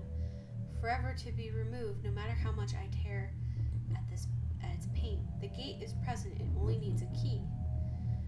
No more preparations are needed, only the moonlight of a full moon. What the deer says is true. A believable claim, for I too require tonight's white light. Reunite broken body no more. If the deer speaks true, then the endless ashen terror crawling forth from the lake, the warp point fingers of the king leading them, the decay will spread, the rot. Then I was too late to prevent Nikita from performing her ritual. It would have been me in person. A battle would probably lose. I spent a lot of time studying the moon, and it was pretty important to alignments, especially around here. I knew very well the next full moon was tomorrow. Okay, well, that's all I need to know, so I'll just be out of your scalp bone. I started to run off from the basement, but leave not, little white rat. I stopped in my tracks, and not by choice. The golden glow clung to my body, holding me totally still. Moonbead, Heidi, Trixie, Glimmer, Smith, all one. You will return what you stole. My blood froze. The ghost knew about me and Heidi. He knew about Moonbeam. I had robbed it. I remember that night in the alley, the golden eyes of the mad figure. I remember the glint of recognition when the figure laid eyes on my face. You. The grimoire. The shop. Return there, finish our deal, or the hyena will perish. Okay, that makes sense. Why didn't we give them the package in the first place? Would have saved us a whole bunch of shit later. The skull shattered into dust. Any evidence of their existence turned to a fine bone powder that joined the spores and the dust of their toxic dance. I was thrown to the ground as gold mist floated out of the basement like snow in a breeze. I climbed to my feet, my head ringing. I must have hit it when I fell. I made my way outside and caught my breath. There was no time for anything else right now. I had to help Heidi. I tried to phone her, but there was no answer. It looked like I was going to have to run all the way to town. The windows of Heidi's shop were blinded and its sign read closed. Someone didn't want intruders. My heart dropped. Was I too late? Summoning all my courage, I burst inside. Heidi, oh shit. I was too late. Heidi had been pinned to the spot, and her weapon was discarded on the floor. The shop gently shook with the same force that the intense, with the abandoned cottage. Okay. It looked like the boxes from the office had been pulled into the shop. Items were thrown from them if the ghost was searching for something. On the floor lay the lifeless matted figure, their bodies still hidden beneath their thick cloak. Trixie, get out of here. The white one arrives, the pale rat. Thank you, friend. Placate your associated aid me, and all shall be fine. I was terrified this had gotten out of hand. Heidi, calm down. They need our help. Then they'll leave us alone. They promised. I wasn't sure if I believed them, but it was my only way out. Please, put her down. She'll behave. Right, Heidi? I gulped. She looked pissed. Fine. Very well. Behaved, little hyena. Heidi dropped on the floor as a golden glow pulled away from her. Her bat and taser lifted into the air as if yanked on springs. You will not be needing those. Heidi's weapons were thrown into the air. The bat splintered, scattering in shards of wood across the shop as the taser seemingly imploded and fell to the floor with a dull thud. The deal, rat. The book stolen by you. The book, the spell, the body reunite. The voice boomed in my head. I don't know what you mean. The book I sent you with the other night. The one you didn't give them. It's some old spell book, supposedly written by the Salt Sisters. It's in one of the boxes. Okay, Heidi, I just need you to stay here, and I'll find it. I rummaged through one of the old boxes. There were a lot of books, but none of them seemed to be by the Salt Sisters. I could feel the invisible eyes of the ghostly entity burning me like hot coals as I fumbled through the junk. Hurry, do not waste time, rat. Okay, look, I'm thinking, okay, it's just... Heidi, you don't really recognize this stuff well. That's because I was going to burn it. Sorry, it's just... Might have helped right now, is all. Not really. It's time for you to be bitching about my organization, Missy. Do not bicker. The mask, find it, small rat. Small white rat. I don't even know what it looks like. It's black and old.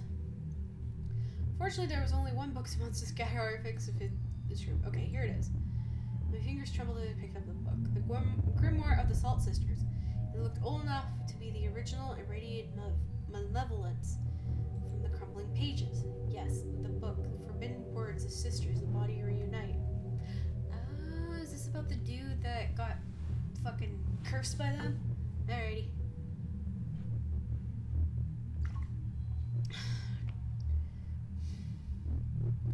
I don't know what you want. The book is so long, and... Before I could finish, the gold mist and the ghost picked the book from my hands and flicked through the pages impossibly fast. The pages stopped turning.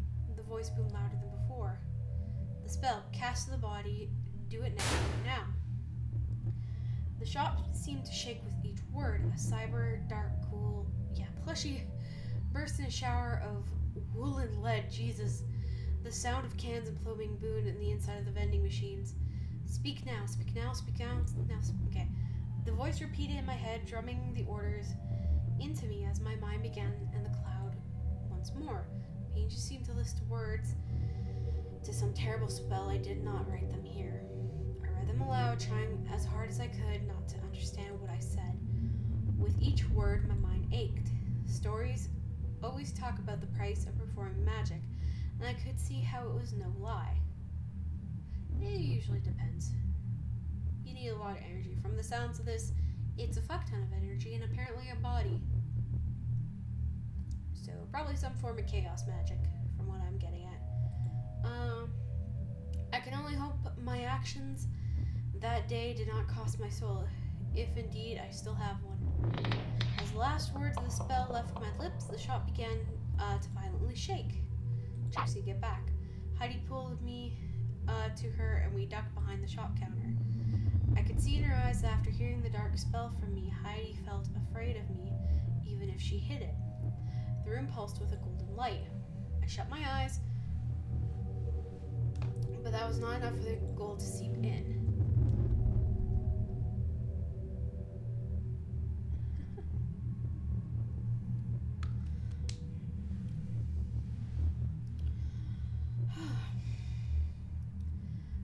The regal speech of Carcosa, descriptions of a forgotten era and inklings of forbidden knowledge. Threats against a nameless enemy. Fear. The matted figure tormented his mind. Then, as suddenly as the process had begun, it was over. The room was silent. The golden light was absent. Is it over? I'll look. Stay still. I was glad Heidi had volunteered. I dreaded to think what we might see. Heidi didn't say anything whether good or bad. I wasn't sure, but I decided to look. Oh, he's awake. In the center of the room, standing with their own muscles and smiling, at us was a wicked grin of the matted figure. Ah, my friends, you have been most useful. The bargain is complete. The figure began to leave the shop, walking clumsily on their weak legs. And you aren't coming back? The figure paused, their back to us. They looked over their shoulders straight into Heidi's eyes. You have my word. Before either of us could respond, the figure stumbled out of the shop. Heidi sighed and patted me on the shoulder. You okay, Trixie? I wasn't. I knew what walked under that cloak. Even imagining it was enough to make me shiver. I looked up at the warped face of the sheep. It was an awful thought. How could such a creature have come to exist? And yet I knew it was as natural as I, which begged to question why were no other sheep like it. I shook the thoughts from my head and waited for it to be over. Yeah, I'm fine.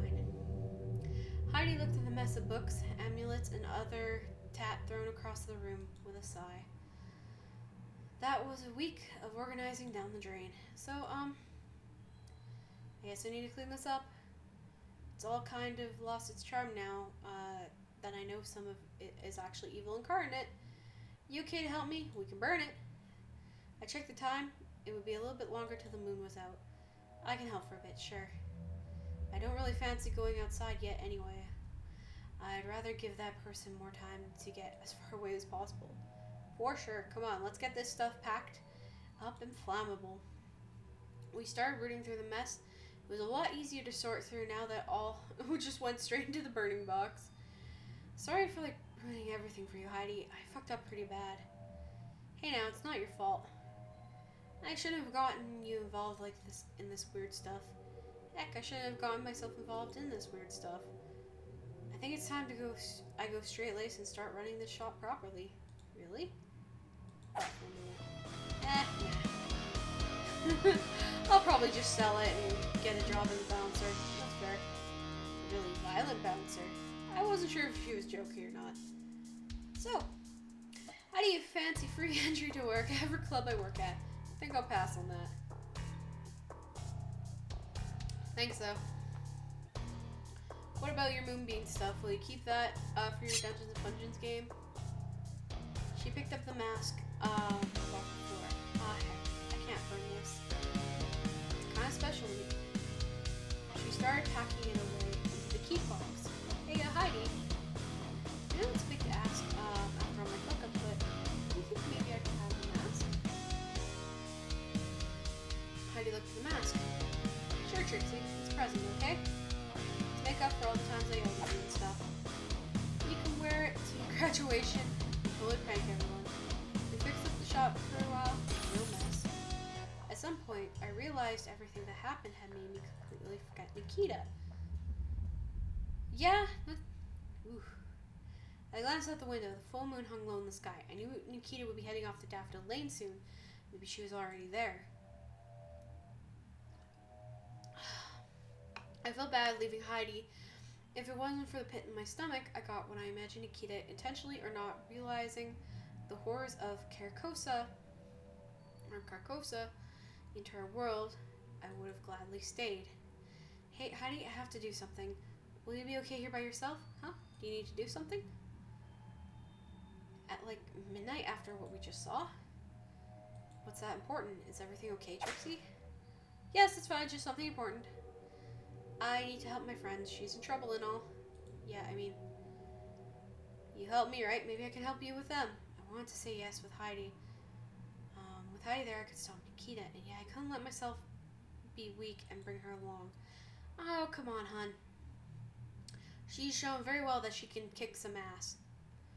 I can't be a coward and drag Heidi something worse than she experienced for me. No, this was something I had to do alone. God damn it. No, Heidi. It's okay. It's nothing serious.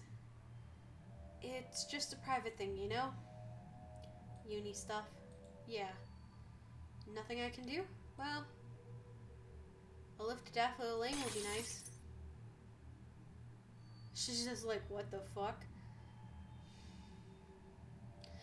The lane was quiet. It looked like Nikita hadn't opened the gate yet at all. You're good? Totally, thank you, Heidi. And thank you for being my friend and stuff. Despite everything that happened, I really liked hanging out with you. Yeah, it's been fun. But hey, it's not like you're going anywhere. See you tomorrow, right? I wasn't sure. I'm sure. You should get to bed or do whatever you do, and I'll be okay. I just gotta help my friend. Yeah. I'll see you tomorrow there, bud. You have a good night, okay, Trixie? See ya, Heidi. I waved her off as her motorcycle sped back towards town. I hoped this would be the last time I saw her. I walked down Daffodil Lane towards the abandoned cottage. It must have been about 1 or 2 in the morning. So it's about 1 o'clock my time, so yeah, about 1 a.m. I feared I was too late, but there didn't seem to be any sign that Nikita had been successful. I walked past Parsnip's cottage. It was quiet. He was probably tucked up in bed asleep or whatever he does at night. Of course, I knew his secret. Parsnip was corrupted, a puppet of the King Yellow. I knew that if I could stop Nikita, destroy the evil play and the terrible yellow signs he had forced that rabbit to create, Parsnip would be free from the enslaved. I could save him. The abandoned cottage seemed unchanged. Could it be Nikita had come? My hopes were shattered when I stepped inside. I could hear murmuring from the basement. Nikita was here. Surrounded by candles, she stood upon the yellow sign. She faced away from me, chanting to herself. I think she was trying to repeat some kind of incantation, but she kept tripping up on her words and losing her place. A small crystal sat in the center of the yellow sign, shivering faintly in the candlelight. I had to talk her out of the madness. I knew I was too weak to fight her after the night's events so far, and I'm pretty sure Nikita is more violent than she looks. Nikita. Oh, Trixie. I'm surprised you dare showed your furry little face here. I assumed you'd be in your room drawing bat hentai or something. I have to say I'm impressed. I almost admire your dedication to annoying me. But you're too late. The ritual is in progress.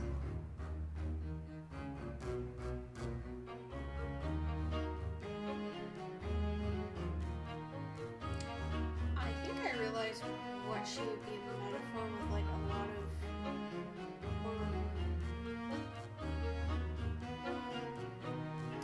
You know what? I don't know. So I'm not gonna say it. But it is kind of fucked. Now that I realize it. But you're too late. The ritual is in progress. I walked across the cloud waves to my destiny. Right now you're just kind of stood here. Okay, but soon I shall walk across the cloud waves to my destiny. It's not like you're going to stop me. By all means, stay away and watch my ascent mission. Fuck off, I don't care.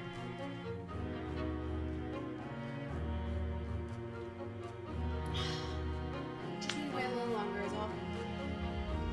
Was Nikita wrong? She seemed confused somehow. Her ritual did not seem to be going as planned. The candles had almost melted to their bases. How long had she been there? Nikita stopped. The ritual isn't working. You won't get through your day. How about you come back to uni with me and we can talk this out? No. I will not forfeit my birthright because of your little lies. I will succeed. It's just taking a little longer than it should. I need to prove to the king. I need to show him my faith has not faltered. The one who sits on the broken throne cannot be weak. They cannot be unsure. I may be made a mistake. The candle placement must be wrong. Or maybe my pronunciation is off. She started flicking through her notepad, desperation building on her face. I was starting to doubt Nikita had expected her to summon a portal of shimmering cloud and step through into her destiny. Instead, she just seemed utterly broken, deranged. Maybe you're wrong. About the ritual, about the throne, about the play. Trixie, shut up. I know what's wrong. The one external variable, it's you. This is a test. I must prove myself. My loyalty. Well, I will not break. I swear to you, you're my king. From upon the broken throne I shall call forth the dreaded fleet, the ashen horrors of the twilight quarter, and the iron watchmen. I shall set them on Trixie and crush her. And now, my king, will you bring me the white gate? She was serious. The malevolence in her voice was enough to kill any doubt I had that these were the words of a madwoman. Nikita had to be stopped. This ritual could not be completed. I remember the things I brought with me. They might be the only way to end this fight, which I was pretty sure I'd lose, or with Nikita winning, which I'm pretty sure she would end with me dead. Sorry, Nikita, but it's too late. I know you haven't been chosen. I tried to sound at least somewhat sure of myself. Nikita looked pissed. That's real cute, Trixie. You finally learned to stand up for yourself. But surely you realize the smart move was to know your place and be my underling. I think I'm okay without that, actually. I was gifted with something you were not. I held a yellow sign high over my head. Nikita smirked. Really, Trixie? A yellow sign? Look around you. She lifted her arms and spun in spot. The world is covered in the sign. The king is everywhere. He owns up. He chose me.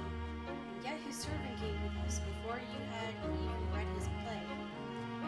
You were never graced with his sign. You just found those left for others.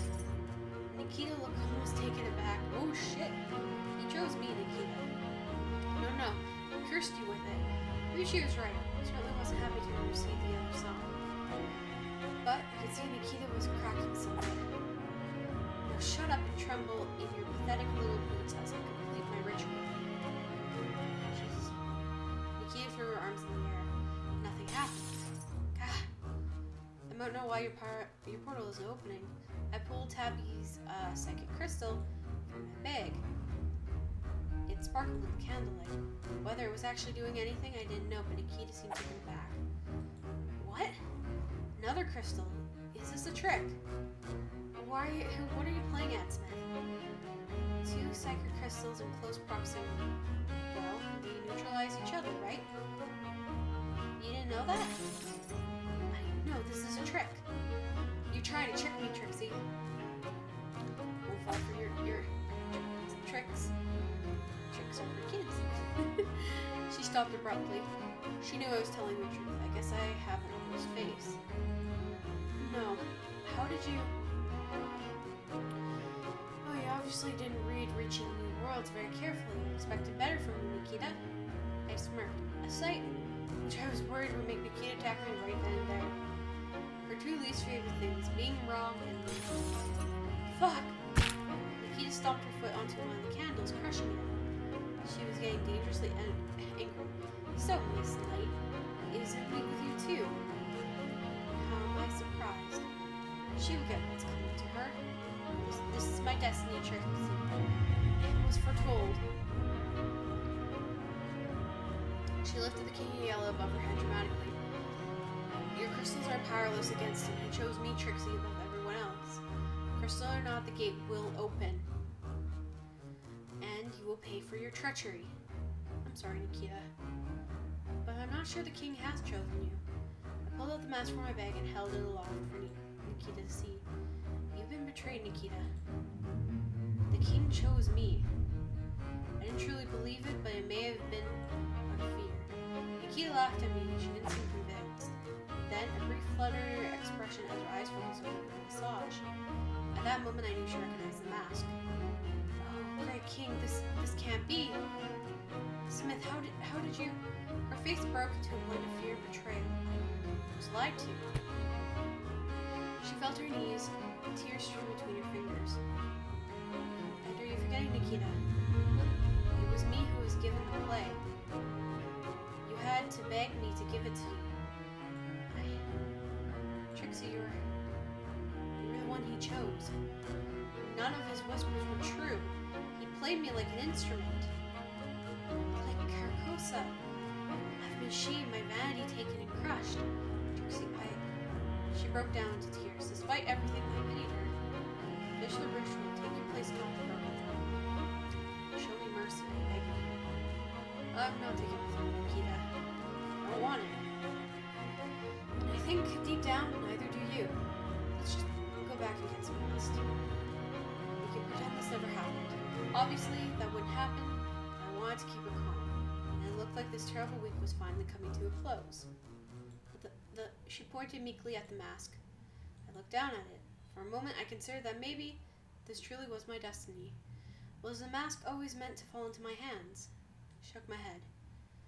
That wasn't the path I was willing to take. I wanted nothing to do with Carcosa and the false promise of the King in Yellow. We can destroy it. The play too. It's all evil, Nikita. Just look at what it's done to us. Let's get back to Uni, okay? Uni. Okay, Trixie. I slept well that night. The very next morning, me and Nikita birthed the King in Yellow behind the bike shed. I was worried she might snap back into her mania and try to stop me. She had nothing to say. It was like being outsmarted had totally crushed her any desire Nikita had to keep her mad charade. I'm pretty sure she'll be back to her old self once the election comes along, for better or for worse. Still, she seems to have developed a small amount of modesty, and I swear I can see a hint of respect from me in her eyes, which I'm not entirely sure I like. It's uncanny. After the play's funeral pyre, I'm convinced Nikita to go do some of her election work. I told her not to write my report. I wanted to do it myself. That's why I'd appreciate some more time to finish it. I've been swatting off worried calls from Heidi in the last 2 days. I think she knows something is up, but as soon as I submit this form, I'm going to meet up with her. I shall not speak to her of the King in Yellow. It's a secret between me and Nikita and you. I still need to talk to her about our experience with the matted figure. I have so many questions about that night. About the matted figure, the sheep, our world's forgotten past. When I remembered the knowing, plotting smirk and cruel figure gave us before I left the shop. Before it left the shop, my heart fills with dread, matched by one thing. What I read inside the King of Yellow.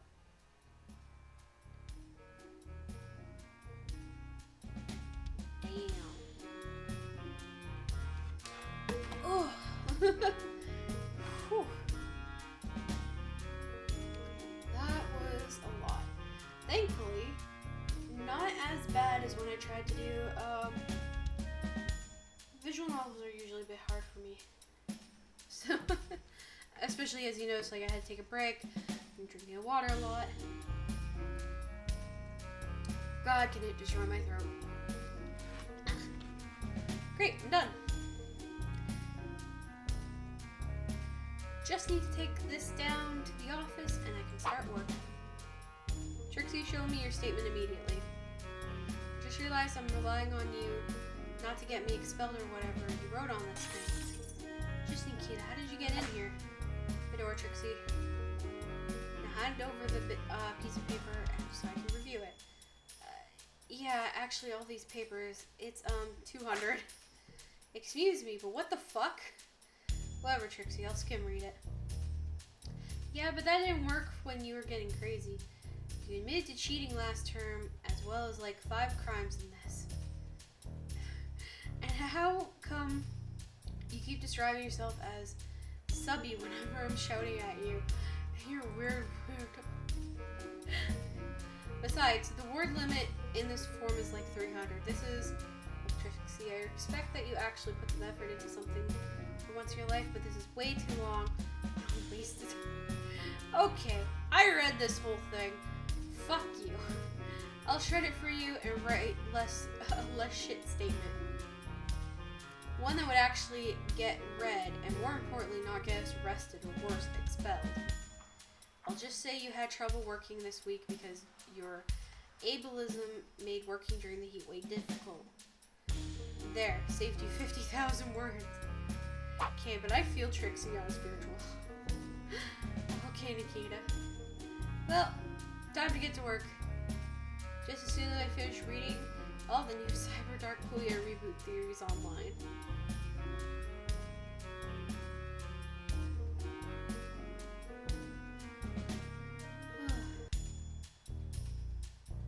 Alright, and that was the testimony of Trixie Glimmer-Smith.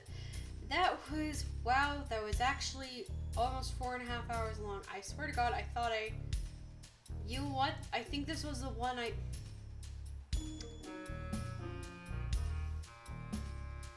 should know. It's a visual novel. It's usually the case.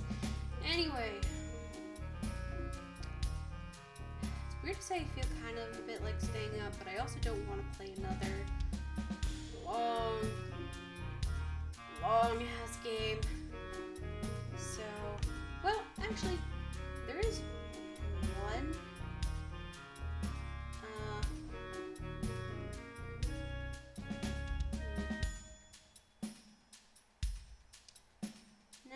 Maybe I'll play it on another day. I don't think I can handle any more talking. My throat's already getting pretty bad. But anyway, I hope you guys enjoyed this, and for those who stuck around this entire time, thank you so much for watching.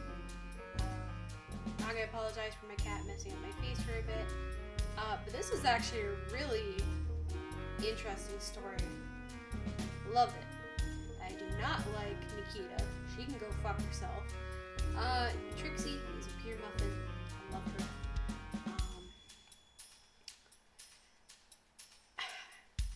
Part of me is morbidly curious about the other routes. A part of me is also just like, when I feel like it, I'll just do it on my own time.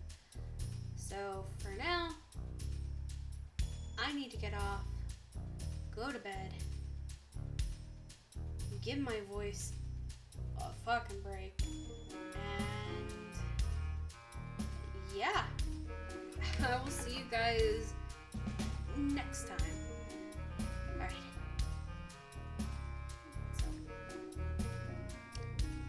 So, see you guys around. I'm trying to remember what I usually say at the end, but I think because I went through this whole thing, I'm not surprised that I would have forgot. Alright, I'll see you guys later. Bye!